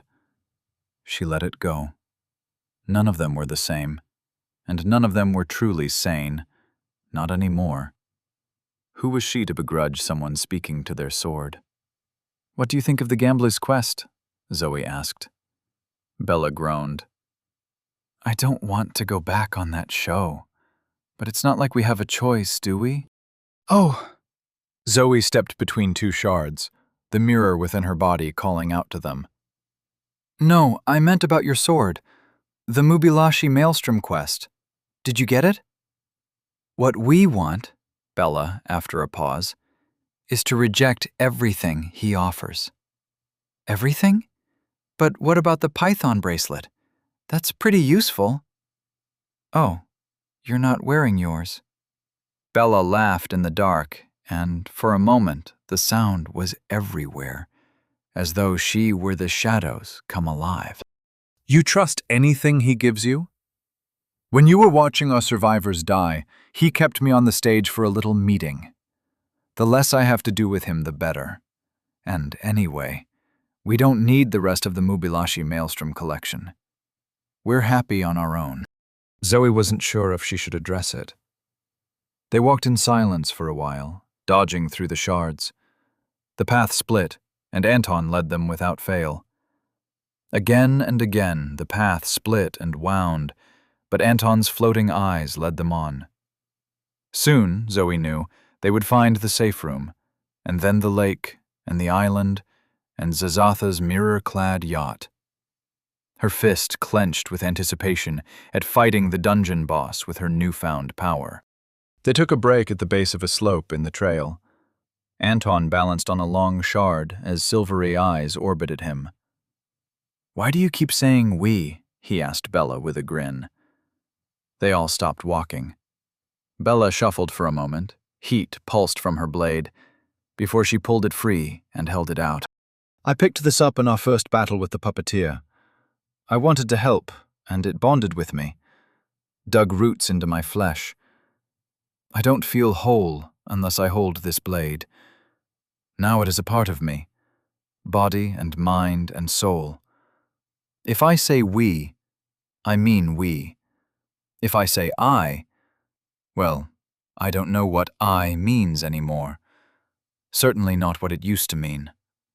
Heat flared like an open oven door. Do either of you have a problem with that? Mirror coated Zoe's skin as she activated Self-Reflects the World. She placed a hand on Bella's blade. The sword shuddered as Zoe's grip repelled it, but Bella kept it in place. I gained this technique by killing and consuming my clone. She was better than me, purer, and I think I still hear her in my heart. There's nothing wrong with you, We have no problem with you. We're a team. Whatever you decide to do with the quest or with your sword, that is your decision, and I'll support it. Zoe turned her gaze to Anton. Now's your chance to walk away for good. You want me to leave, boss? I don't. Well, as much as I hate this stuff, Anton placed his hand on top of Zoe's. It felt like a feather landing atop her knuckles, and strangely, her technique did not repel him. Should we shout teamwork on 3? Shut up, said Bella. Zoe rolled her eyes. Yeah, shut up, Anton. Go, teamwork! Anton lifted his hand high as he chuckled. But if we're talking about quests, what about the quest to get out of the dungeon? We found one fragment of the mirror bell, and I still have it on me. But what about the others? I'm not sure how the dungeon works anymore since it rearranged itself. Zoe nodded. The puppeteer didn't have a piece on him, but I also incorporated 2 pieces in purgatory. I should be done, but... She shared her quest, and they all examined the bad news. Dungeon objective. Assist Zoe Chambers in absorbing the remaining fragments. Bell fragments absorbed. 3/5. It knows I got 2 fragments, but they don't count. Zoe toyed with an idea she didn't want to speak aloud. Oriz explained to me that the fragments contain the power to the dungeon. They're like the keystones holding an arch together, or the batteries powering the whole pocket dimension. You think by bringing in more, you've made the dungeon more powerful? Anton asked. It's what I'm afraid of. Or, Bella said with a hopeful tone, by incorporating the fragments, you've weakened the dungeon. Maybe, once you've finished incorporating the pieces, the dungeon will collapse. They thought for a while, toying out different ideas while Anton's eyes glowed and floated along the tunnel. At last, he coughed. As much as we could stand here and theorize all day, I should let you know that we're close to the safe room, and someone's waiting for us there. Zoe started, and she felt Bella tense. The shadow-draped woman gripping her sword all the more tightly. What do you know? Zoe asked. If I send my eyes into the safe room, they're destroyed. I pulsed my skein, and whoever is in there is higher level than Bella and I. But that's all I can pick up. Pulsed your skein? It's like a radar ping, Bella answered. He does it to sound out enemies. Zoe frowned. That should have been something Oriz taught her. The image of her master crumbled a little more. But maybe Anton was just more curious about developing his skein. He seemed fascinated by the concept of insight. It could be a natural extension of his personality, just as she was with might. Do you think it's a person in there? She asked. Or a monster? I'm not sure. It isn't mindless like those mirror dials, but there's a density to the power that suggests multiple creatures inside each other, like the crane tongue. Higher level than me? Anton shook his head. If I had to guess, maybe level 15-ish? Zoe nodded. Depending on what attributes their opponent favored and how unbalanced the build was, they could have quite high abilities. Though it would come down to techniques as well. She rolled her shoulders as an itch built up inside her. The fight with the puppeteer was unsatisfying. The skeletons were nothing. She knew now that they weren't supposed to do anything. The first room of the dungeon was not a difficult place, but it would punish those drawn into a false sense of security. I haven't fought with you two in a while. It was yesterday for us. Thank you, Anton, but for me it was... weird. He smiled as she glared at him. What? He asked. We should discuss strategy. Our strategy has been Bella chopping anything that might get too close to me. Bella sighed. He's not wrong. I take the lead, and he backs me up with data and flanking. But with your abilities... She looked Zoe up and down, having no difficulty seeing in the dark. I think you should take the lead. Zoe nodded. I'll take the lead and absorb his attention with my mirror. Bella, back me up and flank with your sword. Anton, keep a lookout for any tricks. Sounds good, Bella said. Or, Anton raised a finger, or you befriend them and crush their heart from inside. Zoe sent a lazy backhand toward Anton, which he dodged effortlessly. Let's make that plan B, she said. Hash, hash, hash. As they advanced toward the tunnel, cautiously picking their way around shards of glass, the smell of ozone grew stronger. Zoe knew what to expect. The smell triggered memories of her last fight with Zazatha. She had once wielded that same power. For those glorious minutes, she had been the lightning. It irked her that she lost the charm of the monsoon fairy when she fell through dimensions, just as she lost Trinch's bone. Items of potent skein that could have helped her were now gone. All she had to rely on was herself and her allies. She smiled as the tunnel grew light. It was not so bad to have friends to rely on. They would have to develop actual strategies. Simply saying who led the way was not sufficient, but they hadn't actually fought together properly with their techniques and their bodies. Should they survive the coming encounter, they could work on new tactics. The thought sent a chill through her. She forced herself to calm her breathing. Having a plan didn't mean anything if you died. The tunnel opened into the familiar safe room. Trees of pale dungeon fruit lined the walls. The ground was soft sand over stone.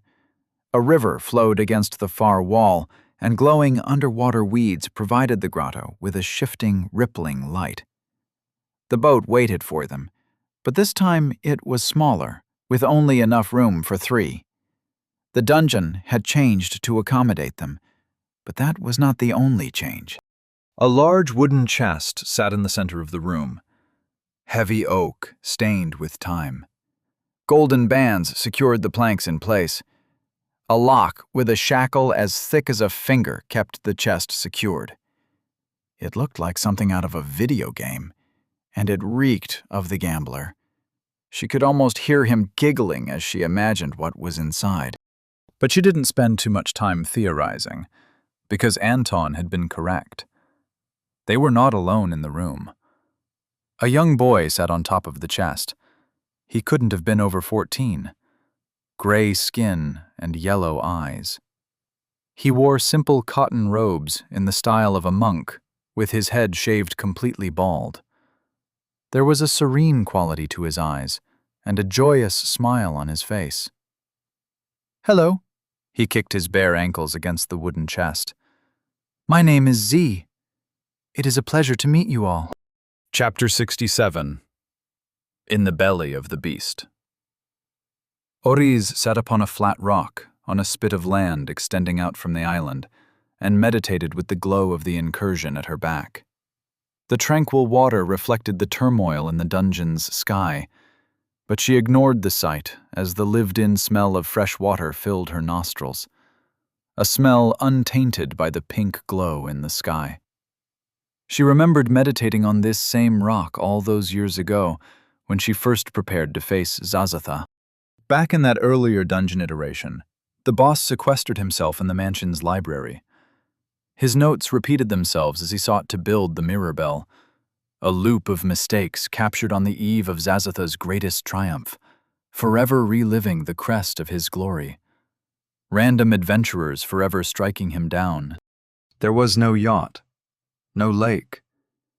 The town bustled with oblivious dungeon clones going about a facsimile of everyday life.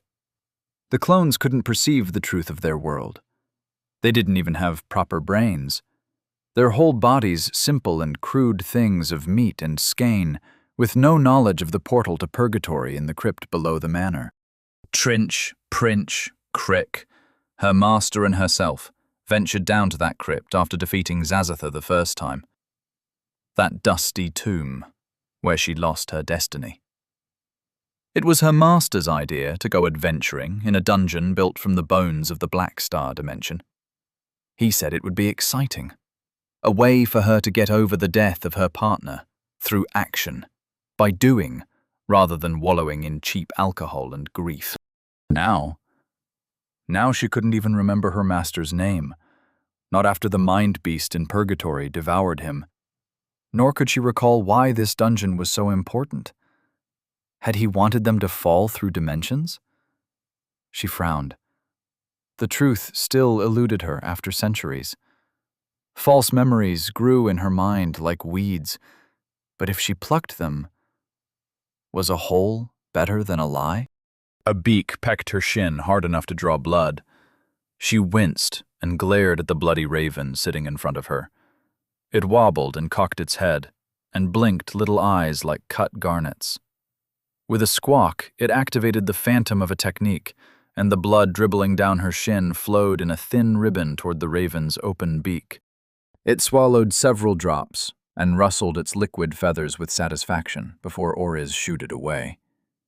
She placed a finger against her leg and stitched the wound closed with a shoot of grass essence. Her vitality would close it in minutes, but better not give the ravens any other opportunities. A murder of the bloody birds hopped along the beach, pecking amongst the rocks and pools, looking for anything with a pulse. Several sat in the trees along the beach, like red dripping fruit. Though their alert eyes watched Oriz, none of them showed any maliciousness. They followed through the incursion without trouble, but crossing between dimensions severed them from miserable Henry's will. The dungeon housed them, but had not yet incorporated them into itself. So they sat and acted like regular blood ravens. It felt wrong to mindlessly slay them. She closed her eyes and reached out with her skein. The birds in the trees, Trinch on the beach on the other side of the island, and further beyond, Zazatha on his boat.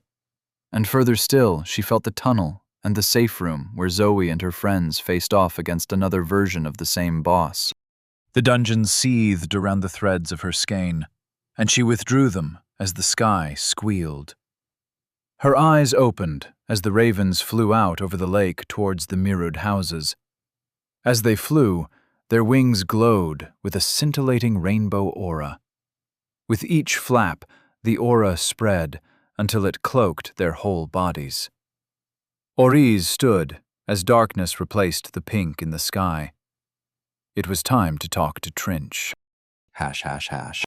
Trinch lounged up from his bed of chains as the incursion portal grew the final few feet to touch the dungeon's ceiling.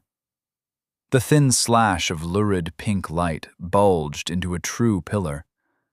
It stretched from the island shore, through the blue sky, to the layer of dungeon skin encapsulating them all. The dungeon quivered like a soft belly facing a knife. Trinch grinned as the portal penetrated the dungeon's flesh.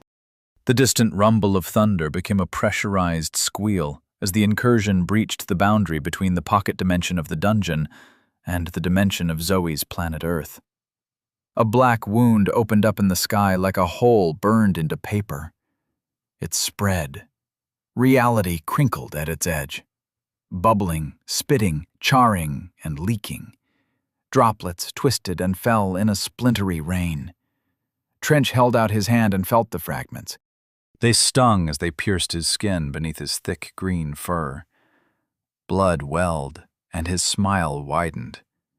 True holes in reality, all devouring, all consuming. Even the lice crawling between his teeth rubbed their antennae together with glee. He waved at Oriz as she approached him from further down the beach, her hands held behind her back and an expression of deep thought upon her face. "The way is open," Trinch said. "I see that." His chains dug into the dark and rocky sand. Thousands of them flexed as he pulled himself up from a reclining position and prepared to leap into the sky. This time his jump would set him free, but Oriz seemed upset about something. He glanced at her serious expression. Probably something to do with Zoe. He relaxed his chains. "You want to stay," he said. She gazed out at the lake. "Zoe got us here. I owe her that much." That was the reason he liked Oriz. She always cared about others. Not like Creek, and especially not like Princh. Whoever heard of a healer so spiteful? His chains quivered with eager agreement. They knew Princh was no fun. "You can't stay," He pointed at the portal above them. It's already closing. A coruscating aura rimmed the hole in the sky. Bright rainbow light chewed at the perfect darkness. The pink and blue streaked incursion no longer touched the rocky shore as the dungeon slurped up the pillar of energy like a length of garish fettuccine. Oriz shook her head. That's not the real problem. She waved her hand. Scintillating rainbow light trailed after her waggling fingers. We're soaked in the energies of the Black Star dimension. As it devours the incursion, it's going to devour us, incorporate us. How do you feel about becoming a fixture of this place for all eternity? You knew this would happen. It's obvious. What else did you expect from a Black Star dungeon? Trinch sighed. Then we have no time at all. Let's go. No, I'm staying. He looked her up and down. You think Zoe Chambers is worth this...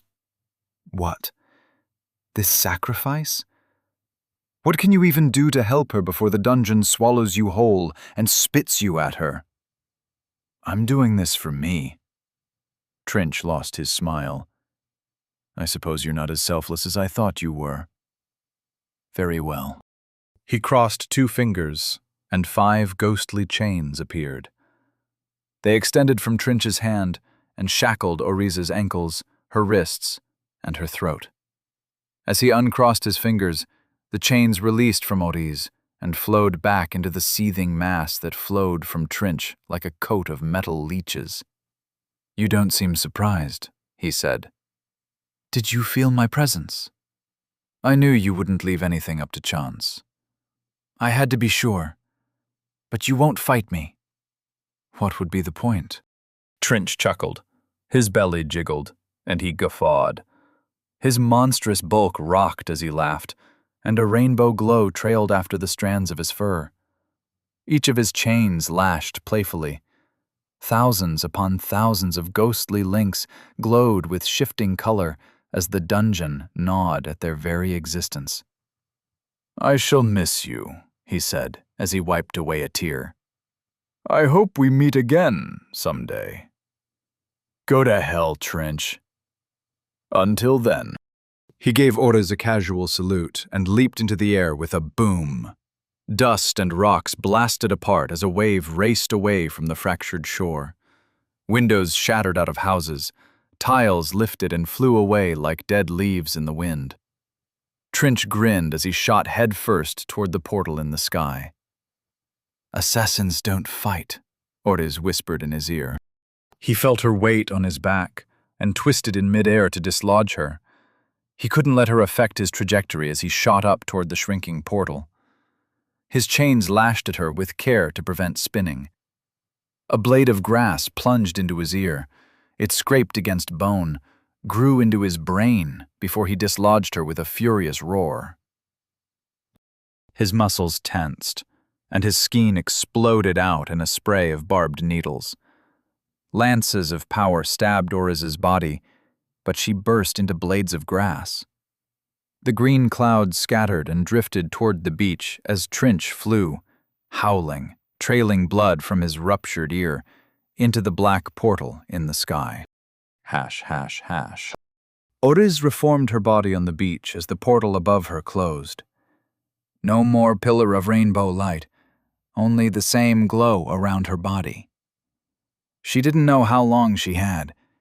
Maybe an hour, probably less.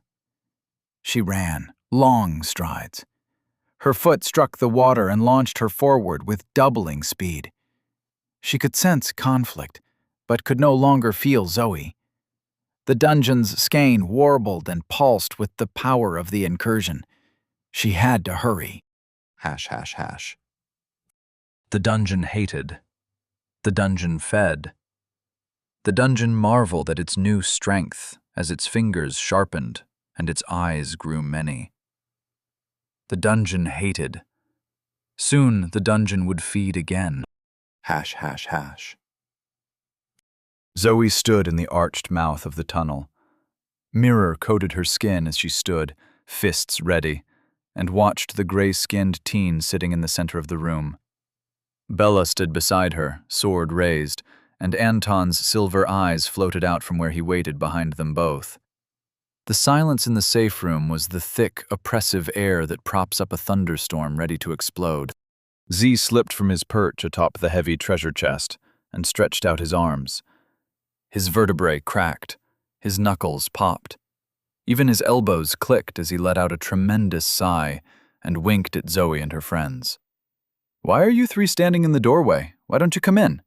Please, restore yourself." He pointed at the dark-leafed trees. "Why don't you eat some dungeon fruit?"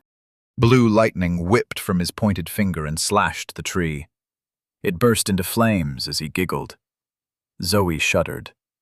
The laugh was eerily similar to that of the Black Star system. Maybe you can eat those? Oh! Z blasted another tree and danced with glee as it crackled and burned. "He feels like the Thin Men," Anton whispered. "Look at his shadow," Bella added. Z's shadow peeled away from him. It was long with the bright light of the flames and split into two. Each shadow danced differently. Their curled toes lifted and stomped with silent mirth as Z stared at Zoe with eyes like frozen butter. "I have a riddle for you." Zoe wasn't sure what to make of him. He felt more like an overexcited and annoying kid than an actual threat. She reminded herself this was a creation of the dungeon and not a real teenager, but decided to play along for now. This could be a challenge they could talk through. "What do I get if I answer the riddle correctly?" Z blinked in surprise. "Oh, you're interested. I haven't spoken with adventurers in a long time. This is fun. How about... Yes, I let you leave safe and sound." Zoe weighed up the potential threat of the level 15-ish boss.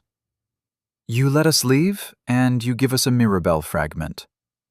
Anton raised an eyebrow, but said nothing. Z shook his head. "I don't have a fragment, but my brothers do. Won't it be nice to fight them with a full tank of skein instead of wasting it on me?" The fire spread between the trees, and the dungeon fruit blackened and burst. "Fine," Zoe said. "Tell me your riddle." "Thank you." Z cleared his throat and straightened his posture. A dungeon is a contained space, but is it defined by the container or by what it contains? Zoe weighed up the choice as the heat built against her cheeks. Strange to feel the heat through mirrored skin. People built and designed dungeons. They were buildings with a purpose, and so the container made sense as an answer. But so did the alternative.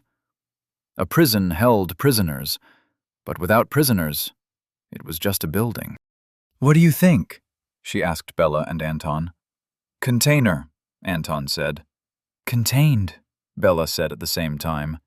"Yeah, right." Bella just rolled her eyes. The fire crackled as Zoe thought it over. Thick smoke billowed up from the trees and hid the stalactites on the ceiling. Thin bursts of blue electricity wormed through the blanketing cloud. Zoe knew Z, the dungeon, was building toward something. It wasn't even trying to be subtle. Would it hold up its end of the deal if she answered? She sighed. Probably not. "I choose the container," she said. Z smiled. Chapter 68. The Truth of Levels. The air in the safe room sweltered as fire devoured the dungeon fruit trees. Z's smile grew, childlike, taunting, but the voice from his lips sounded as ancient as a rusty hinge. "Do you know the problem with adventurers? They look at paths and choose between them, but cannot see the world those paths carve and divide.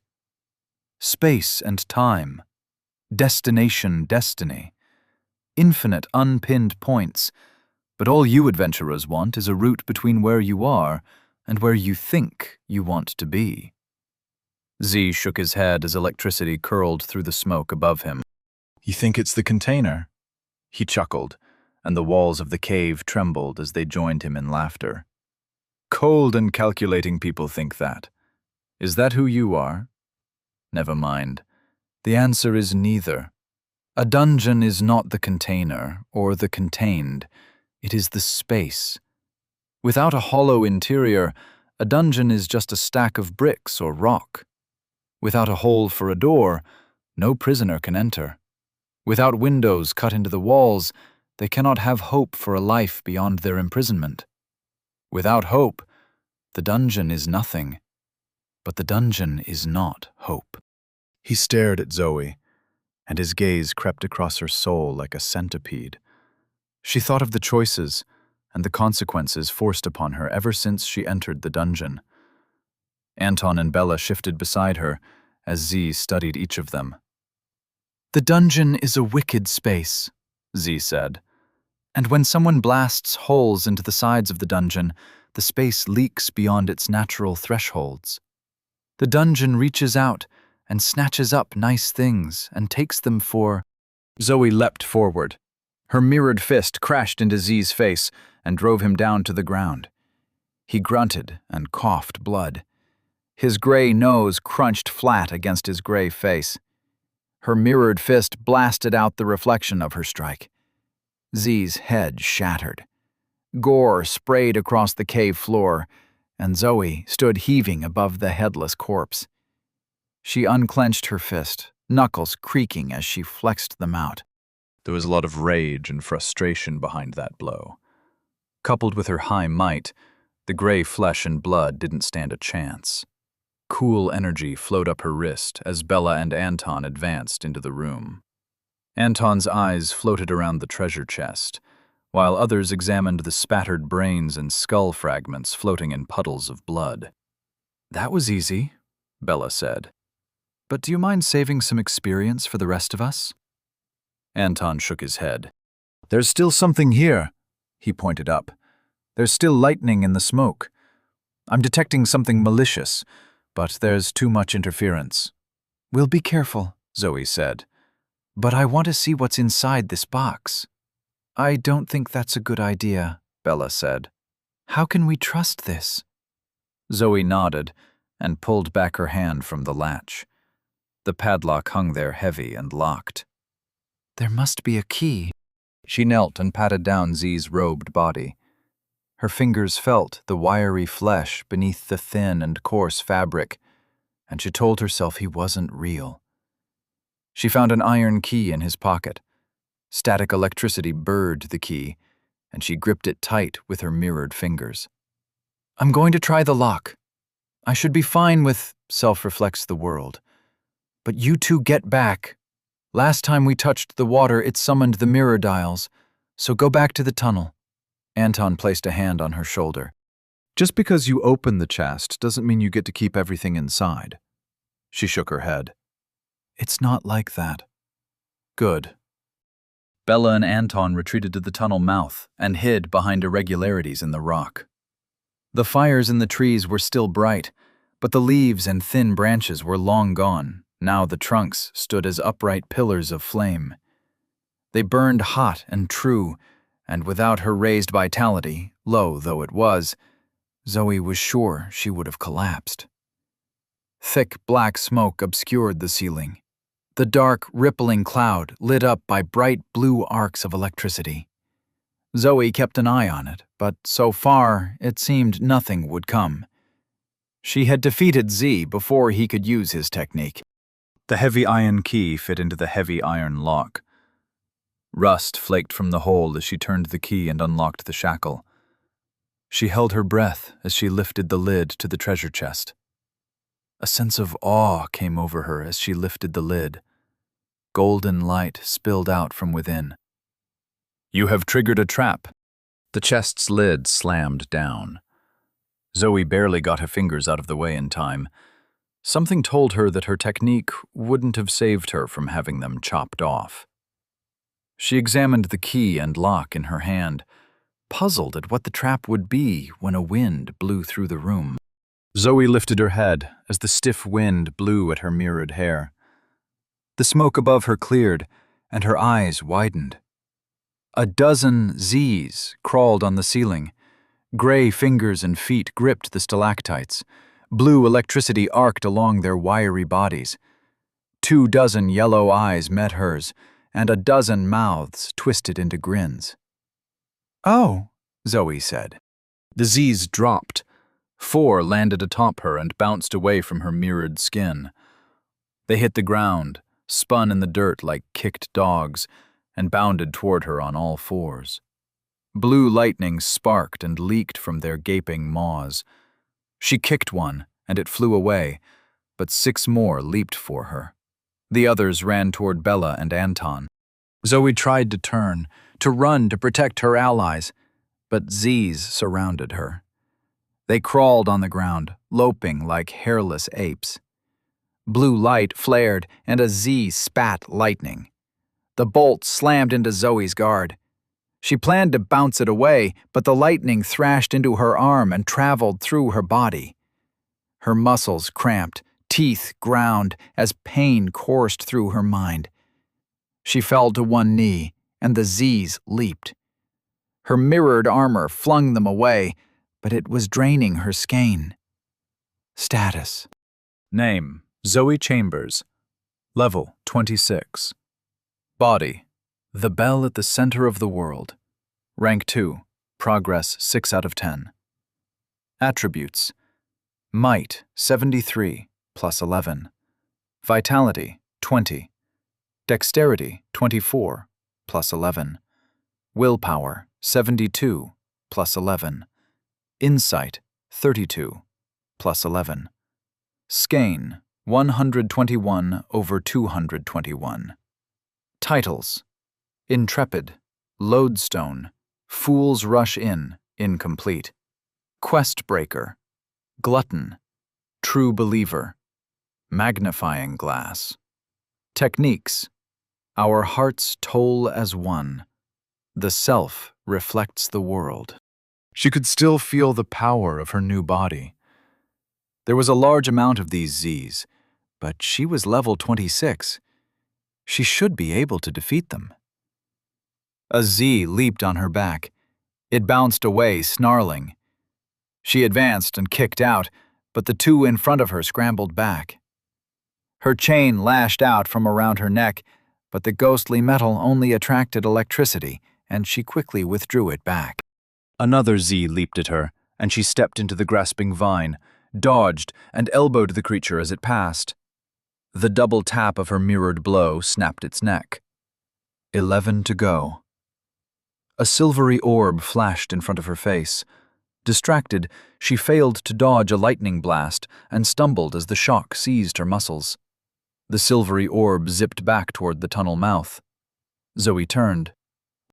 The Z's had her allies cornered. Bella swung her sword back against the cave wall, but the nimble Z's dodged her heated slashing.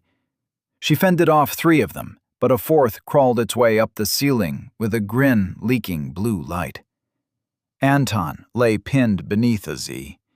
It had its fingers in his mouth, gagging him, preventing him from crying out for help. Zoe leaped toward them, but lightning slammed into her back. Blast after blast. She lost control of herself and slammed into the ground beside her allies. Mere feet away from them, she twitched and pushed at the ground with numb fists as Z's piled on top of Bella and Anton. Bella screamed as a Z slipped past her guard and clawed out her eye. Blood spat from the wound. In her moment of pain, the Z from the ceiling dropped. Another Z kicked Zoe over and straddled her chest. Its fists hammered her mirrored face and bounced away with equal force.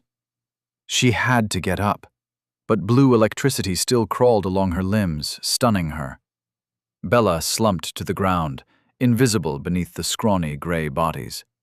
Anton lay behind her. The cold, brutal reality of the difference in their levels hit home. Zoe reached out to Bella with her chain as lightning coursed through her body. "No!" The dungeon squealed like a cat in a blender. Blood poured from Zoe's ears, but the sound filled her soul. A tearing, harsh, pressurized wail. The dungeon cried out with the agony of being reborn. Deep within Zoe's essence, the Mirabelle fragments screeched with an echo of their dungeon's pain. The Z's fell to the ground. They twisted, kicked, squirmed in the agony of their world. Blue lightning flailed and struck out at random. The burning trees stuttered, the flames leaping, shrinking, and shifting wildly, from orange to red to green to black. In the glow of somber, colorless fire, a silence crept after the painful shriek. No sound of lapping water, of crackling wood, of breathing, of bleeding. The silence of a sound-drained church. Zoe pushed herself to her feet. The Z's still lay on the ground. Her allies slumped against the cave wall, bleeding, dying, but still alive. She screamed and stomped down on the neck of the nearest Z. Her foot slushed flesh and severed bone. Dust flew up from the impact of her mirrored foot against the cave floor. She dismissed and conjured her metal body. She ached, but she wouldn't waste her skein on incapacitated enemies. With brutal, efficient movements, she moved between the Z's and shattered their skulls with well-placed fists. Blood swelled across the cave floor, and her fist grew numb with the cold death energy. She didn't stop until they were all dead. A dripping glove of gore stretched up past her elbow. She didn't care, and she crouched beside Bella. The blonde woman looked up at her weakly. Blood dribbled from her mouth. Her eye was a ragged hole where fingers had plunged inside. Her left leg was still, but her right trembled. She gritted her teeth in a smile. "You should have saved some from me." Zoe gripped her hand. "You'll get the next lot," she said. "I want to take a break anyway. Are you—" Bella appeared battered, bruised, and bleeding. But even now Zoe detected the movement of the runeblade's skein within her. Barbed stitches closed the wound in her eye. Ribs cracked, and Bella's chest undented. "I'm fine. Just wish I was—" She tapped below her eye as a groan stole her words. Zoe shook her head. "I've regrown an eye. You'll be fine. We'll all be fine." The Australian swore and squeezed hard on Zoe's hand as the runeblade repaired her body. Zoe pulled the metal away from her skin and held Bella. Human skin to human skin, no matter the energies that swirled beneath. Behind her, Anton coughed and spluttered. He rolled over, puked up a fingernail and a puddle of bile, and sat up. "That was terrible." He wiped at the blood leaking from his ears. "My hearing seems fine. What's this blood from, then? The idea of my hearing? Blood from the mind as a sound beyond sound penetrates my soul?" He wiped away more and looked over at Zoe. "Hey, boss, are you open to bottom-up evaluations?" Zoe squeezed Bella's hand and looked over at Anton. "What are you talking about?" Anton gestured at the 13 dead Z's and the carpet of blood flowing into the river. "This whole fighting is a team thing? I think there's some room for improvement." As Zoe's tired mind tried to think of something to say, the chest in the center of the room clicked. She winced and activated Self-Reflects the World. With weary steps, she rose to shield her allies. "Get back," she said. Her feet splashed in the blood, and the mirror repelled the gore. Wide circles of stone appeared around her footsteps and vanished as the flow returned when her feet moved on. She reached the chest as it slowly opened. A tinkling sound filled the room like a cheap, wind-up music box. The music stopped, and confetti burst out. Zoe flinched as shredded, multicolored paper flitted down to the bloody ground. "What's inside?" Anton called out. Zoe peered into the chest's golden glow. "Treasure," she said. "Can you be more specific?" But Zoe didn't answer.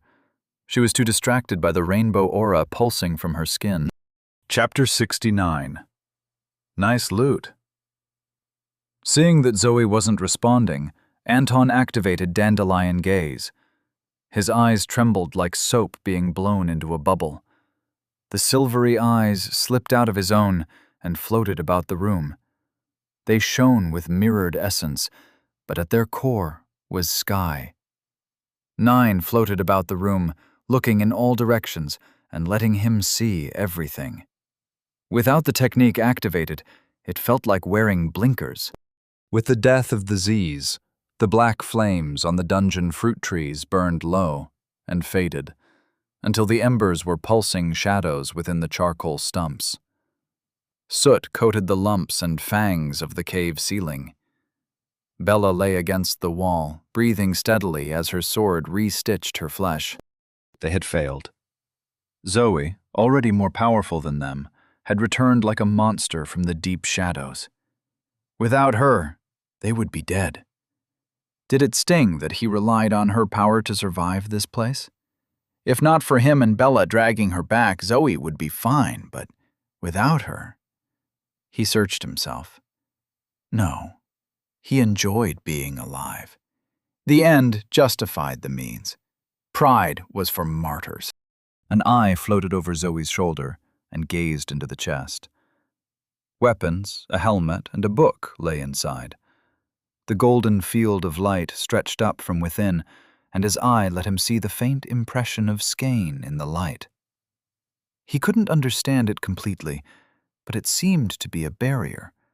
Permeable, but barbed. They could reach in, but it wouldn't be straightforward to reach out.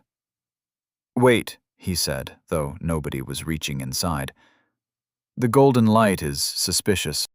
"Okay," Bella said from where she lay against the cave wall. He spared her a glance, but no sympathy. She would be up and about soon enough. Nobody was dead. Nobody was even hurt, given the reality of vitality. He could still taste the Z's fingers in his mouth. Would vitality remove the flavor from his memory? Or did insight brand it into his mind? He limped over to the glowing treasure chest in the center of the safe room. His footsteps splashed in the gore. The Z's floated, headless, twisted, in a sticky pool of blood that soaked his pants and his shoes as he walked up to where Zoe stood staring at her hand. Aura coated her skin like rainbow flames. His eyes darted around her, but an instinctive fear stopped them from getting too close. The flames spoke of true and horrible destruction. Touching them would not just pop his eyes, but steal a part of his soul and feed it to his enemies. "What are those flames?" he asked. Zoe waggled her fingers. "Flames?" "The aura. You're burning up. Is it a new ability? You seem to develop those every few hours." She gave him a typical Zoe glare. So much anger in there. "It was weeks for me," she said. "And I don't know what this is." "Does it hurt? Is your skein affected?" Zoe frowned and looked inwardly, the constipated expression someone wore when they examined their status. "I don't think so." He shrugged. "Then let's check out the loot." Zoe nodded absent-mindedly, but he kept one eye on her as he looked into the treasure chest. This was his chance to finally level the playing field. His reliance on Bella's sword and Zoe's power was ending. With weapons, armor, and tools, he could contribute more than a set of eyes and a pretty face. And what good even were his eyes if he couldn't see a boss lurking right above their heads? The skein had been there, thick and potent. He just didn't understand what he saw. The physical and the essence overlapped. But how could he know what he saw?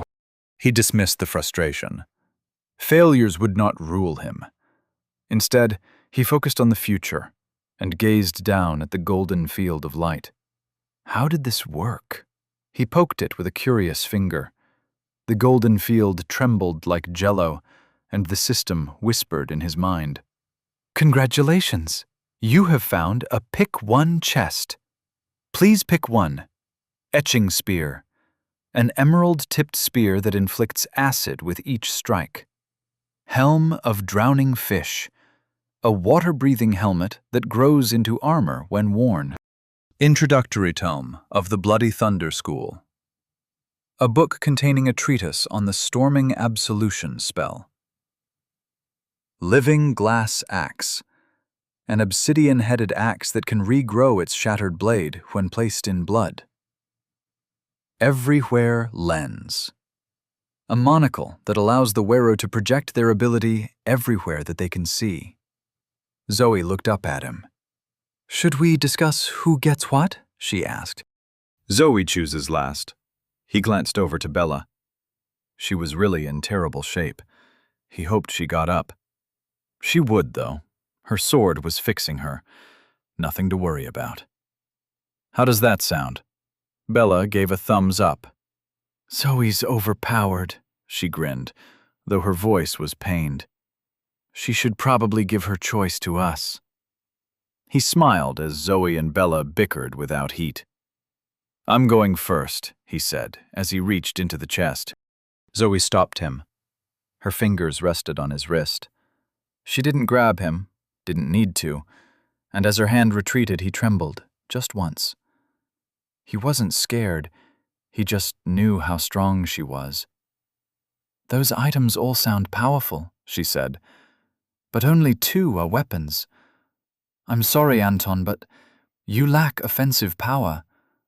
And Bella," she turned to face the recuperating Australian, "your sword is powerful, and it helps you recover, but you're too fragile." "You're comparing us to yourself," Anton said, "but you're twice our level. I need you to keep up." He scoffed, but she gave him a stare so intense he couldn't meet it with any of his 11 eyes. Instead, he looked inward. Status name: Anton Biggs. Level: 10. Body: the open flower. Rank 1, progress 0/10. Attributes: might, 9. Vitality, 7. Dexterity, 20. Willpower, 11. Insight, 47.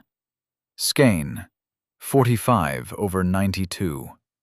Titles: Intrepid, Tailwind, Fools Rush In, incomplete, Magnifying Glass.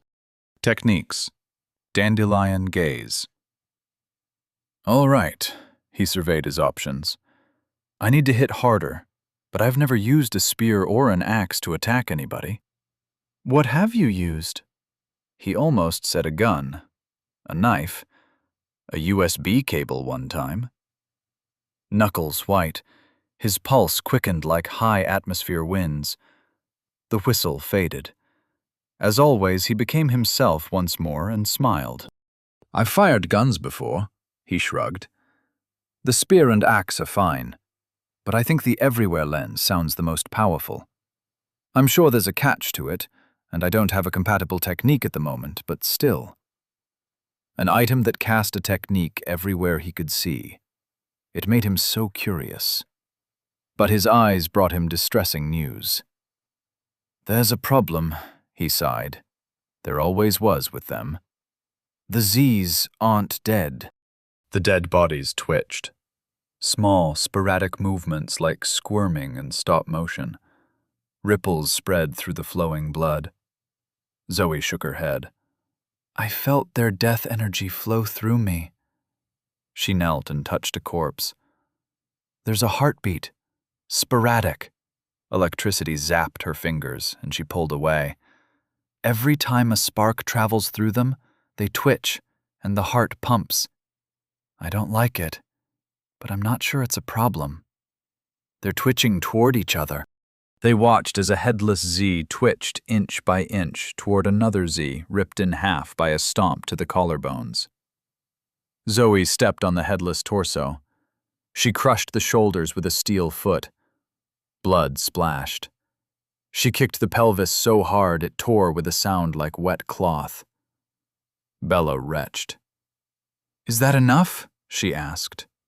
The body parts, torn, destroyed, continued twitching. Zoe looked at Anton. "Make your choice." His eyes floated over the corpses as he surveyed the open chest. He turned to Zoe. "I want to ask a favor." He felt his heart in his throat.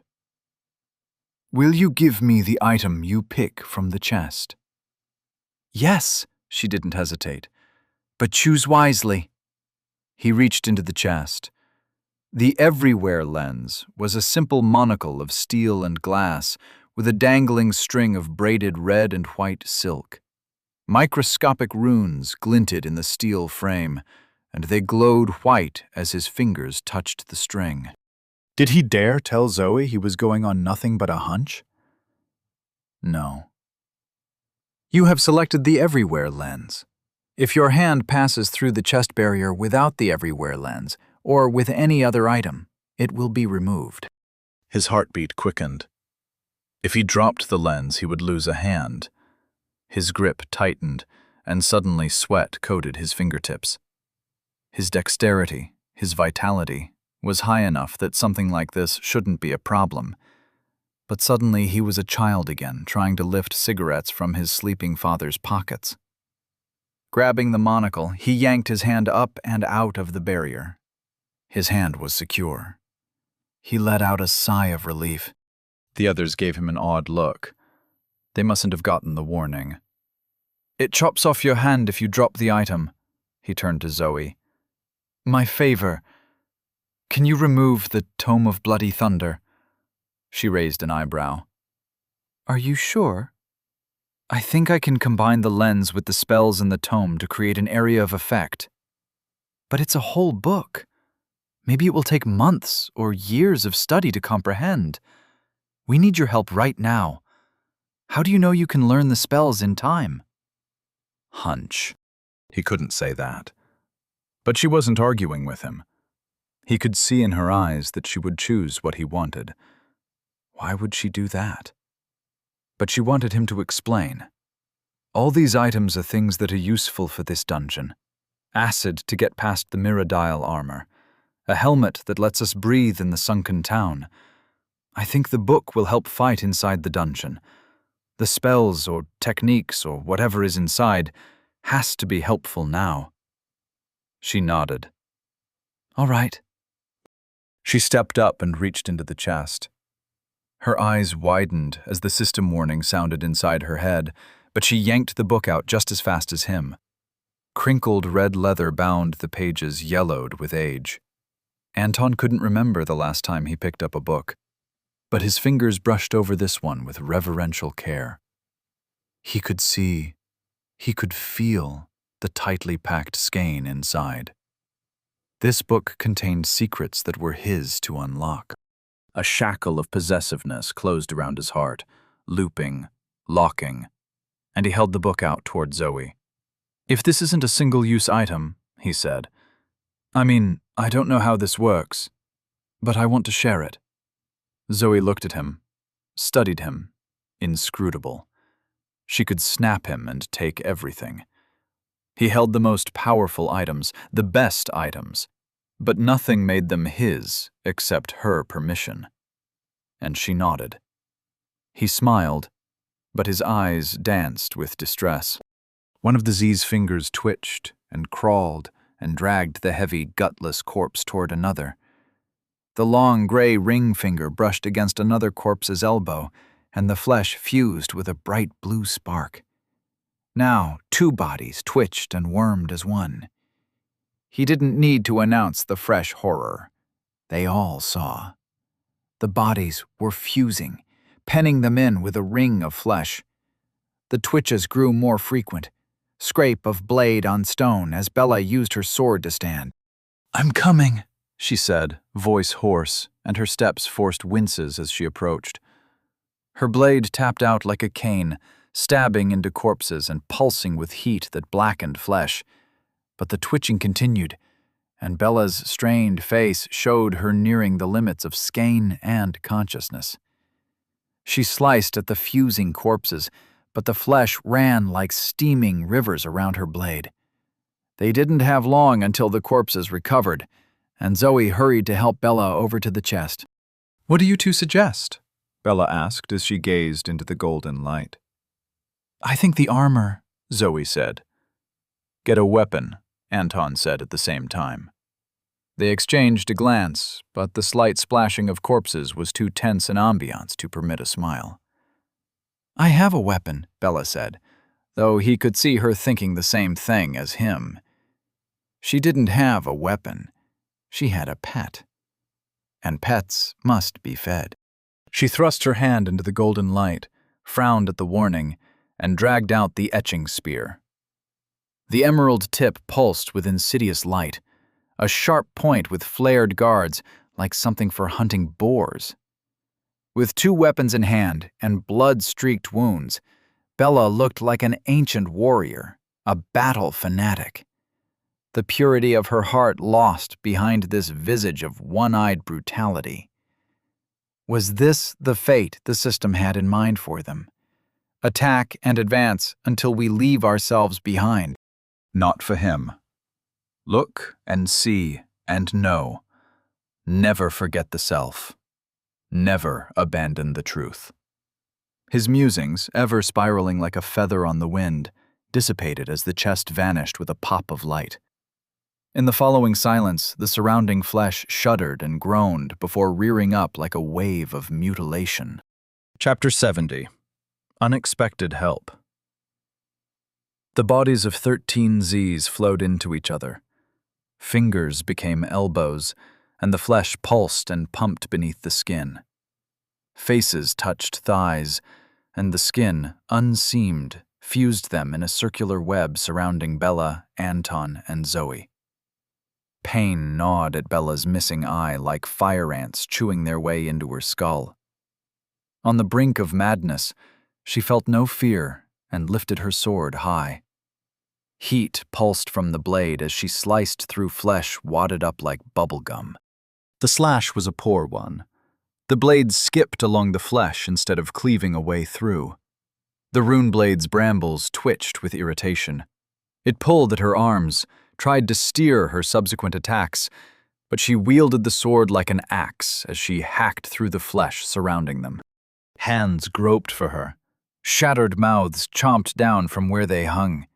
Spittle and blood leaked. Everything was wet and trying to kill her, but she would not give up. Bella carved a wound as the flesh dripped and suckered. Zoe gripped the edges of the wound and tore with her monstrous strength. Bones snapped, muscles peeled. Mirror flushed her skin as the rainbow aura coursed and the pressure of her grip reflected into the meat. Chunks exploded out. A fine spray doused their faces as Zoe pulled them free. But the flesh bubbled and screeched from sloppy jaws. It split and peeled around, flopping onto them like a blanket of grasping blubber. Darkness crashed down on them. Zoe held the flesh aloft like a collapsed tent, but she was driven down to her knees, her mirrored form cancelled. In the hot and humid dark, her voice was small. "I'm almost out of skein." Bella thrust up with her blade and carved. Heat billowed.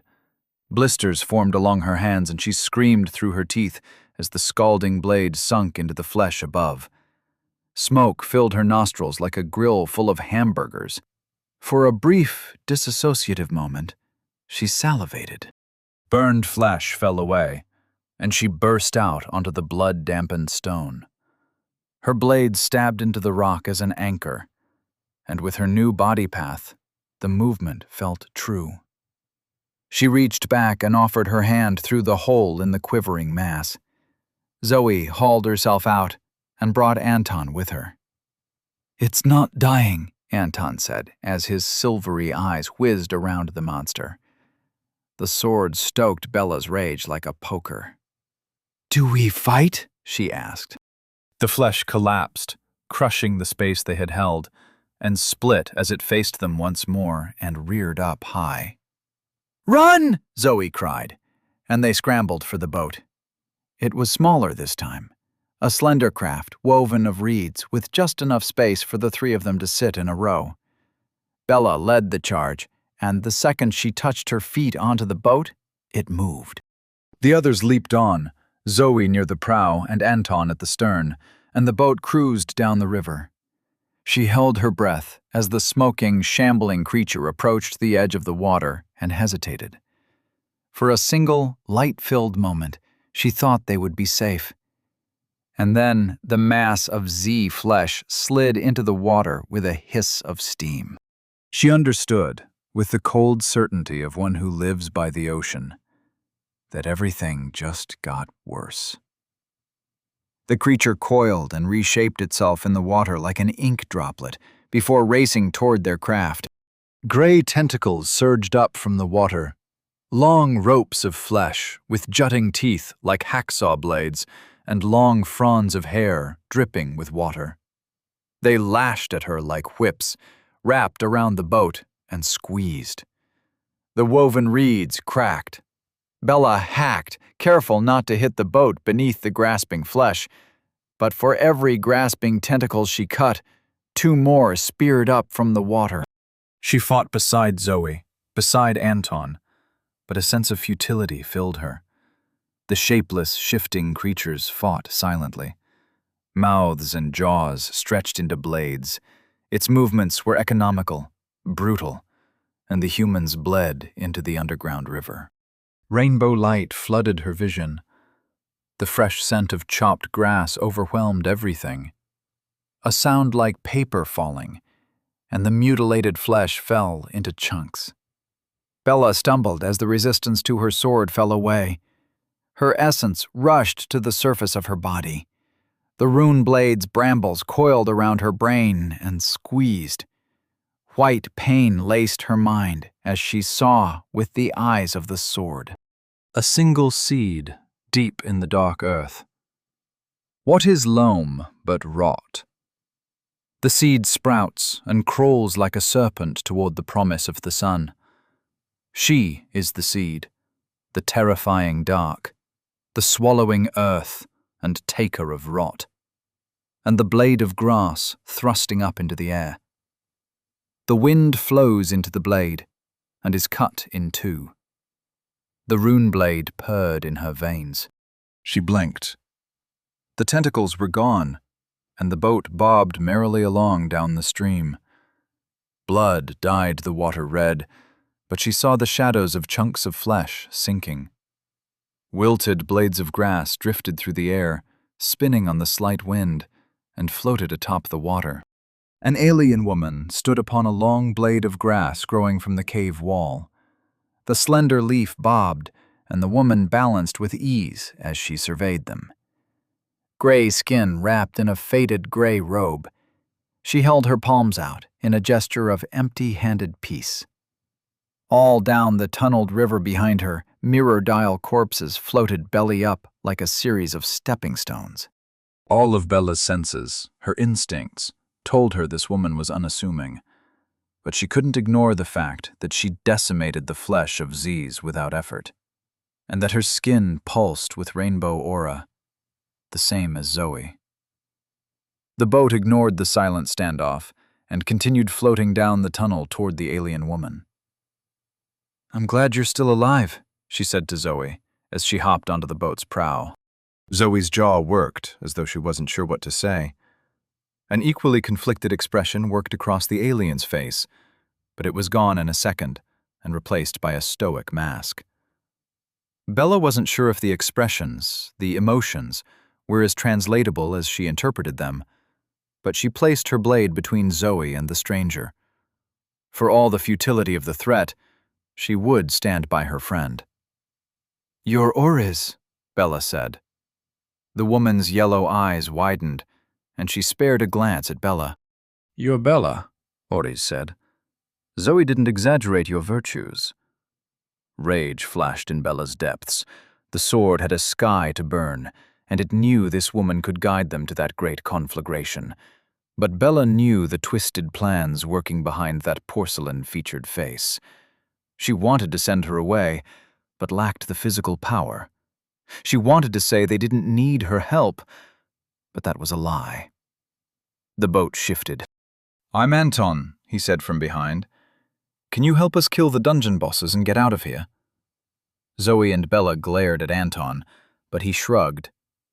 Pride is for martyrs. Zoe opened her mouth, a scolding on her scarred lips, but she screamed as her face melted. Hash, hash, hash. Rainbow invaded Zoe's mind.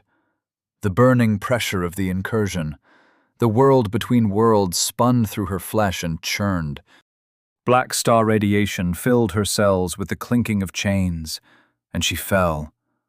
Water splashed to the sound of tittering, and she reached with skinless muscles of steel, mirror, sound, for someone to grab her. But there was never anyone to grab her, and she closed her eyes as the dungeon bit down upon her soul with white-hot fangs of dimensional anguish. She fell, sank, and someone pulled her out of the water. She opened her eyes, gasping, coughing, as air and bloody water mixed dirty in her lungs, retching. Bella hauled her up, and Anton helped. Her steel body dragged them down, and their might was low. She was a weight dragging on them. Was this another punishment for something she did on instinct? How many times did the system need to tell her she was a monster before she took the hint and ended it? Grass looped around her body and hauled her onto the boat. She lay on her back, not breathing, all rainbow as it burned through her flesh. "What's happening to her?" Bella sounded so far away. Silvery eyes floated over her. They gazed into her body, into her essence, easier now that her skin dripped through the woven reeds. Her muscles jiggled under the non-heat of the rainbow aura, and soon they too would flow away. The release would not be sweet, but it was coming. The dungeon is eating the black star energy in her body. Oris's gray skin seeped the same rainbow light. She doesn't have long before the process kills her. "We need to help her." Anguish passed across Bella's face. "Can we give her our essence?" Oris's eyes widened with surprise, and a soft sound like laughter came from her lips. "You truly are new to the system that you would so readily give up your essence. But no, you cannot do that." She drew a deep breath as Bella protested. "Zoe, black star radiation corrupted certain parts of your soul. As the dungeon consumes the radiation, it burns your flesh. You are not strong enough to resist this process." She winced with pain as her aura flared. "But you can excise the corrupted parts of your soul. Zoe, you need to perform surgery on yourself." "She can't move," Anton said as his eyes floated through Zoe's translucent flesh. "She's barely even here anymore. How can she—" "Shut up," Oris snapped. "There's no time. Zoe, close your eyes and silence your mind. Focus inward. Remember your fights with the worm. Remember the stillness of the desert as it waits for the afternoon wind. Go inward. Willpower is strength, and dexterity is skill. Might is the anvil upon which the world rests, vitality the wind in the bellows, and insight the light of the fire. Forge yourself anew." Zoe focused on Oris's words, but it was as though they were in an unknown language. Pain beyond anything she experienced. She was a pool of alcohol being burned, a puddle in the sun. Dying. Losing herself moment by moment. Each cell screamed before being silenced by rainbow fire. "We can help," Oris said, far away, warbling words, and grabbed Bella's hand and then Anton's. "They are called body paths," she whispered. "But the system's greatest lie is that we walk them alone. Take her hand." Bella took Zoe's hand.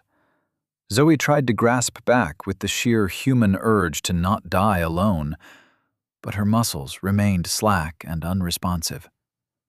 Despair overtook the pain like the earth's shadow racing after the sunset.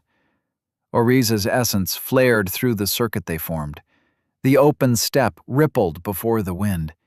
Endless grass, eternal growth, infinite blades raised toward heaven.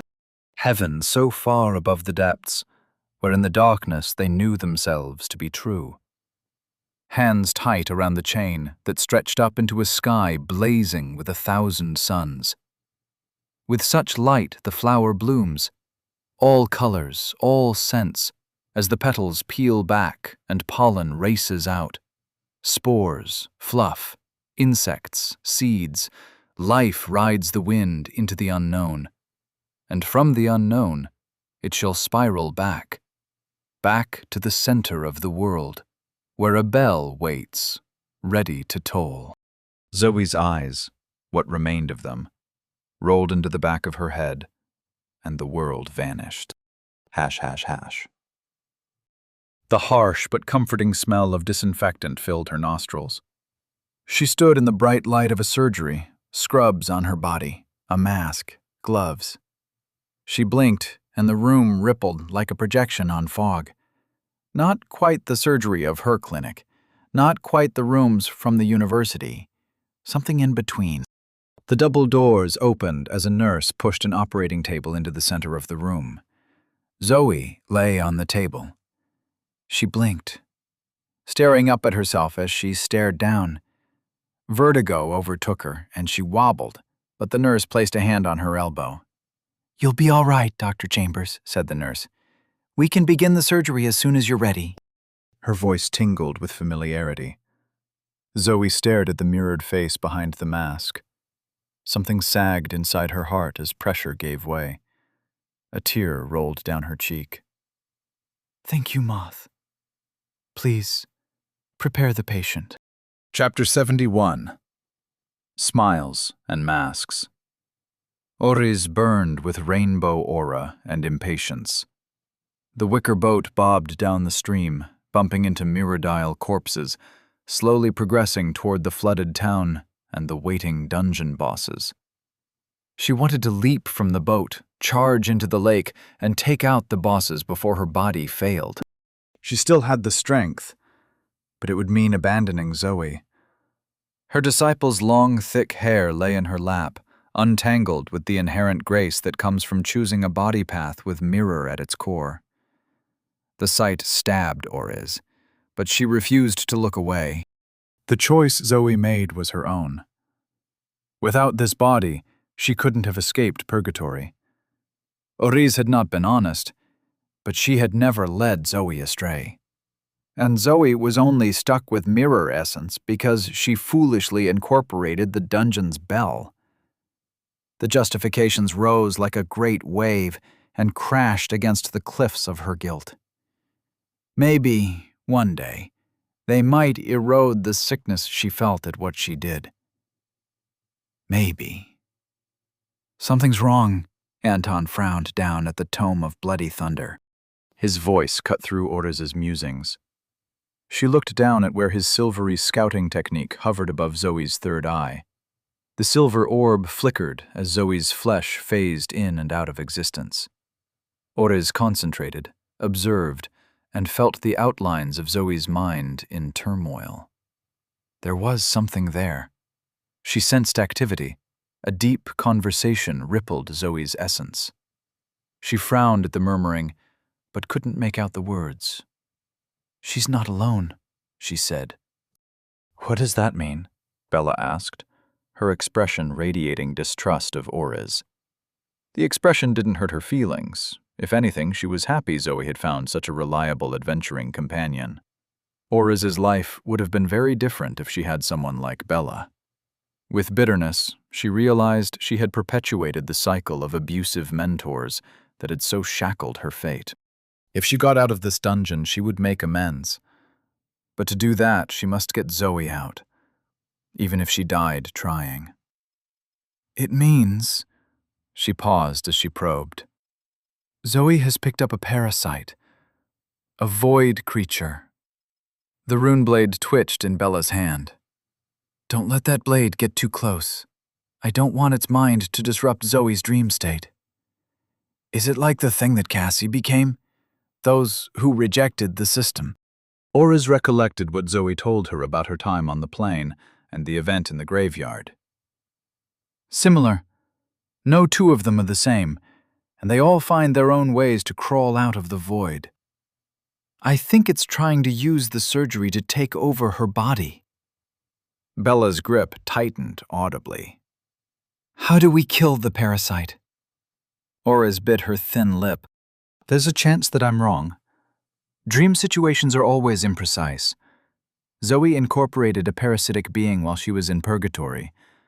I don't want to make the wrong conclusion. This could be a natural effect of having Moth inside her. For now, we need to trust Zoe. If I try to interrupt, there's no way I can be as precise as her. You mean you could do the surgery? She doesn't need to do it? But I can't feel her soul as well as she can. If I miss a spot of Black Star energy, even just a speck, it will kill her. You're burning up with Rainbow, but you're not doing surgery, Anton said as he flipped a page in the book. What gives? Auris gritted her teeth. I'm completely irradiated, she said. There's nothing for me to cut out. Why don't you scout ahead? Anton glanced up and made eye contact with Bella. An expression passed between them, and Anton stood with a graceful movement as he snapped the book shut. I'll be back. He leaped from the boat, giving it a subtle bob, and landed on the belly of a mirror dial. From corpse to corpse, he hopped down the throat of the tunnel, with his silvery eyes floating before him like tracking hounds, until he vanished around a curve in the rock. Bella eyed Auris. Don't try anything. Auris suppressed a snort. She admired Bella's pluck, even if there was nothing she could do to stop her. But that sword would become monstrous given the opportunity. Was it safer to take this woman out now? Better for Zoe's future not to have someone rooted to an engine of apocalypse? She smiled. I won't try anything. Hash, hash, hash. Questions plagued Zoe as she went through the motions of checking the patient's, her, vitals. What was this place? Was she inside her mind, or was it somewhere like the Smith's forge? Tables, lights, walls, and even the floor billowed whenever she gazed in their direction. She moved through a room of thought, of projection. Only 3 things were real: her, the body on the table, and Moth in nurse scrubs. It was strange to see Moth without her mirrored skin. As long as Zoe saw her in the real world, though who said this wasn't the real world, Moth's skin reflected the world. Now that technique was a part of Zoe. She wanted to ask, the question resting on the edge of her tongue, but she also wanted to keep the companionable silence. For if she asked Moth that dread question, she might get an answer. But Moth interrupted her indecision with a hand upon her arm. Her eyes crinkled with a smile behind her surgical mask. You have a question for me? Zoe looked at Moth across the operating table, where her mute body lay. She looked into eyes that were her eyes, but unburdened by a life of struggle. How can one gaze so easily through eyes unclouded? Zoe wanted to know. And so, despite her fear, she asked, Is it really you? Moth nodded. It's me. You're not just a projection. Not just something conjured by my mind, so this all makes sense. But then, no matter what you said, that wouldn't matter. Moth laughed soft and sweet as she took Zoe's hands in hers. It is me. Really me. I've been watching, and I know how you've struggled. I'm here to help. As simple as that. They squeezed each other's hands, and Zoe felt a pulse echoing hers through the grip. She tried not to think about a cold stone room in a tower in the middle of a swamp, in another world, where she did something ugly and unspeakable and... Moth brushed Zoe's tear away with a finger. Don't cry for me, Zoe. There was a choice, and were it to be placed before me, I could not have chosen differently. Zoe looked away as a tear fell and landed on the body on the operating table. She felt it land upon the exposed flesh of her stomach. burning hot with shame and grief and the friction of reality's hardship. I'm sorry. I know. I'm here to tell you it's all right. There's a way forward. Zoe looked around at the room of misty dreams.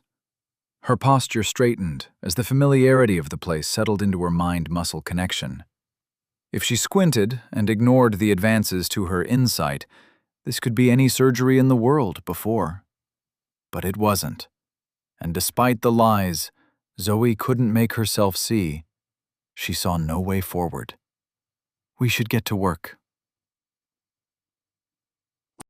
As Zoe turned to examine the surgical tools laid out, the crinkles around Moth's eyes faded. Her smile twitched behind her mask. She chewed, swallowing the worms that crept crawling up her throat. The bitter taste filled her mouth, but it didn't change the sweetness of Moth's voice. The creature inside Moth twitched and flexed the fibrous strings extended throughout Moth's astral form. So unfair that its sister, its brother, were born straight into the bodies of mortals. But finding Moth tethered to Zoe had been a unique stroke of fortune. With this face, with this voice, the creature could easily trick its way into Zoe. It was glad of the mask conjured by Zoe's subconscious. Without the covering, it could never have hidden its gleeful smile. Tricking brains was so much fun. They were so stupid. But this dreamlike world was only half real. No matter the pain, the mind never bled. But soon, so soon, the creature could ignore the bitter worms in its mouth. Soon, it would know the true flesh. Everything was going to plan. Hash. In the bright light of the surgery, Zoe moved and directed Moth, with the instinct that comes from a waking dream. Their hands slid over the body on the table. Another Zoe, silent, staring up with pleading eyes. A translucent mask slithered out of the fog and attached itself to the patient's mouth with an organic intimacy that sent a deeply uncomfortable tremor through Zoe's body. The opaque, ribbed hose led off into the vaporous surroundings, a vague tank attached to the wall by vague clamps, as a dream of anesthesia pumped in from the depths of Zoe's mind. Those desperate, pained eyes became glassy and doll-like. Lifeless. Zoe closed the lids as she examined the flesh as though it were any other. There was a new sense as she saw the essence running through the body. Metal ran through the muscles. Mirror pooled beneath the skin. Sound bounced, scattered, echoing through the hollow space that was not hollow. She still didn't know what to do with the sound essence dictated by her body path. "How do I find the spots affected by black star radiation?" Zoe asked. Moth smiled behind her mask. "You must look for aberrations in the flesh. This body is ours. What shouldn't be there?" Zoe nodded and turned her eyes and hands toward the body on the table. So strange, surreal, to run her hands up and down, probing, examining her body from such an outside perspective. The dark brown skin was soft, the muscles prominent, lips scarred with intimidating white lines. Even in her mind, those scars remained. She took a stethoscope and placed it against the chest, listening to the steady thump. Was this a real heart beating? Or was it a projection of her mind? A projection of